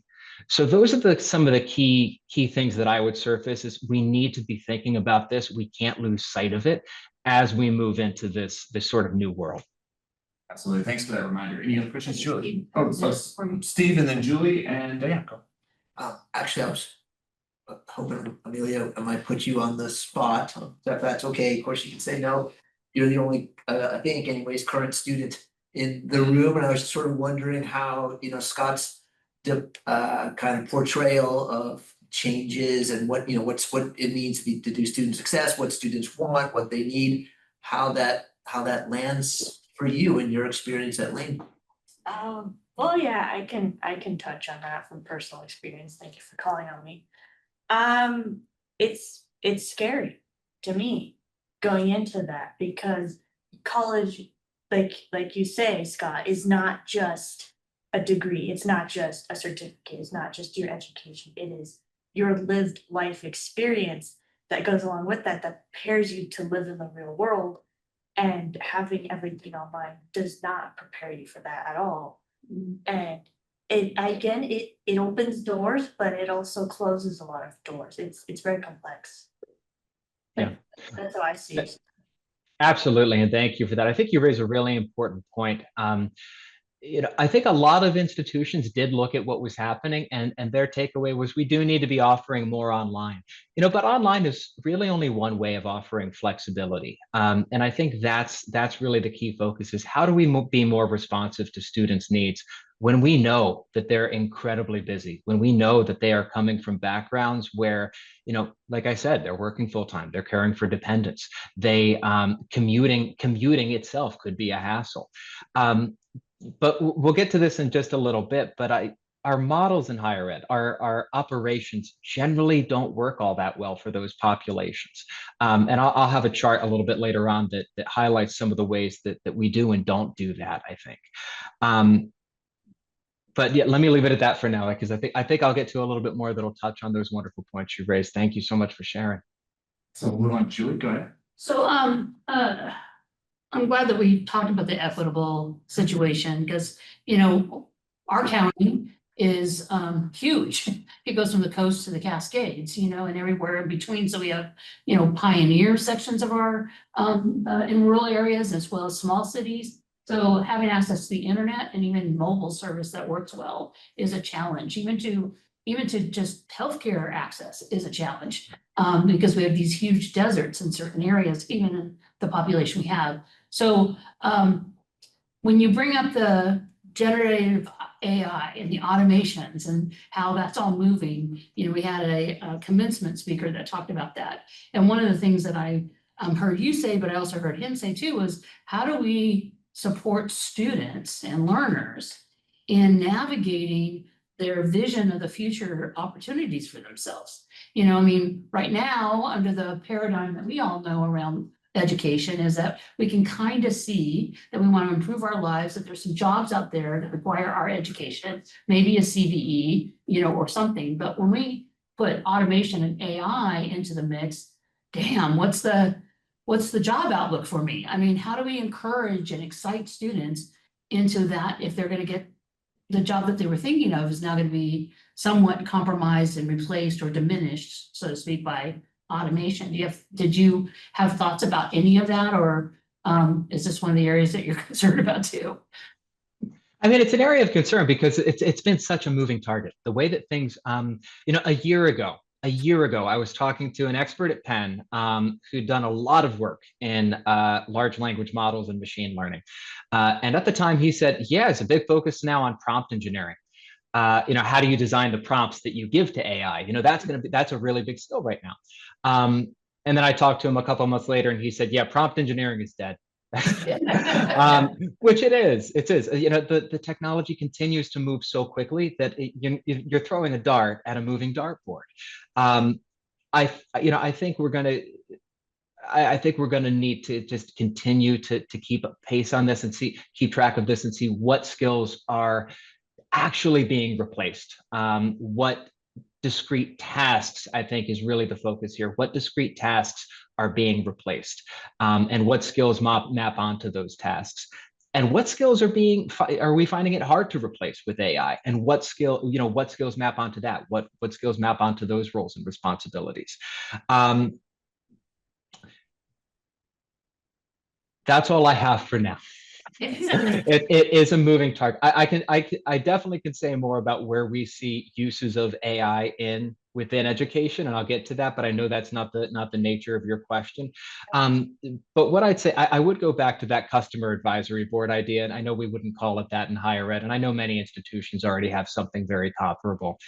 But we need to be in touch with the employers that our students are going to. We need to understand where their heads are at and what they are thinking in terms of how they are deploying AI into their industries, into their specific businesses, sure, but also what are they seeing in their wider industries? Because that kind of feedback can help us understand what outcomes and credentials we should be designing. The biggest challenge for us in higher ed is the fact that that's going to be faster than ever before. I've worked with a lot of faculty. It's not uncommon to, take a syllabus off the shelf, dust it off a little bit. Hey, it's good for next fall. That's not going to work anymore. Learning in terms of skills and outcomes, it's going to need to be an ongoing assessment to make sure that we are on track with what is relevant and actionable for our students. Great, thank you. So we got Steve and Jesse, just to let you know, just raise your hand if you have any questions. Go ahead, Steve. Yeah, so Scott, so one of the strong areas of commonality that we as board members discovered that we all have in terms of what priorities we would have for the institution going forward, strategically, long-term, that kind of thing, was student success, right? And we just had a discussion about this 2 days ago even, like, so, and there was a few others, so I'm not trying to say that's the only one, but that was clear. I don't know if there was clear, strong support that student success ought to be sort of central to our decision making. And a lot of what you're talking about is, you know, what does basically that look like going forward? It's not going to be the same as how we would have defined it in terms of the resources, et cetera, we need to provide. So we will be having discussions about this in a strategic sense over this year and in subsequent years about, you know, what does that mean? How do we need to resource the institution differently going forward than in the past in order to achieve that strongly felt value of student success. So anyways, what questions would you recommend that we ask ourselves as a board to help us get there? You're about 20 minutes early on this question because I've got a model that's gonna answer. No, that's it is a great question. So, You're gonna cover it. yeah, I don't want to keep saying, oh, I'll get to it later, because inevitably I will forget to get to something, and then someone's going to say, oh, he promised me. So, you know, just for now, I'll say, you know, in terms of what questions to be asking, you know, what are our students looking for? I mentioned earlier the difference between enrollments in high transfer and high vocation institutions. That's a national number. On the ground, it can look very different from region to region. If you have students who are, you know, really going toward wanting to transfer, by all means, that's a great direction. If you are finding that that interest is not there as much anymore, then there is a reason to look at alternative pathways. I only bring that up because I went to one institution where I heard one of the rationales against change was, but we're an X institution. This is what we do. This is who we are. And what I said in the moment was, that's who you have been. Whether or not that is who you continue to be depends on what your students are looking for. And so I think that, yeah, that would, sorry, go ahead. I'm interrupting, I know that, but I'm gonna refine the question. So I think it's Please. for a long time, and I'm not expecting you to know our demographics and all that stuff, but Lane has been, you know, a comprehensive institution, right? We have lots of different folks with lots of different interests. So those who want to do transfer, we're providing for that. Those who nowadays, anyways, those who want to do online, we do, I think like 30-40% of our students are online now, something like that. The president could correct me. We have a whole vocational or, you know, CTE type programs. And I think part of our concern is like, we are desperately trying to hold on to all of it. I don't know, maybe we'll succeed, or maybe you're telling us you guys are gonna have to pick, or the market's gonna pick for you, or, you know, what do you tell an institution? It's like, we are a comprehensive institution. We want to remain one, in part because we still have that diversity of students showing up every day. Absolutely. And if that's what you see on the ground, be a comprehensive institution. In terms of what that means for the new directions you take, or kind of the initiatives you deploy. The only note of caution I'd say is, you know, one area where I have seen institutions fall short or even fail is when they throw everything at the wall to see what sticks. They end up trying to do CBE. They end up trying to do alternative credentials. They end up trying to do both transfer and vocation. They end up, you know, trying to do any number of things. And it all just kind of fails because you can be really good at a few things, or you can be lackluster at a lot of things. And so I think there is a need for, you know, intentionality around what's being pursued and why it's being pursued. And making sure that the capital and infrastructure is there to support those directions. I know we might have one or two more questions. I do have more that I'd love to share with you, and there will be an opportunity for more discussion and questions, but I think we had at least one or two others who were in the queue. Zach, was that a question, or did you just have a statement? No, more just I think we're seeing the uptick in our student body of people that are doing CTE programs as opposed to transfer. We've gone from 55-45 transfer to 55-45 the other way in CTE programs. And I think we're investing money to build the infrastructure necessary to help those students, the iTech building, the health professions building. So I think we're sort of leaning into the changing student body and the greater focus on career technical education, like that, we're seeing it on the ground here that we're becoming a more of a CTE institution than we were just 5 years ago. I just have a question. Scott, have there been any surprises for you since 2022 to now? Any surprises in the trends that you found? Surprise, that's a wonderful question. You didn't say my question was a wonderful question. They're all wonderful questions. It's a wonderful, so do you know what? I say it's a wonderful question if it's a question that Arthur and I had too. So that, yeah, that is a great, in terms of what surprised us. So, some things were on track. We predicted that there would be greater adoption of alternative credentials in CBE. We've seen that happen. COVID threw a wrench in everything. Our manuscript came out before COVID. We had expected more institutions to face severe financial challenges and close.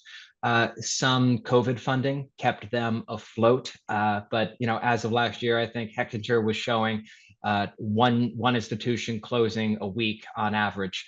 And so we may be seeing that coming back, more closures and mergers across the traditional sector. But in terms of what's surprising, I think it's how many institutions are still grappling with their own identity. It's one thing to look forward and talk about the trends that are coming. It's a very different beast to internalize those and consider how they impact our institutions and our students as we know them to be. And too often we found that institutions just really weren't aware of who their students were and what their needs were. And these institutions, when they were looking for answers for what their students needed, for what skills they needed, for what their aspirations were, they were looking internally. They were having faculty and staff meetings. They were talking within leadership meetings. They weren't talking to their alumni. They weren't talking to their local employers. They would ask Arthur and me, hey, what program should we be offering? And we'd say, sorry, we can't help with that, but here are the people who could if you were to ask them. So that was probably the biggest surprise. The other thing, Arthur and I actually wrote, in our new book, that one thing that seems to be a prerequisite for success is having a longer tenure of leadership in order to create momentum of change, which I still think is true. The average tenure of presidents in the post-secondary sector has declined pretty significantly over the past couple of years. I think it used to be 12.5 15 years ago. I believe it's down to 8.5 as of last year, maybe even lower. And so it can be hard to sustain change as leadership turns over more frequently. The interesting exception to that ended up being Arthur, actually. He was asked to serve as, I mentioned, interim president at Brandeis last year. He came and he was asked specifically to implement the changes that we discussed in our book. And in just a year, he has been able to create some incredible momentum with the buy-in of the faculty, the staff, and the board at Brandeis. Now that's a unique circumstance. He's an alum. He was asked specifically to come in with this agenda in mind. But there are definitely differences in terms of the impact of leadership on change too. But we often did find that institutions were just turning things over a lot, whether it's president level, board level, what have you. Whoever was in charge at the leadership level, lots of turnover, and so it made it really hard to preserve momentum. Just for agenda check here, did I see right that we have 6 minutes left in this presentation, or? Oh, The average tenure for a community college Perfect. president, according to our data, is about 6 years right now. Sorry, Scott. Okay. My apologies on that. Yeah. And just FYI, yeah, exactly. Yeah. Sorry, I was talking sector, community college. Yes, that makes sense. Sector wide, I think it was, Yeah. might have been a little bit more, but yeah, absolutely. Perfect. And just FYI, we have this agenda item until 2:30, just giving you an FYI there. Thank you. Absolutely. Great. Well, in that case, why don't we keep forging ahead in case there are any questions that anyone has burning right now? Okay, let's go ahead and keep moving. So let's talk a little bit about how institutions are responding, which I think touches on several of the questions, all wonderful questions that you all just raised for us. So what are we seeing on the ground across these visits that Arthur and I conducted? Before we get into that, I'll just ask a question for you to noodle on. You don't have to bust out your smartphones for this one. But what's an example, whether it's at Lane or another institution you're familiar with, of a practice, an initiative, process, or other undertaking that you feel is truly student-centered? And what makes you feel that way? How is it student-centered? Because we're going to come back to this idea at the end of this segment. So how are institutions responding to these changes? And I imagine these will be familiar to you. First is expanding enrollment strategies. Dual enrollment has surged in popularity. There are many institutions where, as much as 30 to 40% of their enrollments are dual enrollment. We had a question around what was surprising. I think dual enrollment was something Arthur and I had an eye on, but it has been surprising just how much it has surged in popularity, and as as a way for institutions to sort of make up the difference in enrollments that they've encountered.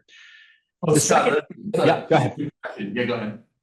Dual enrollment, can you define that? Is that high school and college, or? Oh, yes, sorry, that's exactly it. Yes, so it's when students in high school can also take credits, typically at a community college, that count towards that degree.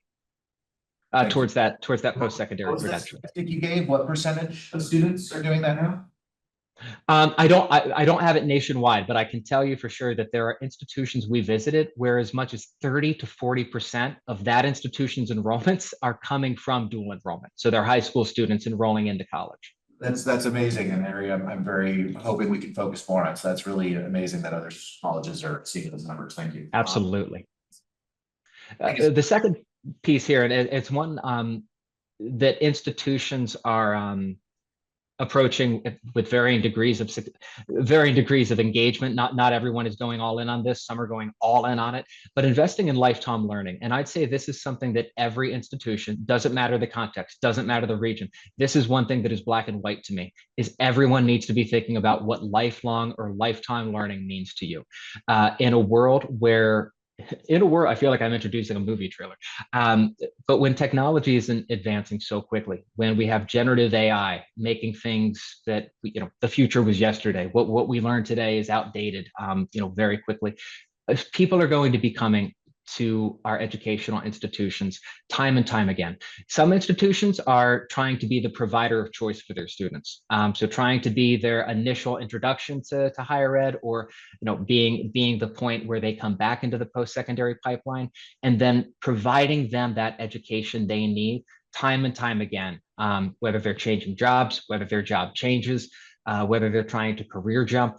This is an opportunity for enrollment strategy that I see as being beneficial across the board, is thinking about how we provide those lifelong learning opportunities. The next one is implementing technology in curriculum, admin, and operations. Generative AI, ChatGPT has really been big in this. We see institutions using live chatbots for within classes to interact with students, in the moment at any time of day. We see them being used in financial aid, in advising, in admissions, to sort of be that first line of answering the most basic questions, so that the staff member's time in whatever office they're working in can be reserved for higher level discussions or more advanced work, which is actually something that's similar to many earlier previous waves of automation, taking off those lower levels of cognitive effort and reserving that for the human. This is one thing I came across last week, so I'll share here. It's very relevant. There was a study on the most popular times that students are interacting with AI tutors, if they're in an institution that uses them. It's 9 p.m. to 3 a.m. And so what I say to institutions is good luck staffing a tutoring center from 9 p.m. to 3 a.m. So that's sort of where institutions are using that. And then adopting a student-focused lens, which is one thing that came up in the students' needs feedback. It sounds intuitive. I promise you it's not, based on what Arthur and I have seen. Putting the student at the center of all we do, our strategy, our operational decisions, our curricular decisions, and we're going to come back to that. I promised you there'd be a table around what we mean between institution-centered and learner-centered. When we think about institutions, 5, 10, 15 years ago, sort of the institutions that most of us went to, you had offices open 9 to 5. Faculty decide what classes are offered and when they're offered and the mode in which they're offered.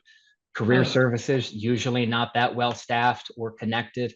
Registration processes, I'll give an example of this in a few minutes, but very complex just to get in the door, of the classroom, the number of hurdles one needs to jump through.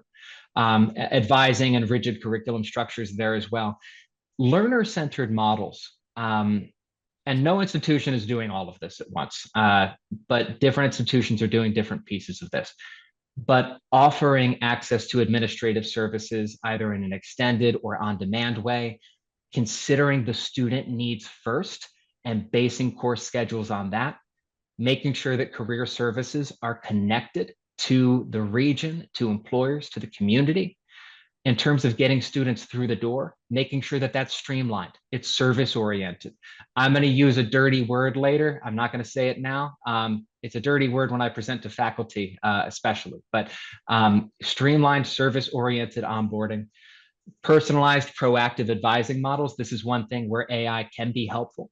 And then modular, flexible, stackable learning pathways, instead of rigid curriculum structures that can be a barrier to students either completing their studies or ultimately transferring to another institution.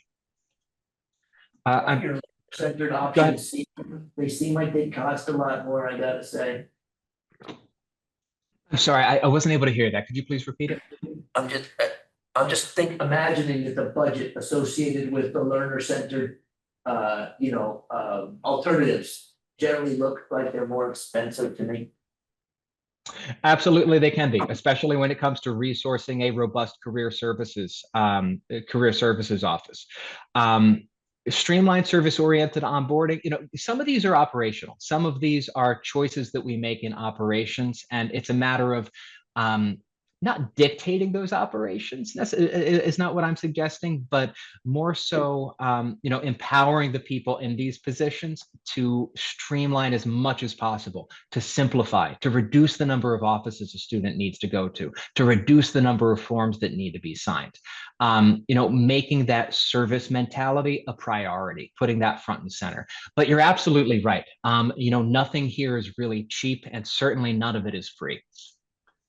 Scott, we have one question here. Go ahead. Please. Question actually for President Bulger. I know we've been doing a lot to streamline our onboarding or our registration process. Can you speak at all to our success in reducing the steps in that process, or any of these other learner-centered approaches that we're currently pursuing that you might want to highlight what we're already doing? I think in my deck, then we can talk about that, because I think somebody from Student Affairs should be here. Any other questions? Go ahead, Scott. Thank you so much. Right. All right. So I'd love to debrief this response, but we've had, great questions, and I want to make sure we save time for that. So I'll just ask you to reflect on your own, thinking about keep that in mind, those student-centered initiatives, those practices, just keep those in mind as we go through the rest of our time here today. And also, I would also encourage you to think about them in terms of how we're discussing the changing models of higher ed. But let's keep that one in our back pocket for now. And let's go on to kind of what Arthur and I are calling what works. These are our notes from the road. Like I said, we've visited nearly 100 institutions individually, or both of us speaking at them or consulting with them. And Of course, I don't need to tell you that higher education is an enormously complex enterprise with over 4,000 semi-autonomous institutions operating in myriad ways. So trying to condense this into a few bullets is a challenge, but I'm going to try and give you what we saw as being sort of the biggest highlights here. First is when looking at change and implementing change, build a coalition of the willing. Whether it's a new program, something that uses competencies using AI tutors in the classroom, the digital classroom, experimenting with micro credentials or alternative credentials, coming at this top down and mandating, hey, this is how we're doing things now, get on board or get out. That's where we saw institutions generally fall short. Institutions that started with pilots, that started with finding allies in the faculty and staff who, number one, had the trust and respect of their colleagues, and number two, understood the institution and its needs at a high level, not just within their own domain, not just within their own program. Starting with them and recruiting volunteers, offering incentives, even minor ones, and providing transparent access to information on what the initiative is, what the evidence is that supports pursuing it, what evidence there is that it's working on the ground here, and what the next step is. So finding those allies, working from small volunteers, and really being transparent around changes, evidence, and success. The second is defining unique value. We talked about how the landscape's getting kind of competitive, very competitive. It's not enough to be unique. We need to be unique in a way that's compelling to our target learners. And that feeds really into our third one, which sounds like it should be so obvious. And this is something that I think I mentioned was a surprise, is that it wasn't obvious at many institutions. Too often, there is a gap, or there was a gap we found between what institutions know or thought they knew about their students' needs and how they actually met them in practice, whether that's through the curriculum, through operations, what have you. I'll give you an example that Arthur and I love to highlight. So about a decade ago, Amarillo College, as co-recipient of the 2023 Aspen Prize for Community College Excellence, they undertook an institution-wide process redesign. And they started by considering who their students were, what their needs were, and how the college's approaches to teaching, administration, and operations fit those needs. And what they came up with as a guiding light for their discussions was this archetype, who they called Maria. And Maria was a composite of their student body. She was 25 and older. She's working full time. She has dependents at home to care for. She's part of that new majority that we talked about earlier. They used Maria as their lens, and they examined the barriers that students like her faced. They ran through scenarios that Maria would need to undergo to get enrolled and succeed in the institution. They identified processes and structures that got in the way of success. I don't know if we have any Terry Pratchett fans in the room. I'm on a Terry Pratchett kick right now, but he has a quip in one of his books called Soul Music. It goes, she got on with her education. In her opinion, school kept trying to interfere with it.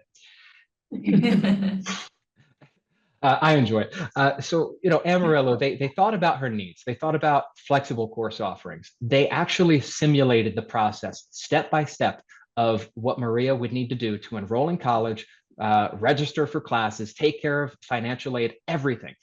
It turned out that Maria would need to visit 7 different offices, seven offices to do everything she needed to do just to get into the classroom.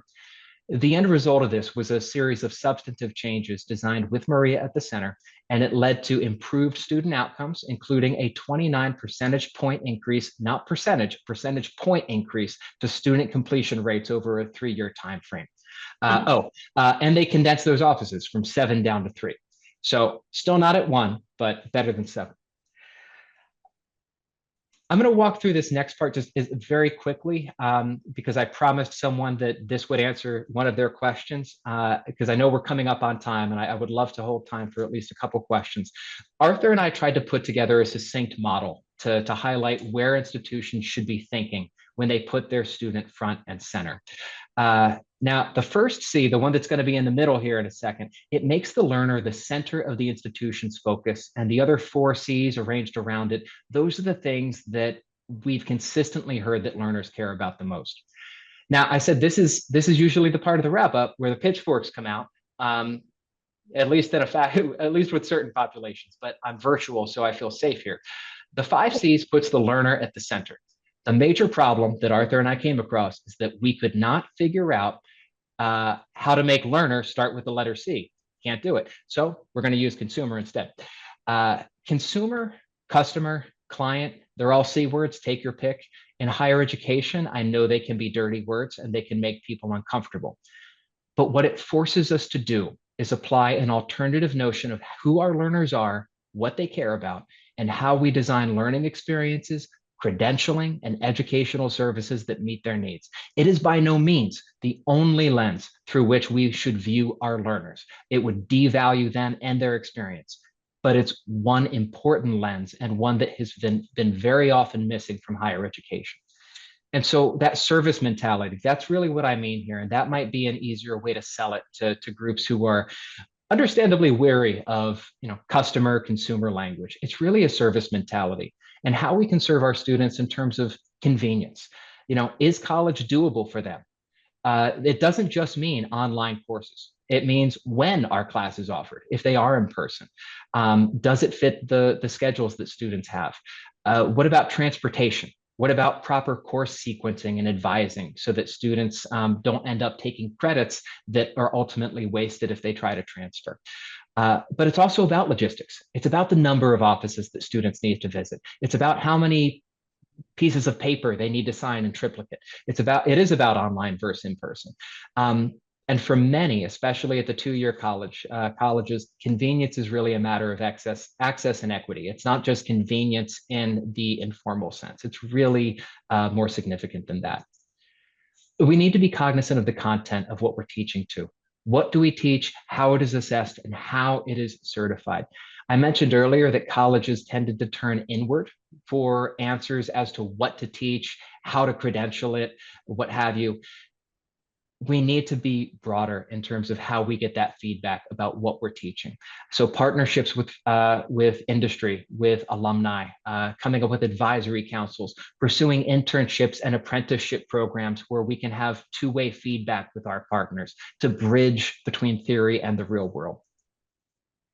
Students are looking for connections too, and it's not just connections to careers. I mean, yes, don't get me wrong. Every bit of data shows that students want skills, they want better jobs, they want fulfilling careers. Go to any survey, Gallup does this every year. This is going to be the top reason that students say they're pursuing a post-secondary education. But they're also looking for connections to their community. We're in a climate where public trust in higher ed is shaky, political scrutiny is high. Colleges need to be deeply embedded in their local communities. They need to be anchors of those communities. And there really should be no other entity in that community that is better informed about what's going on in terms of the community's needs and the industry needs in that region. They really need to be tied in, be part of the fabric of that. One thing that I know we're short on time, but I do want to get this out because I think it's a very important distinction here is I believe that there's a false narrative around higher education when it comes to the dichotomy between learning for work and learning for life. Arthur and I tended to hear from the folks we talked to that higher education, they feel it should generally do 3 things. It should prepare students for the workforce, it should prepare them for civic life in a democratic society, and it should equip them for lifelong learning, instilling in them the ability to learn throughout their lives and an appetite and hunger for learning. And these goals are not in conflict. They're very interconnected. One thing that you can do, go and Google 21st century skills. Lists of 21st century skills, you will get lists from academia, from government, and from industry. And by and large, they are all going to say the same thing. They're all going to rely on a shared set of core competencies, things like critical thinking, communication, cultural competence, digital literacy, ethical decision-making. These are things that have been part of general education, of liberal arts for a very long time, and they are going to continue to be core. And I feel that these skills, they need to be taught in applied real world context so that students can see how they connect to their goals, both personal and professional. This one should be quick. Cost. We know cost is the top concern of students. We heard it again on campuses. Student loan debt, rising tuition. These are major barriers. 54 students today drop out and cite cost as a key reason. 85% of adults without a degree say that cost is the main reason keeping them from enrolling. But it's not just cost, right? It's about return on investment. Generally speaking, college is still worth it. A college degree is still worth it, but only if you complete it. And that's far from guaranteed, especially for students who are looking to transfer. It's a risky investment. 40% of credits today for transfer students are considered wasted credits, and that when they try and move them from their 2-year to their 4-year degree, they don't count. That's a major problem, and it really inhibits return on investment. So that's something that we're really encouraging institutions to think about. It's not just the cost angle, but how do you reduce that cost in other ways, and how do you make the investment give students more confidence in that investment? So I'll ask you to consider, just for yourself, of those 5 C's, where do you see your institution succeeding, and where might the opportunities be? Because that might point to some helpful directions for the future. I'll put my contact information up here. I am more than happy to chat, one-on-one at any point. Happy to answer any questions you have. I believe you may already have the slides here, but I'm happy to send them if not. And then, I'll encourage you to keep an eye out for our next text coming out later this year, early next, where we're going to speak more to what we saw happening on the ground across our travels. And no, we're tight on time, but I am happy to stay as long as you have questions or have anything for me. But thanks so much for inviting me again. It was really a pleasure to join Lane again. Really happy for the invitation. Thank you. Absolutely, Scott, you did absolutely great. Thank you. Is there any questions for Scott before we move on to our next topic? Okay, Julie. I just want to thank you.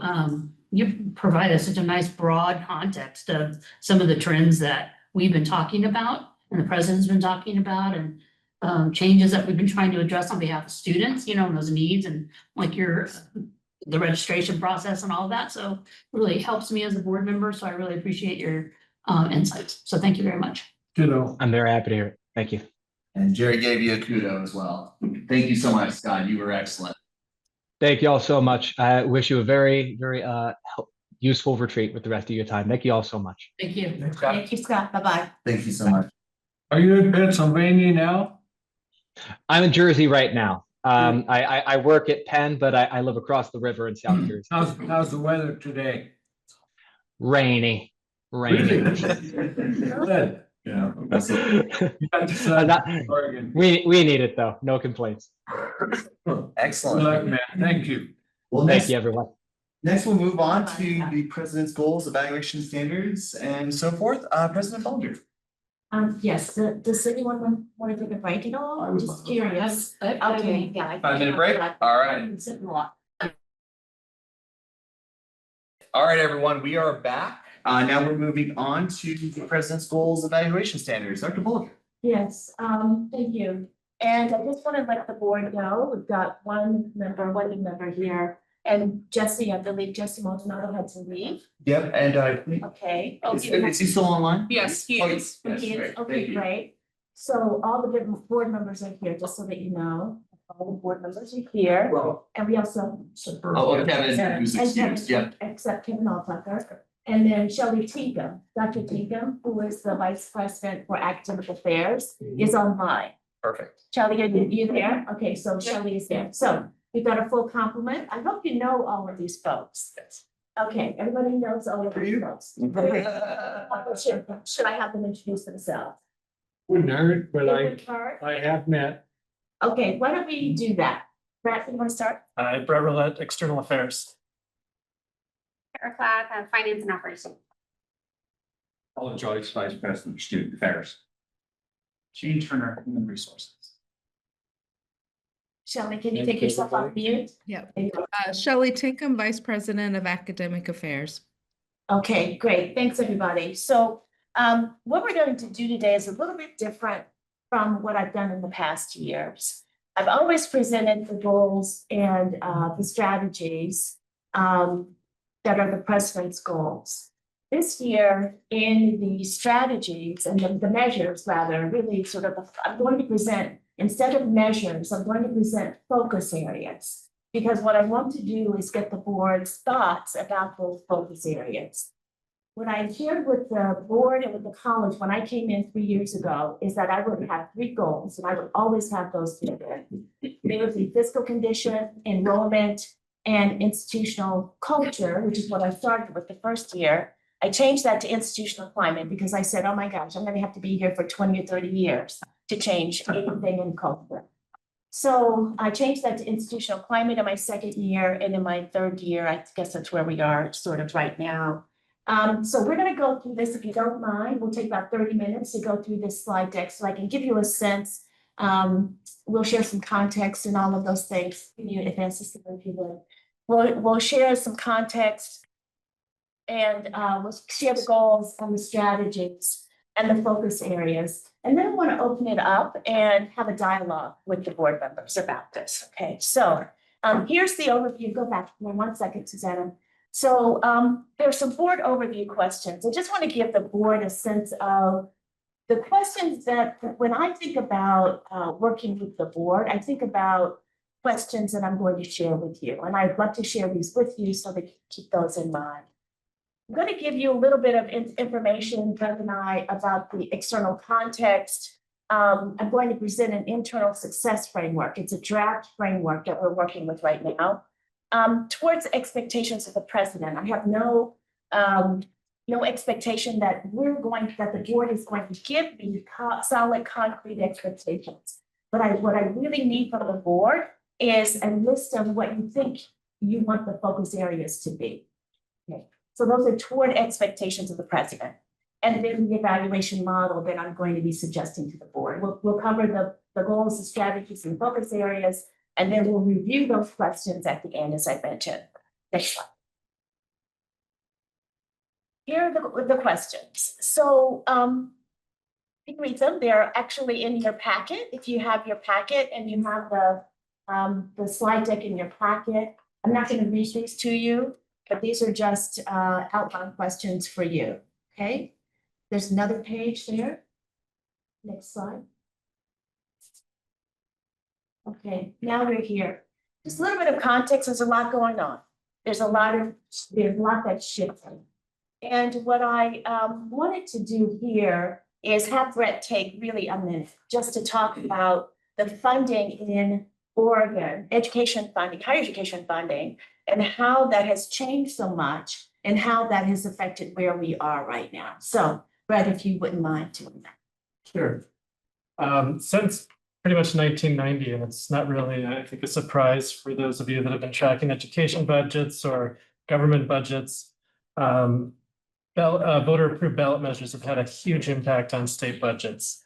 3 in particular, Measure 5, Measure 11, and Measure 50, really shifted the way that the state legislature looked at how the state, but really the priorities it picked for the state budget. And so over the 30-year period from about 1990 through where we're at today, we saw the state general fund, if you look at it as basically a pie. In 1990, 4% of the state's general fund went to the Community College Support Fund. Today, it's half of that, it's 2%. So you can just see as things like corrections became a bigger priority as voters voted a ballot measure for mandatory minimum sentences, the state had to build a bunch of new prisons. And Oregon holds the distinct honor, I don't know if it's an honor, but we were the first state in the country to spend more on corrections than on higher education.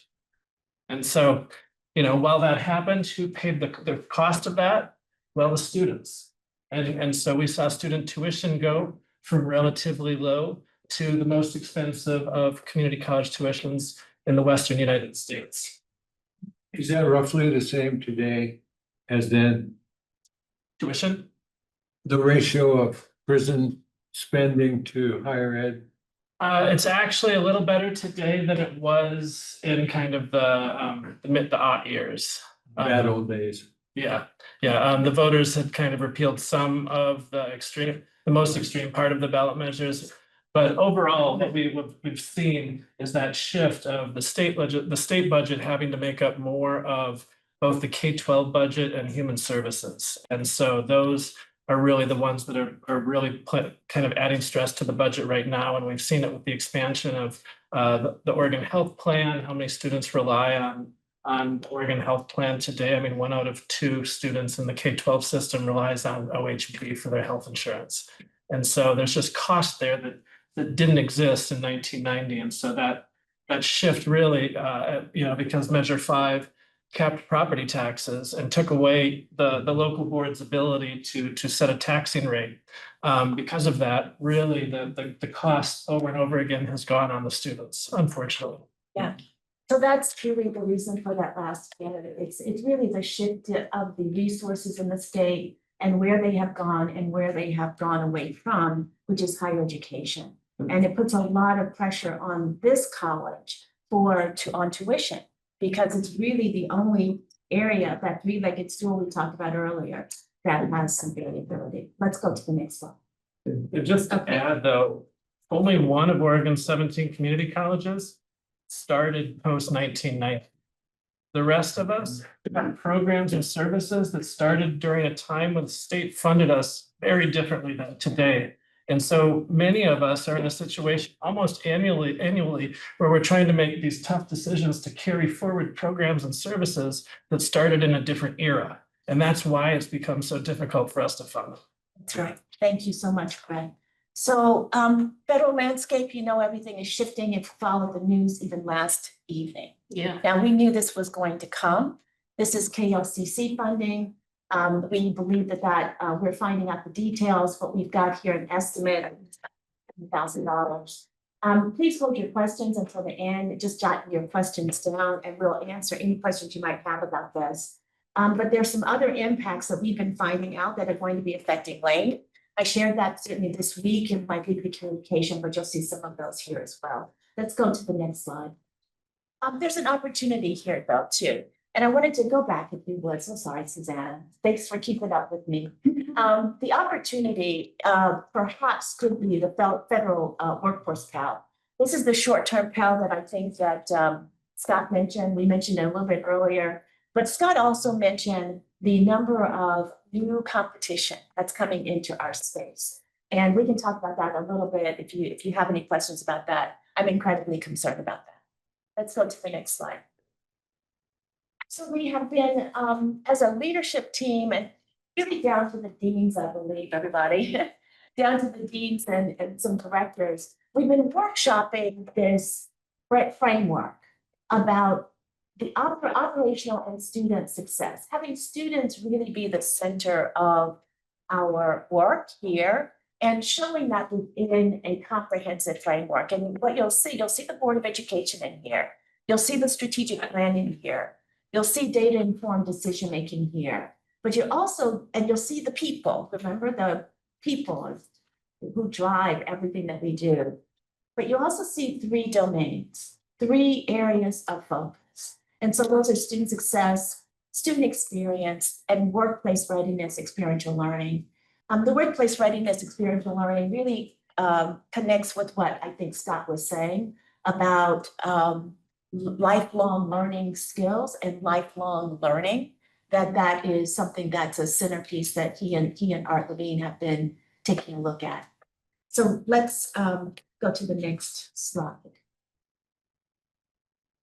So some more questions about, as we get to your expectations at the very end, about what your expectations are of me, what outcomes matter most to you as trustees, what would success look like if we met those outcomes, whose lives are better if we get it right, and what's at risk if we don't act.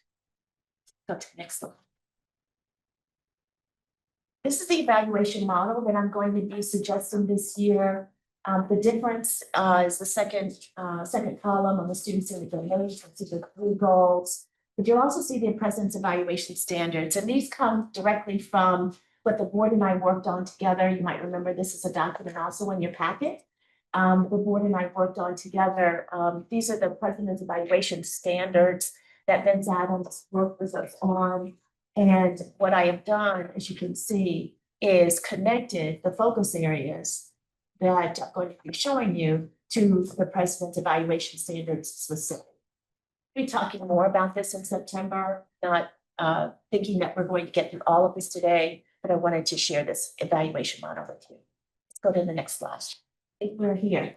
Okay, so here's goal one. This goal is very similar to what you've seen in the past. It's about the fiscal condition of the college. Ensuring a strong fiscal foundation by aligning resources with what matters most to student-centered domains. What matters most? Student-centered, student-centeredness is at the heart of what we are going to be doing. The strategy is stewarding resources with transparency and sustainability in mind, aligning budgeting with student-centered domains while building capacity for innovation and long-term viability. I want you to know that I've heard you. You want not just to constrain resources in some ways, but also to invest in ways that's going to stimulate innovation and creativity. Heard you on that. So let's go to the next slide. I want to make sure that we put a fine point on this growth cap factor. We're going to show you the history of our FTE in the state and our projections. So those are in red, as you can see on the right-hand side. I'm going to let Kara walk through this. Basically, the point here is that we have a 2% growth, I think it is, in FTE, but at some point we are paying for that growth ourselves. The college is. And so that's why when we get to an enrollment, it's going to say managed enrollment growth, because I think trees are not going to be growing to the sky. So Kiara. Sure. This is to give you a picture of a couple of things. There's a lot of information on this, so you'll probably want to take this and absorb it a little bit. College is funded in the state, CCSF is funded based on a 3-year weighted average. So it's 30, 30, and 40%, 40% of the last year, and then 30 of the prior 2 years before that. And so what this gives you is the blue one is your FTE by year. So we ended that year with that particular amount of FTE. But the gray bar is how we're actually funded with the CCSF. The orange section is what the growth rate cap that we're talking about. It has been at 2.53%.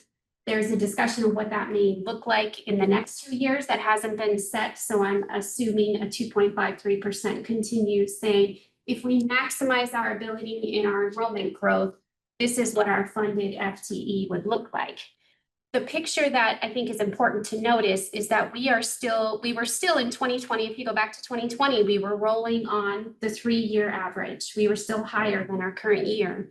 Now, when you get into 2024, when we started having enrollment growth, we're still penalized, so to say, for the 3 years. So you get this benefit of having the positive 3-year rolling, and then we start to get higher. To get that increase from year to year, it's going to take a while to have this gray bar, the 3-year funded, to catch up to what we're doing in the current year.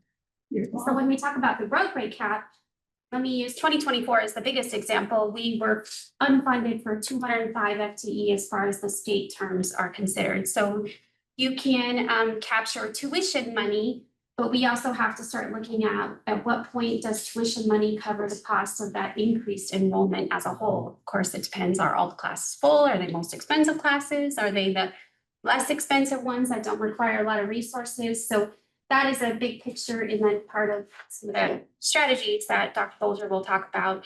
But I want to just give you this picture. The red numbers are, again, assuming we get the best enrollment growth cap, which will be hard to achieve, which is what we talked about because it's 2.53% here. So just know that.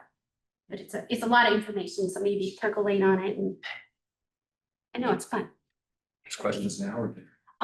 Later, she'll just keep her questions. So let's move on to the next slide. So what are we talking about focusing on with goal one? These are those student-centered domain focus areas. And so I'm going to just go ahead and read them. I'm not sure that you have seen any of this. So the strategic relationships to seek external funding. So this is, again, looking for those areas where we can partner, where we can collaborate, where we can find external funding that support the mission and support students. Supporting developmental education and placement reform to align. There's an effort in the state to reform developmental and education. Placement is the process used by which students, when they come into the college, are actually placed in certain classes, usually math and English kinds of classes. And so we're undergoing reforms in those areas. I could spend a lot of time on, I can do that with you individually or by pairs, talk to you about developmental education and what the challenges have been, what this whole issue is all about. This is very, very good news. I'm delighted, absolutely delighted that this is going to be happening. The state resources are changing a little bit, and we want to be able to align with the changes in state funding. Basically, developmental education will not be funded by the state. I think it's what, two years or so, Kara, in 2 years. So we will be doing a ramp, we will be reducing in those areas, and we'll be doing that with, of course, the faculty and classified professionals as appropriate. Financial modeling for college programs and services. That's an area that Kara and I noticed when she came in as Vice President of Finance and Operations about a year ago. It's something that we need to do, and she's working on it. Restoring the college's 10% in fund balance. I talked to you about that, and certainly the board has approved that 10% in fund balance, but we have a 3-year plan to do that, to achieve that. And then this year that we're in, we've got that reductions in the amount of $3.5 million. Increasing retention to strengthen the college's fiscal condition. This should look familiar, but because we think that if we continue to keep the students that we've got, we're going to get them to take more classes, and that's going to help our finances as well. A technology initiative that streamlines student access to information and supports student-facing staff. This has been a real interest of mine for the last couple of years. Since generative AI came on the scene, and Scott mentioned some of this as well, is that the extent to which we can provide students services, our consumers, our customers in a lot of ways, the extent to which we can provide them services. But there's another side of this, which is our staff, our classified professionals, those individuals who have incredibly high workloads, primarily in the student affairs area. Nodding his head.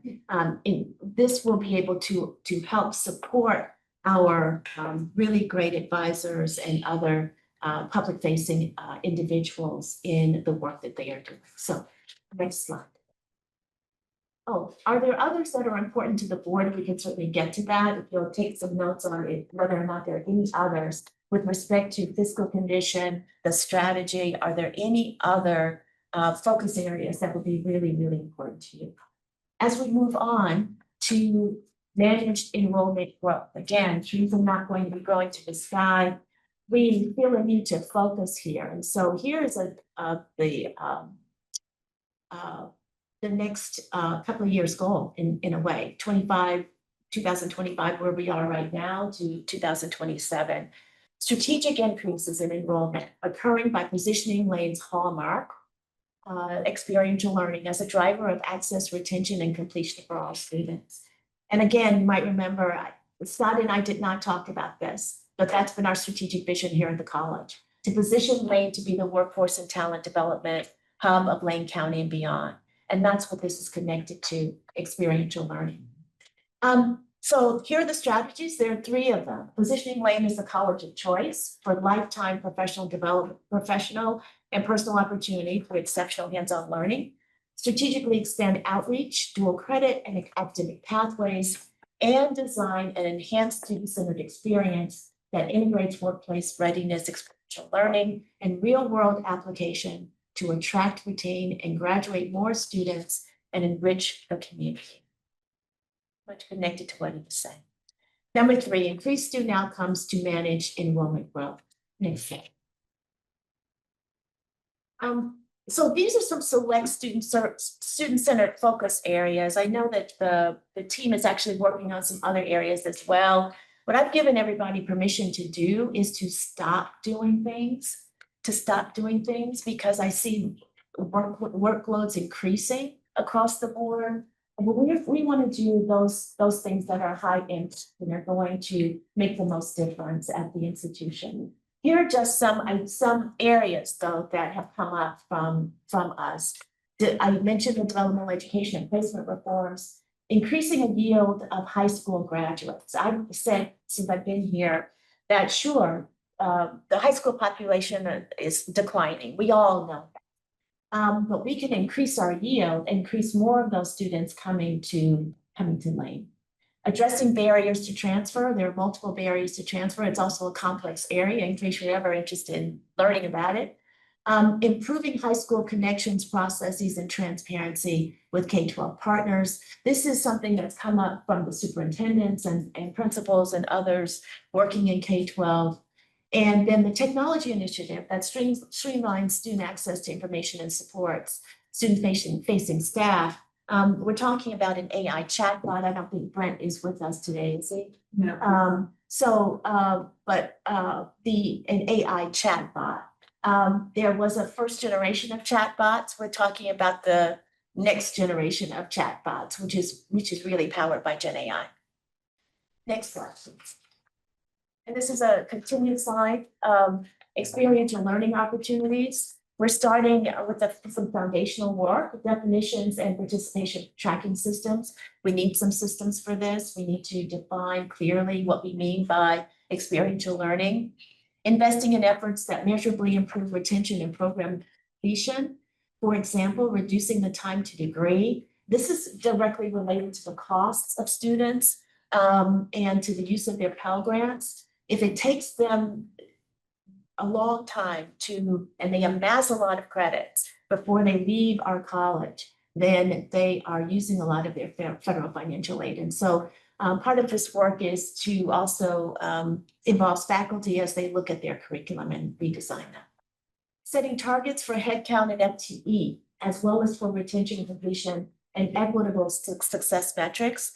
I've really been pushing the team to take a look at disaggregating data so that we have a sense of how our students are doing in different groups, really disaggregating that data. I don't know if Keith is on our line or is it just Shelley today? Jesse's here too. Okay, that sounds good. Facilities renovations that provide students with an updated, modern, real-world experience. I think this is referring to our labs, but Kara, you might know what this is referring to. So what's going on in Building 16, the renovations with our labs is going to give students a more real-world experience, but that's connected to that. And again, are there others important to the board? Does anyone want to jump in and kind of talk a little bit about these? Maybe Shelley, you can talk a little bit about one of them. Colin, you can talk about what you mean by one of them as well. Do you want me to go first? President? It's up to you and Colin. Well, I can jump in. I think some of the things that what President Bulger was talking about, but reducing the time to degree. This is something that I'm working with our institutional research department to take a closer look at. Not only is retention important, but when we take a look at ourselves in comparison to our peers, we're noticing that our completion rate is lagging behind our peers. So we would like to take a look at that and to see what's going on. And just to give you an example, recently our medical assisting program went through accreditation, and what we realized is that there are so many prerequisites to this program that it's taking students too long to get out of the program. So then that negatively impacts our enrollment. But it also impacts our employers as well, because the students are simply not making progress quickly enough. So the faculty have already made progress in shortening that degree. And over time, we will get it down to just 1 year, because right now, it's about 18 months with all of the prereqs, and that's obviously not helping anybody. So that's what President Bulger is talking about, some of these, something very tangible that we'll be able to do in the next a year. Thank you, Sean. And if I can add, when it comes to setting targets for headcount and FTE, as well as for retention, completion, and equitable success metrics, we have a group that meets, includes marketing communications, finance, institutional research, student affairs, and others. And what we've been doing is we've been looking at our student body, the students we currently have, and also students who, what we're looking at projecting what students are going to be coming in fall, but we're looking at areas where we might see a dip in certain populations. What we do see is men are not enrolling as high numbers as they were. The largest population we can work on increasing is students between the age of 18 and 24. Those are the biggest slice of the pie, and if we can focus on those, that will also like help us with our headcount FTE. We did start the College Achievement Coach program. And so we have something this year that we've never had before, and that is, and they're already being assigned students who are coming in fall. So we have 6 college achievement coaches now. Where one departed, and we're looking to retain that position. But they are getting cohorts of 200 students each to work with coming in.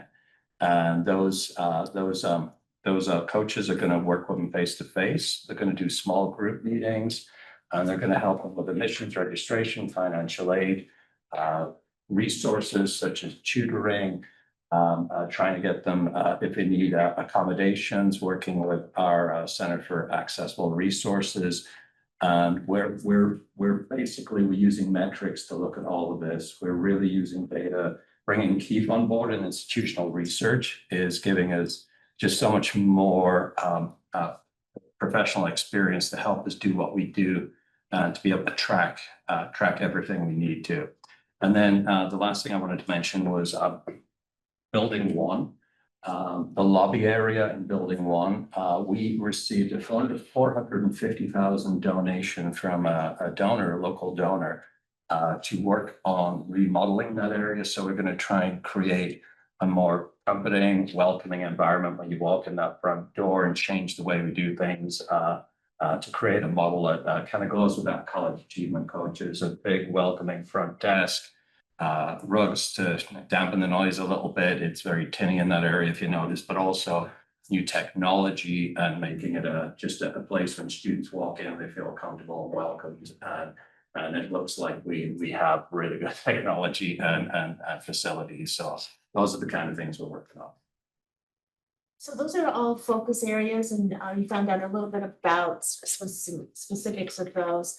I want to go to the last goal, and this is about institutional climate. And it's about continuation of the work that we've been doing for the last 3 years, fostering a workplace climate grounded in respect and empowerment, continuing the momentum of positive engagement where every employee can thrive, promoting transparency and accountability as cornerstones of how we work and engage with one another in support of the success of our students and our community. So let's look at those focus areas if we could, and I'll ask Shane to talk about some of these. We do have an intention to continue some metrics. We have metrics that we outlined last year for the next, I think, 3 years or so, because we really want to excel in this area. So initiatives to increase transparency and accountability. What's come up is learning outcomes alignment. The next one is college-wide engagement metrics, and Shane can speak to that, and also the college-wide plans of action. So Shane. Sure, thank you. So the Gallup process has been well defined and well tested across thousands of organizations. And so we'll be continuing to use that process to continue to move our engagement metrics. We've bypassed the last year's goal by quite a bit, and so there's reset goals that actually are meaningful for this coming year. We have a set of cascading goals coming from the cabinet as well as from the bottom up. And so departmental action plans, which were a significant part of our work last year, will continue this year. We've got processes built in with cabinet, staying in close contact and distributing the message throughout all of their direct reports. So you have the flow of information coming both from the bottom up and the top down to try to continue to move that progress and improve things as far as the scores go. Thank you, everyone. And so I just want to, let's see, we have another slide. Donate, or is that the last one? But probably go to the questions again. That's right. So now we're here again. What do you believe we should be accomplishing in all of that? So I'm going to open it up and maybe you have questions about anything that you saw in the slide. So a few questions and maybe a comment or two. If we go to the slide showing the max growth factor projection. Who sets the cap on the growth rate? That's a statewide cap established by the HEC, working with colleges across the state. There is a calculation we started going through it this week and we'll finish it. So I'm still learning exactly how that's established. Okay. It makes it very difficult. As you can see, when we were dropping enrollment very quickly, we dropped it more than 2.5% per year, and our state funding dropped it faster than 2.5%. And now that we're in the regrowth phase, they're saying, well, sucks for you. This is your growth, and that's all you can get, even though 5 years ago you were 50% higher. In 5 years, you're only gonna be 12% higher. It's crazy. So frankly, I think we need an advocacy, like recruit us to help change this, because this is going to make it incredibly difficult for this institution to rebuild to what it has been before. Like this is put us out of our misery, like Jesus, sorry. Another good question, and I think that has to be, we gotta talk about the state funding too. And we didn't get what we asked for. And we got, what is it, $854 million. And that was the governor's, that was the governor's number. We did get that. I appreciate that, but it wasn't the $920 million that we really wanted. And that's just what we would call at the current service level that we're offering this right now. So this was my second year actually with this growth cap, my first year performance funding in the state. The HEC moved it through very quickly. My second year, this growth cap factor, I thought, my goodness, what's happening in the state of Oregon? And so this is, Kara tells me that this has been in place for a while. Yeah, it looks like pre-2018 even, it's been in play. Pre-2018, but it really has come to the fore, like I said, my second year. And so we're not happy about it. The presidents are not, well, I shouldn't say that this is being recorded, but we would love to have more advocacy and more support for that advocacy going forward. Yeah, if I can add a comment, the one thing that may be helpful, and it's hard in this climate with what the state of Oregon has to look at with the federal landscape, but there is technically supposed to be a set aside pot for those that are over the FTE cap. So the state was supposed to set aside this funding that went to the 205 and the net 56 for all the community colleges that exceeded that. They haven't been able to do that. So there's that component that hasn't come into play really. And I don't know if Brett has any history, but they haven't funded that. So we just recognizing that there is this structural pool that is there now that is really hindering our ability as an organization to return to a great place of strength. And just to say that consider me available and other board members to be available to support the college's efforts if we can. Other comments, questions. So with regards to adopting goals for FTE, head count, and disaggregating those goals. Thank you. That sounds just like the direction I'm hoping that we continue to go with this. I thought generally last year we did a very good job with these goals of adding measurable metrics associated with the goals that you were able to exceed. And so I'm glad that we're going to continue having those measurable metrics, and that we're actually going to go a little bit deeper and have some disaggregated targets as well. Similarly for the Valley Climate Survey, very glad that we're continuing to use that tool.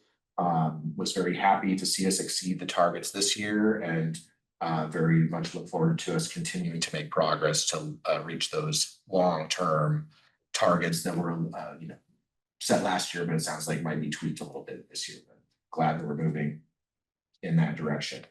I think the last piece is around the financial part, where we didn't have specific metrics and targets last year. I think we said we're gonna look at the CFI and hopefully see an improvement in the CFI, and we're gonna get that later this summer.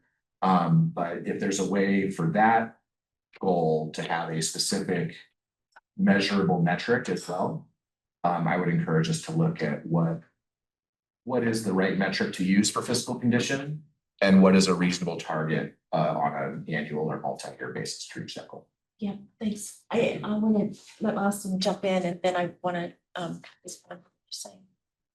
No, you can respond, because my question is on the next page. Okay, yeah. So basically the metrics are restoring the college's ending fund balance of 10% over the time that we talked about, so the 3-year plan. So we've been sharing with the board the multi-year forecast, and that's basically our 3-year plan. And so we intend to do that, continue those reports, and that's essentially our metric. These others are, in terms of how the board monitors and holds me accountable for these things. How's that financial modeling going? What do the models look like? Have you been doing any of that? But at this point, we are really working at our college on systems and processes. That's where we're starting in large part at our college. And so a lot of that the board won't see, but that is where we're headed. The other thing about the goals for retention and completion and all of those areas, I wanted to frame this for the board in terms of the financial picture. We are very sensitive to tuition increases. We are, even before it gets to the board, we're sensitive to that, tuition increases, fees increases.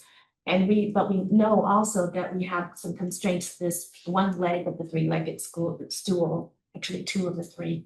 And so we are going to make those goals very modest. The board is going to see very, very modest goals, so that we can limit any impacts on tuition. So, yeah, Austin. Yeah, so my question, actually maybe it's more of a comment, I guess. Going to the next slide, which is in regards to goal 1 here. In regards to one thing I really appreciated about Thursday's conversation was the concept that students first, right? And when I was thinking about it since Thursday, when I was looking at the budget, and Kara, thank you so much for all your hard work with the budgetary process and so forth. And thank you all board members for your conversation around those budgetary measures, especially around student first. I mean, if I was to take this budget and go to the students and say, hey, students are first. I don't necessarily think I could really make that argument with a budget that is cutting student programs by $650,000, $670,000 and so forth. So if I was to value anything, because the 10% ending fund balance is a board policy, it's not a state statute, and so forth.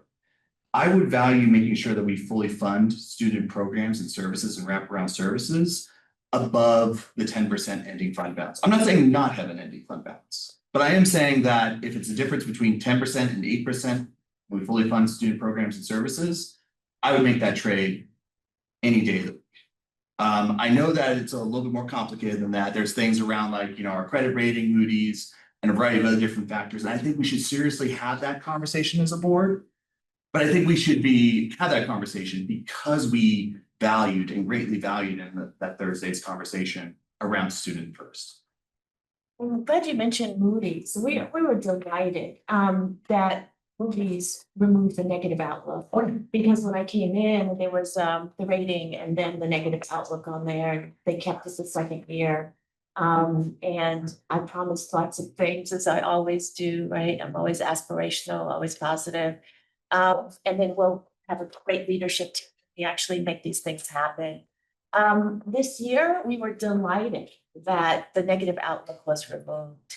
And they cited the management, and they cited the enrollment increases. They called them modest. I thought they were more, but they called them modest. And the goal to get to the 10% remaining fund balance. And they cited the goal to get to the ending to the 10% ending fund balance.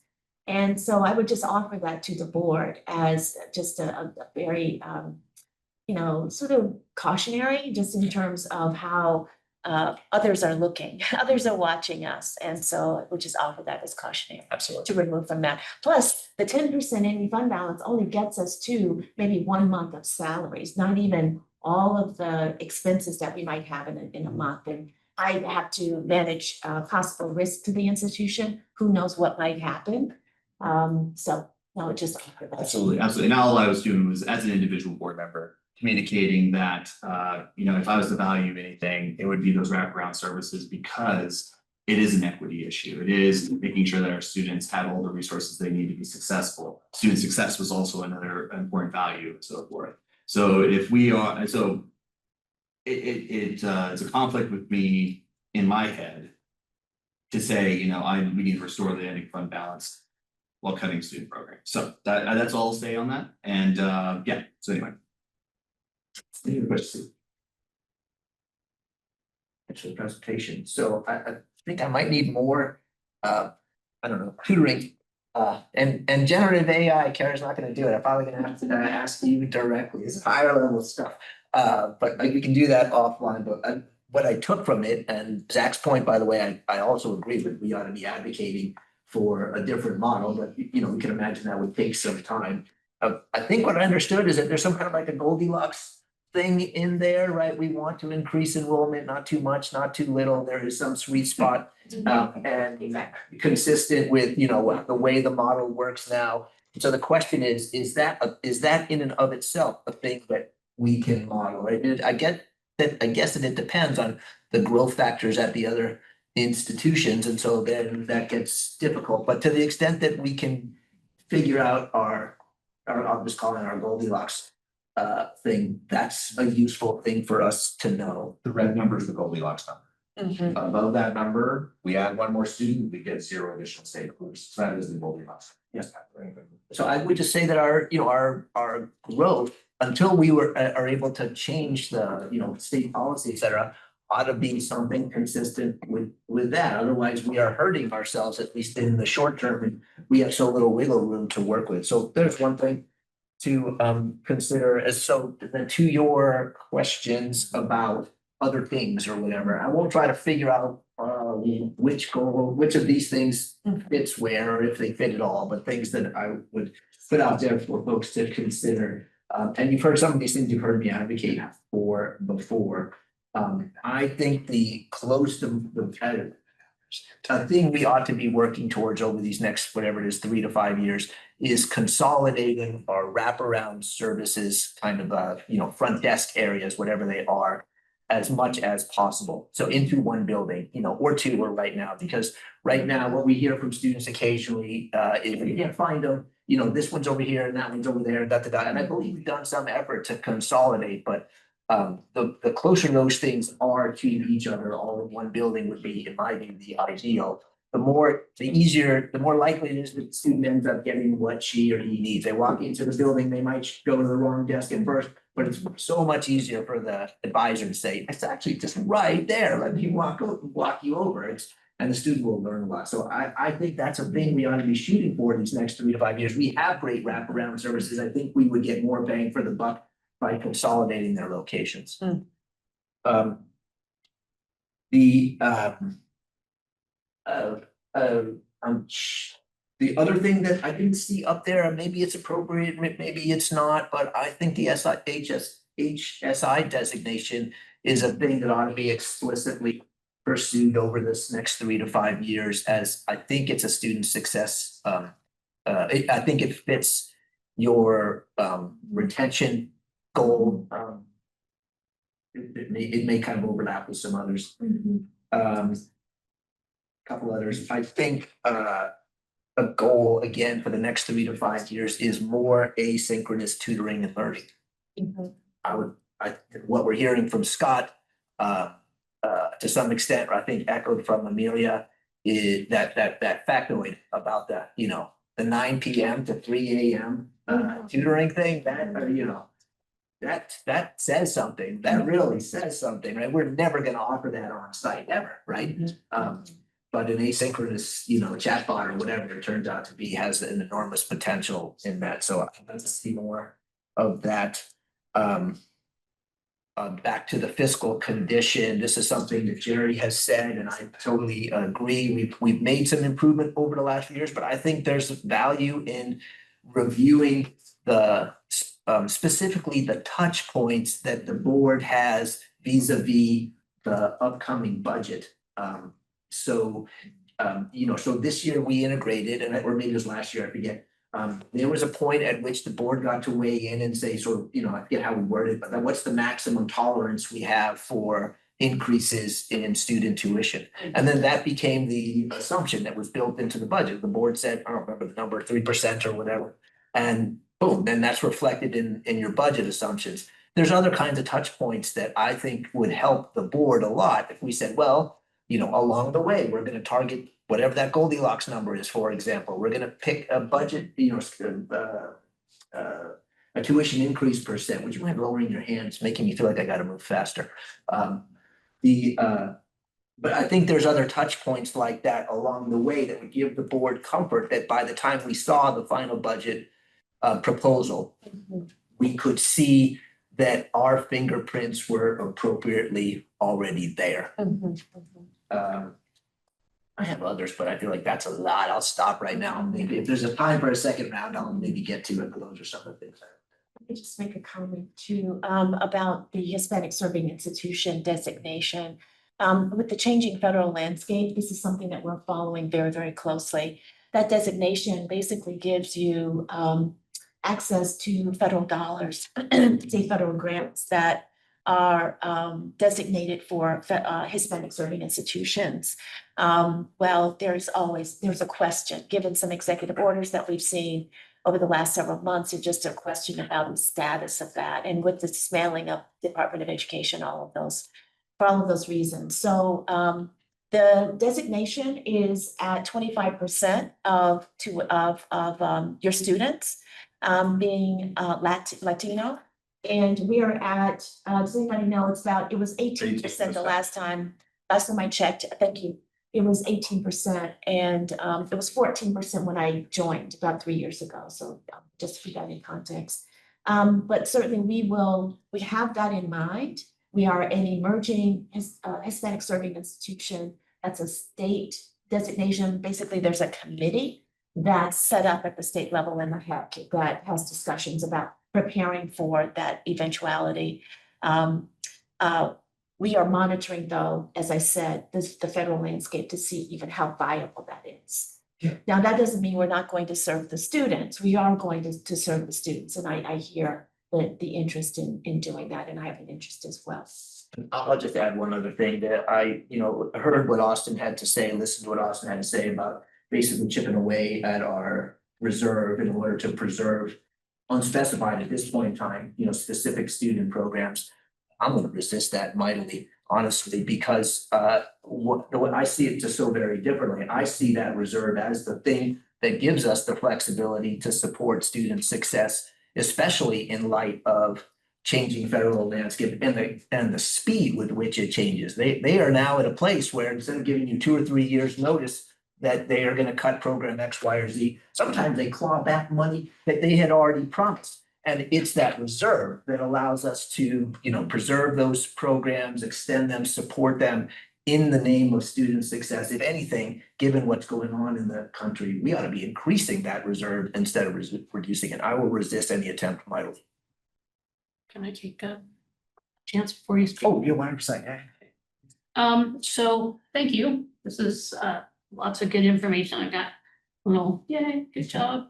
I have a jargon question because I'm not in academia. What is financial modeling? What does that Kara, mean? would you like to explain that?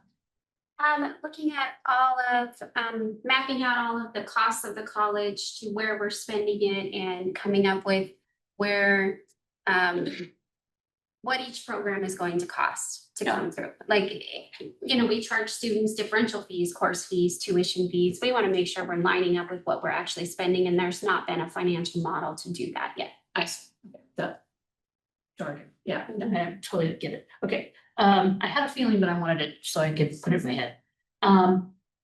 Increasing retention is like, absolutely. I think all the things that you said that you were wanting to do, as Shane spoke, or as you spoke, I'm in alignment. I totally support those efforts.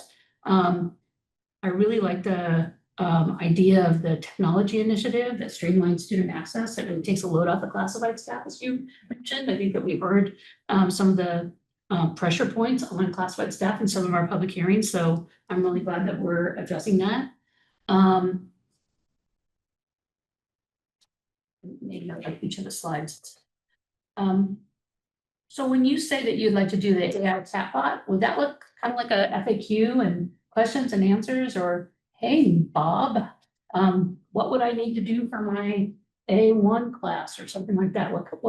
What does that AI chatbot kind of look like with regards to this line item? Something like, if you use ChatGPT, it'll look something like that.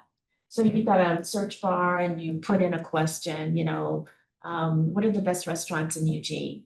And it comes up.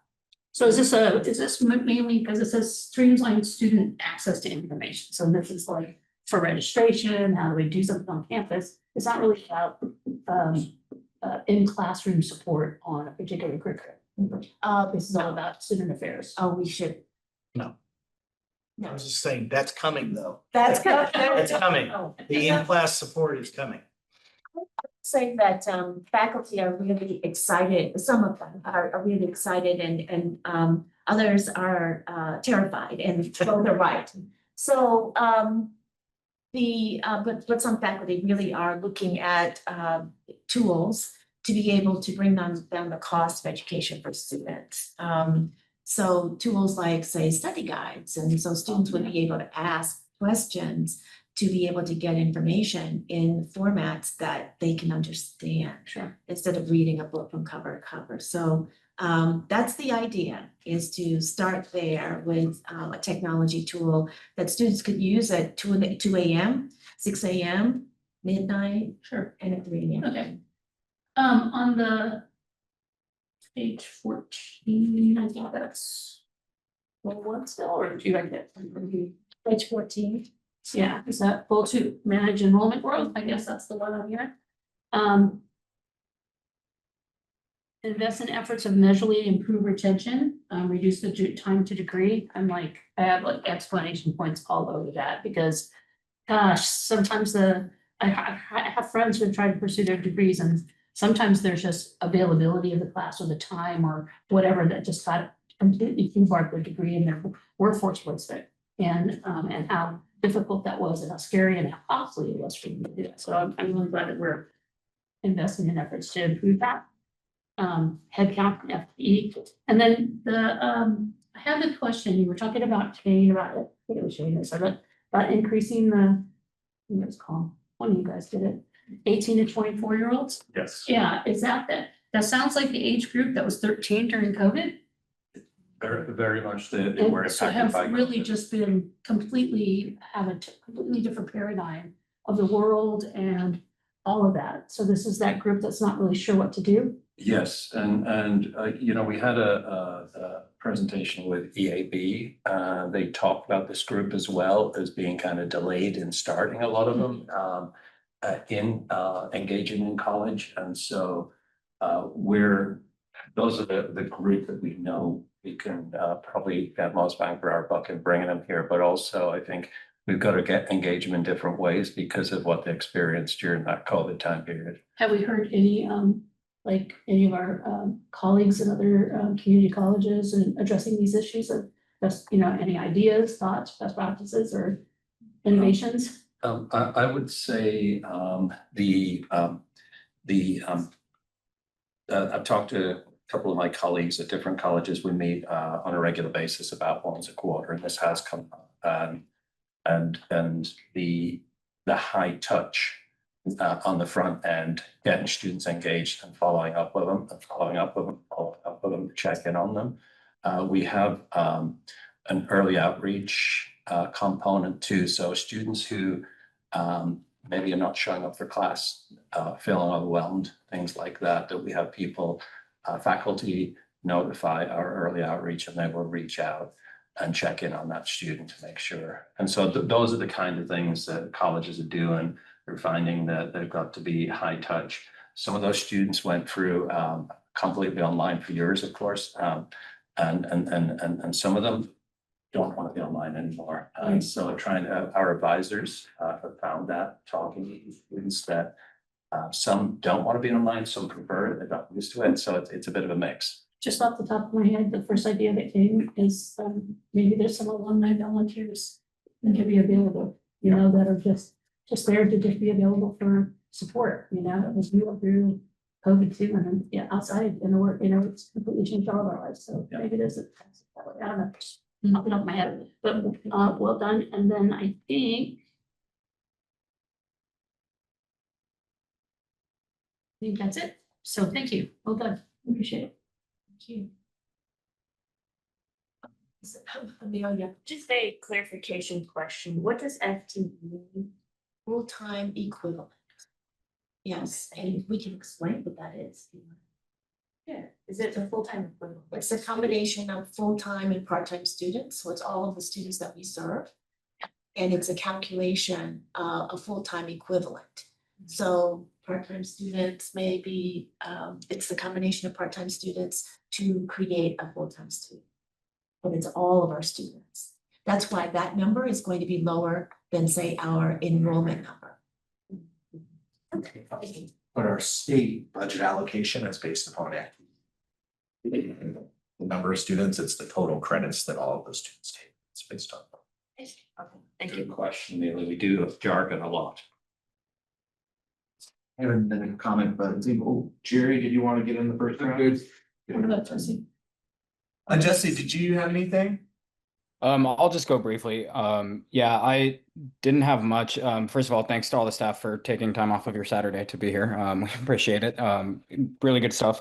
I think to answer the question over the next 3 to 5 years, the one that Steve already hit on, obviously the HSI has been something that I've talked about. I am obviously not foreign to the concept of what's going on at the federal level and knowing that there may not be funding there, but I don't think that, as the president mentioned, and I was happy to hear that, and it makes total sense that we're continuing to push that initiative, even though there may not be funding on the other end of it at this time. It may well, hopefully, come back. And then I do think something that Scott brought up that I think also would be great to continue down, and increasing is dual enrollment courses and the outreach to high schools. I think that was a fantastic point to continue doing that. Having done that when I was in high school too, it really helped me get ahead, and I think that's incredibly important to our students. So those are just the two big ones that I wanted to touch on. But again, thanks for the presentation and all the info. Really great. I can go ahead. Yeah, so I was also gonna say how excited I am. I'm glad that improved high school connection processes and transparency with K-12 partners is in here. Very excited to see that as one of the select student-centered focus areas. With regards to the, are there other things important to the board? I think there are probably two things that come to mind that are tied to the fiscal strength responsibility. So, so we have restoring the college's 10% ending fund balance and having a plan for that. I think the other two things that we sort of need plans for as a board and have consensus and agreement on. So probably a medium term thing is the Fund 9 sub funds, and what is the plan to reduce deficits in sub funds and to replenish the deficits in the existing sub funds. And I think we're already making progress towards that goal. but getting a presentation on, you know, based upon how much we're spending this year, it's gonna take us, you know, what, 4 years or whatever it is to close that. So getting a presentation on what is the plan to close those gaps and reduce those deficits, so we don't have ongoing deficits in our sub funds. So that we as a full board understand the plan and how we're gonna get there. The other piece that I don't think we have a long-term plan for is how we're going to fund our deferred maintenance in a way that our deferred maintenance is not ballooning. That we should know, okay, 5-10 years from now, this is how our decisions today affect our long-term plan to manage our you know, our infrastructure. You know, we know we have a long-term capital plan. We know we're underfunding deferred maintenance, but I don't think that we as a board have really grappled with what can and should we be doing to support our college's infrastructure? What does that mean for our annual budgets, and really creating here's our long-term capital plan, which means we need to spend X number of dollars per year in our annual budget. And if we don't do that, you know, these two things are going to be in conflict with each other. So really grappling together, how do we set a long-term goal for our capital infrastructure, and having the hard conversations about do we need more resources? Do we need to cut in other areas, or do something else? And maybe that's something that we can start to have conversations with the board about early in the budget development process, so that we are getting the board's thoughts about that, what that might look like, because there are trade-offs there as well. Because we're talking an escalating amount in deferred maintenance. It's just ballooning. It just is ballooning. So thank you for mentioning this. Yes, Jerry? Well, I just wanted to ask about the torch. Do we have any, in terms of making things visible to the students and student-centered, are there any plans for upgrade of that office and opportunities there? I wonder who can speak to that? Anybody can speak, can anybody speak to that? We will be in touch with you on that. Thank you. Okay, we'll be in touch with you. I have a follow-up to Zach's thoughts on deferred maintenance. I really appreciate you said it, and honestly, I'm embarrassed I didn't say it myself, but anyway, I'm glad you picked it up. I could not agree more. We have often, you know, balanced our budget by deferring deferred maintenance, basically. It's terrible, right? And what else are you gonna do? That's what everybody does. And we see, you know, the sort of the strategy that this institution and lots of other institutions take regarding that, and they say, well, actually, we're gonna push more of that into community bonds and So I wonder if that's the strategy, if that's the continued strategy, and we think that that's a reasonable thing to do, then perhaps the thing is, to start getting a little more clear, these are things that we, you know, would like to push into our next bond, and as well as brings up this other thing, if that's a strategy, then we need to do the things necessary to maintain good relationships with our community, because we will be going to them for money, and we have disinvested by necessity in some of those relationships, just as we have focused, you know, more on core things. So I just think that's sort of part of the strategy. Okay, well, oh, yes, Austin. Right, excellent. Well, actually, no, I gave the president facilitating powers on this one, since it is her goals. So yeah, I want to respect the president in that way. First off, I want to agree with Jesse and Steve in regards to HSI and so forth. I completely agree with them on those areas. Asynchronized learning, by the way, is available through the Eugene Public Library, and I think there might be some opportunities and cost savings to actually work with them and partner with them in certain areas. Anyway, that's a conversation down the road, but I just, Steve mentioned it, and I wanted to just throw that out there. In regards to the goals, specifically more along the lines of goal 3, which is institutional climate and so forth, we had a goal last year, and actually, ironically enough, it was goal 3 too, to strengthen institutional climate, particularly in labor management relations, focused on transparency, trust building, and results-oriented conflict resolution, which is a part of the aspects and goals of the Oh my goodness, the survey, that, Gallup survey, thank you so much, I appreciate that, so thank you. With the Gallup survey and so forth, and I think including that again in our goal 3 this year, I think would be incredibly beneficial. I think we saw some good results from the numbers. By having that goal in there, and I think again, it would be really beneficial for the institution as a whole, that in goal 3. I'll stop there. So, what I promised the institution, when I came in, is that we would have different strategies every year so that, and we would be building on these strategies to strengthen the health of the institution. And so, we intend to continue all of the things that we were doing with respect to the strategies and goals last year. So, we can certainly put this in here. What I would really like from the board is some specificity about what the board might mean in terms of measuring. Number of meetings or, something quantitative, we can certainly do that. But we'd love to have that. We can certainly include something about the relations, labor management relations. Just for follow, how would you, sorry, my hand's still hurting, but how would you like that information or those suggestions rather So for maybe metrics? teeing that up. So the process from here, I'm thinking, would be that in September, at the first regular meeting, I would be prepared to do another presentation, which would be have more specifics about how we're measuring these items.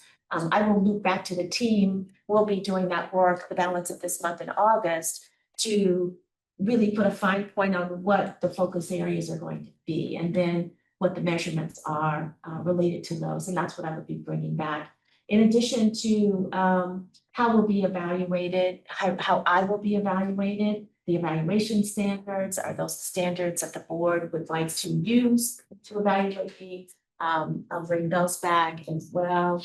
And I think we'll be off and running. If there is budget, I'm going to suggest that Vince Adams works with the board and with me again on that process, and we'll have to work out that too. And I'll see if I can have that done as well on what that process might look like. I just had the thought, based on Austin's question. Thinking of our speakers about listening to students.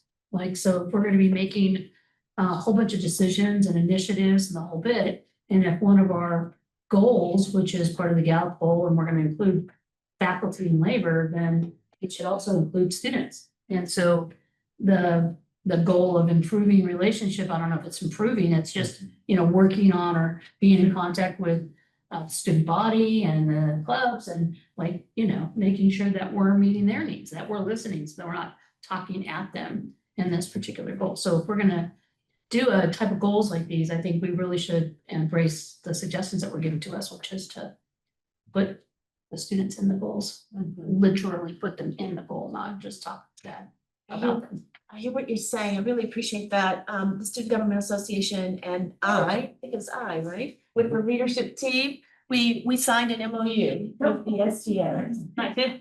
So our year is already planned, working with SGA. Nice.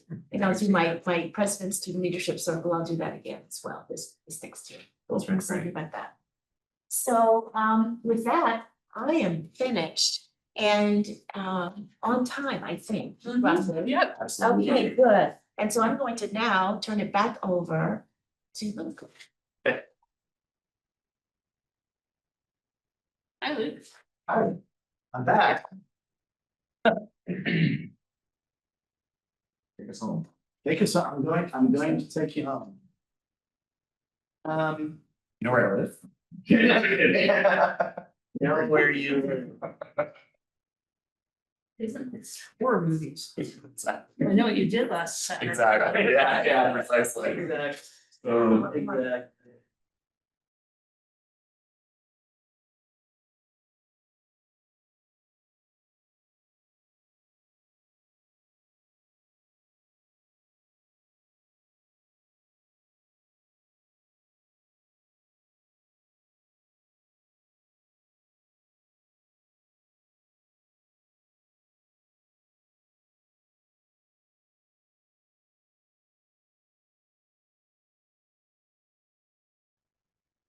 So First of all, I'm gonna offer you a little process idea for when you're having a conversation.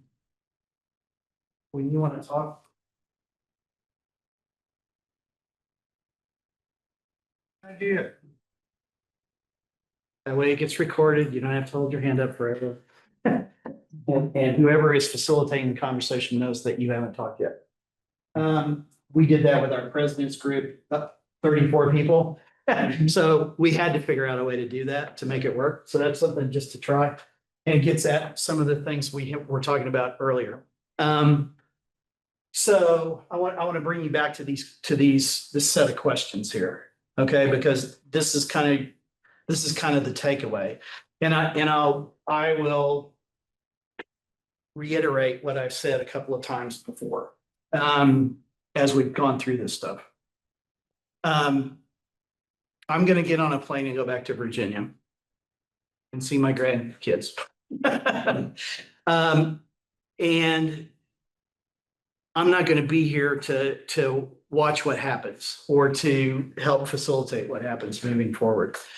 So the onus on making some decisions about what you want to do to move forward with your work together as a board and with the president and with her leadership team are really at the end of the day up to you. You have to make those, you have to decide what it is you're going to do and what you're willing to commit to, right? I would encourage you, if you, we got the correct title for the book, The Courage to Lead, Brene Brown. I would recommend, if you're willing to take on a little task, that you spend some money on that book, get everybody a copy, and spend some time just reading through it, and then spending some time talking about what the implications of that. Some of you've read it, right? Yeah. For me, it was a life-changing thing. Even after 15 plus years of leadership in a community college, some of the stuff she says in there and talks about is just sort of like, duh, why didn't I think of that before? Why didn't I really think that through before? But it's a great conversation starter. In terms of what I've been talking about with board governance best practices, there is a book that ACCT offers, which is a basic overview of best practices for policy governance boards.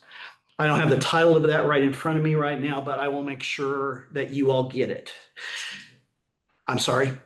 Well, I think we've got the ACCT guide for trusteeship. Okay. There's one there. Yeah. And then Dr. Boggs says.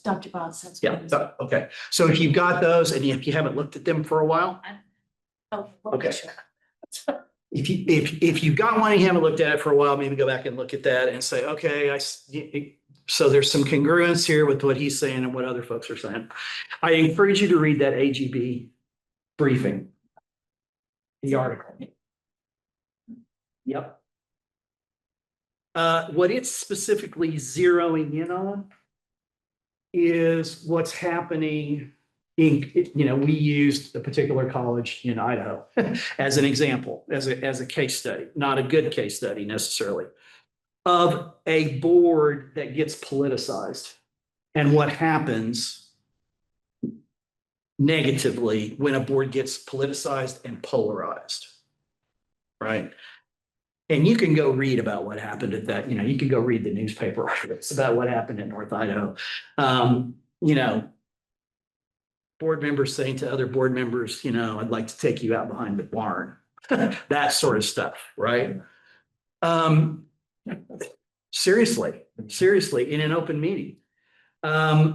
So it's, that kind of stuff is instructive, but there's a checklist there. If you want to take the checklist and maybe do it on your own, and then that might be a topic for conversation among the board. Okay, where do you think you actually stand on these things? Or you think you're doing pretty good in this area, or is this something you need to think about? I want to call you back also to some of the conversation we had earlier, but also your board self-evaluation. Okay. And you all had some things you rated yourself fairly highly on, right? Good stuff. Things are going well here. And then you had some things you didn't score yourself quite as high on. You remember, I think, what those were, right? So we're back to elements of trusting folks and good communication skills, setting clear expectations, understanding where the line between governance and operations, where, what means and ends come and go. So these are some questions for reflection, right?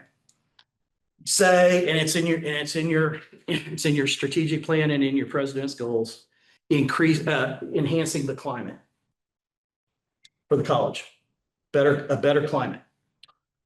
What are you willing as a board to do to create a better climate for your board work?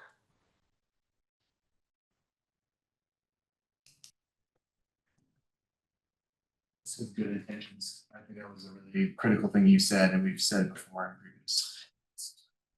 So and that kind of, Brene Brown gets at that in her book a little bit. And what she basically says is everybody wants to do the right thing. Most people want to do good work. There's a few folks who really don't care too much about that. But the vast majority of people that you encounter every day want to do a good job. You wouldn't be here if you didn't want to do a good job. You wouldn't be here, I'm talking to your leadership team here, you wouldn't be at this college if you didn't want to help students be successful, right? We all want to do that. We want to watch those people go across the stage, get a diploma, or we want to find out they finished that program and they got a job. And we want to see them in the grocery store and meet their little kids. All that good stuff, right? So assuming good intent is very important. That's a critical element of a trusting relationship. Every once in a while, it's not a bad idea, however, amongst yourselves, if you're unclear about something like that, to ask the question, what was the intent of that? What did you intend to do by saying that? By sharing that piece of information? Right? Just to clarify, let's get clear on what's going on here. Okay? Because I'm not sure I understand what you're trying to get across, right? That's simply asking good clarification questions, right? Asking a good question. This right here, what are you willing to undertake amongst yourselves to create a better work, a better climate for your work? Is, if I could tell you, if you don't take anything else away from what I've talked about, that's an important takeaway. Because being able to build it, because it's a predicate to the second question, which is what are you willing to take? What steps are you willing to take to build or rebuild trust with yourselves, amongst yourselves, and with the board and with the president, or with the president's leadership team? Sometimes that's going to mean having a difficult conversation with another board member. I need to talk to you about this. Those are never fun conversations, or usually they're not. They're usually productive conversations. And that's where okay, let's assume good intent. Let's start from there and then say, let's talk about this particular dynamic that seems to be going on in the work that seems to sometimes get in the way of the work we're trying to do. Okay? Here's just an observation. Okay? As I was sitting here listening to this conversation about the president's goals, very focused. Very focused. Very specific. but that you ask clarifying questions. Can you tell me what this means? This is something I didn't see there and I'd really like to see it. You began to get at a situation that you need to talk about a little bit probably, which is fund balance, fully funding student wraparound services. I'd suggest to you, those two things are not mutually exclusive, right? Get busy figuring out a way to make both of those things happen if you can, right? That was a productive conversation, right? That helps the president refine what she needs to do with her goals, so that she can bring them back to you. Okay. What else? How do you replicate that in your other work as the board? Okay. Part of what made that work, there was a clear set of, here's what we want to do here. Right? I'm giving this to you because I want your feedback on it. Right? So you had a clear task at hand. Right? So defining what your tasks are as a board will help you not go down a rabbit hole into something that is tangential to what it is you're trying to actually do. But if you can commit to saying, okay, what are we willing to commit to as a group to change the dynamic or to improve the climate of our work together? What does that look like? What needs to happen? And I mentioned to you, I don't think it would be inappropriate. In fact, I think it could be very, very productive for you to have somebody who's got a good set of skills in conflict management and communication to come spend some time with you. And like I said, I'm not that dude. I'm not that dude, but there are dudes out there who can do that. I know a guy who knows a guy. Or I know a guy who knows a woman who can do that. I know some really good people who have done that, who we used at Peninsula when we were having some issues with communication. Okay. That helped us kind of get over a hump and identify what's really going on here. What's the dynamic that's really happening here? And how do we address the peripheral things so that we can actually do what we need, do the work that we need to do? Okay, I would encourage you to think about that as one of the things you are willing to undertake. Okay.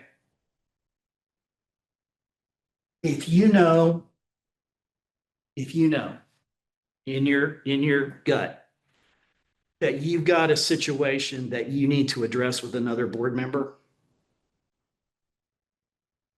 I would encourage you to figure out a way to respectfully have that conversation.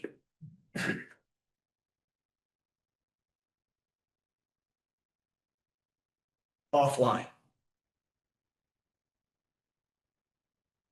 That sort of stuff doesn't need to happen in a public meeting. It needs to happen in a conversation over a cup of coffee. Okay. And I've had to, in some relationships with people that I've worked with, I've had to sit down with them over a cup of coffee or breaking bread or whatever and say to them, I need to apologize to you for the way I treated you in that particular situation. I was out of line and I shouldn't have done that. But here's something I want to talk to you about. You know, I just want you to know that this particular thing drives me nuts. Just so you know about that, right? And open up a line of communication, right? That is basic respect for the other person. That's demonstrating basic respect for the other person as a human being with their own sets of, foibles, their strengths, their weaknesses, all the stuff that comes along with it. Okay. And one of the things that we, as a extrapolation of that, one of the things you're talking about with your goals is helping students be successful, right? Enhancing student success. One of the things that we know that we did, that we probably should have known a long time ago, but now we're really starting to get it finally. Our students aren't just students. They're people. And when they come to us, they come with all of their baggage. All the stuff that they are dragging around with them every day. And if they're worried about how they're going to pay for food so their kids can eat, they're going to have a hard time concentrating in class. If they're afraid they're going to be evicted from their home and live in a car, it's going to be tough for them to be outstanding students, right? And so what we're getting into with student, you gotta talk about the whole person, right? Those kids that grew up during COVID, wow, they're different. They're gonna be different probably for the rest of their lives, because that was a shaping event for them, especially if they were in high school when it happened. We don't know in my other district, when I was in Peninsula, we don't know how many high school students just went away and never came back. They haven't been able to figure that out, but a proportion of students, they just disappeared and never came back to high school or college. What steps are you willing to build or rebuild trust with the board and the president? Being clear about your expectations as a board for the president is a step in that direction. Her being able to feel comfortable being clear about what her expectations of you as board members is equally important. I'll use the student example again. When I was a teacher in a class, I believed that the syllabus that I gave the student was a contract. A written agreement between me and the student. And it laid out what my responsibilities were as the teacher and what the student had a right to expect from me. And so there were things in my syllabus like, you have the right to expect that when you turn in an assignment, I'm going to turn it around within 2 class days. I put that in my syllabus. Okay. I also said, as the instructor of the class, this is what I have a right to expect from you as a student.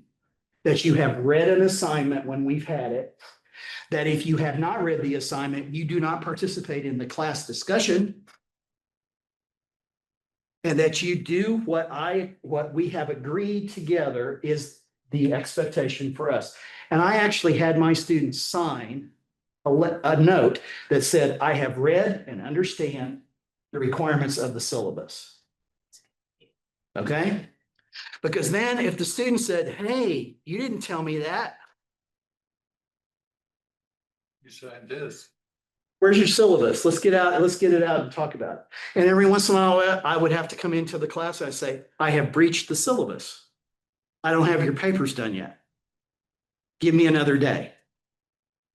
Okay? That is clear expectations back and forth. They knew what they could expect from me, and they would demand it from me sometimes. And I could demand certain things from them because we had an agreement, right? The 5 C's, what I like in the middle is client instead of customer. Customers are always right. It can be 4 C's and an S, I don't see that. A client, if you're a client, like if I have a lawyer, so I have a lawyer. I'm his client or her client. I have a right to expect certain things from them. They have a right to expect certain things of me. And if they don't get it, they say, I'm not your lawyer anymore. Right? It's a reciprocal agreement. Okay. The work you're doing here is reciprocal. It's a team sport. Leadership is a team sport. Okay. Remember that, stay on the same team. Doesn't mean you might not disagree on, okay, do we throw the pass here or do we run again? The Seahawks. I'm still smarting from that. But it means we're going in the same direction. We're trying to score a touchdown here. That's what we're trying to do. How we're going to do it is maybe open to some conversation, but we're trying to score a touchdown and win this game. What are you willing to do to show support for the president? Another way of saying that is, what are you willing to stop doing to support the president? Okay. Doing end arounds, having poor communication, not keeping people in the loop. None of that stuff supports the president or the leadership team. No, surprises don't help anybody. They make everybody uncomfortable. Okay. So not only what are you willing to do, but what are you willing to stop doing if you need to stop doing something? Can I ask a question? Yes, sir. When, in your experience, did your board members, when they communicated by email, let's say, they put everybody on board in the loop every time? There were no one-on-ones? The only times that I'm aware of that something might have taken place, sort of like from one board member to another board member, always followed up with, I'm going to contact the board chair and the board chair is going to communicate to the rest of the board. That's just good practice. Because again, you don't act alone, or two of you don't act together, right? You act as a unit. You vote as a unit. You make decisions as a unit. Okay. But there are private conversations. There can be here's my caution about that.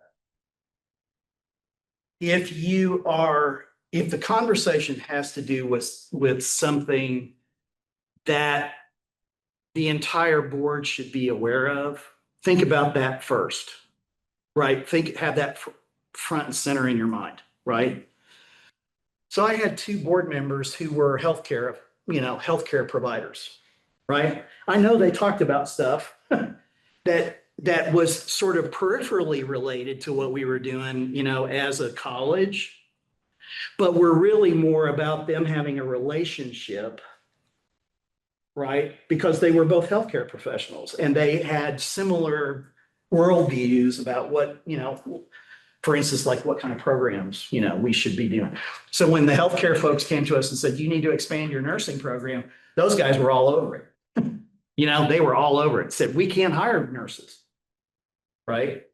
So let's figure out how we can garner some support to do this. But as a general rule of thumb, I think when stuff comes to you from a community member, from a faculty member, from whatever, hey, I've got this concern about XYZ, right? That should be communicated broadly to the board and to the president. And then you can figure out, how do we respond to that request or to that concern? Okay. And as we talked about, very often, if it has to do with an operational element of the college, that should be referred to the president. Every once in a while, somebody will approach you and say, hey, I think your policy on XYZ, they've read your policy manual. I think your policy on XYZ needs to be looked at. That's somebody that really understands what your role is as a board member. Never heard that. Never heard that. Someone's like, you should do this, right? You should do this. I'm sorry, time check. I'm Yep. leaving. So leave me. Okay. What commitments are you, or to improvement are you willing to take in the coming year to improve your performance as a leadership team? So you're negotiating a set of performance indicators for the president. What are your performance indicators going to be? What are you willing to commit to? How are you going to measure it? How are you going to measure it? Some of the stuff we're talking about here is hard to figure out how to measure. It's relational stuff. It's squishy. It does not lend itself to hard metrics. Okay? But a climate survey amongst the board members, how are you feeling about what's going on here? What do we still need to be working on? Are we getting better? Are we getting worse? How do we break this log jam? If there's a log jam, okay? So I would encourage you, before this year kicks off, by the time students show up here in the fall, you've got a set of performance indicators and goals that you have set for yourselves that you're going to hold yourself accountable to. And one of those needs to be improving your relationships amongst yourself, building trust with yourselves, giving clear, direct, strong delegation to your president and her leadership team. And then what are the metrics we're going to use to evaluate that? Right? How will you set these goals? How will you measure your success? How do you hold yourselves accountable? That's what it boils down to. Okay? Okay, thank you. Appreciate your Evaluation, maybe just send it to Suzanne, would probably be the best way for the evaluation sheet, so. This is basically my summation, okay? I think you've got some work to do, but I think you're capable of doing it. Okay, I think you're capable of saying, here's some things we can work on, let's work on them. Okay, you're smart people and you know what it is, you know why you're here. So figure out some things that help you get where you want to go in terms of your relationships with the board and with the president. And you'll, I think, take some positive strides. Okay. Any last thoughts or comments to me? I'll be helpful to the board in doing these things. The board doesn't meet again until September. But between that time, between now and then, I will help the board. And yeah, and getting some of this stuff out for, email it out and let people respond to it or do put it on a group, in a group chat so people can respond to it, I think is a great way of doing some of this stuff and having some of the conversations you need to have. ACCT is here to help you. This is what we do. Like I said, we don't come in and wave a magic wand and everything is better after, 6 hours with the Board of Trustees. But there's lots of resources for you to use, okay? And I would encourage you to go to the ACCT website, dig around on the website in their resources, read some things that are in there. There's some great handouts on board governance structures, all sorts of how committees should work, all that kind of stuff. I'm here to help you. Okay, if you got other questions or things come up, in the next couple of weeks, have Dr. B send me an email and I will respond to it. Okay. We'd love to, as opportunity, presents itself, continue to work with you all. I would encourage you all, if you're not thinking about going to ACCT, the fall Congress, it's in Narlands, people. Okay. That's a great place to have a conference. And it'll be a fun, great learning experience. And I hope some of you can take advantage of it. It's a great opportunity to network with people just like you who are trying to do good stuff with other colleges. So we might have to amend the budget. Just kidding. Yeah. So, So, with that, we're going to the closing thing here. The evaluations, if you need to get going, maybe just fill it out and we can share with Susanna and she can forward it to ACCT. We don't even know what you're talking about. Oh, the evaluation for the. It's in your packet on the left side. Oh. Exactly. Yes, exactly. Yep, precisely. Pass your resume. We got a calendar of the future meeting dates, that is in board docs. And with that, we are adjourned. Thank you, everyone.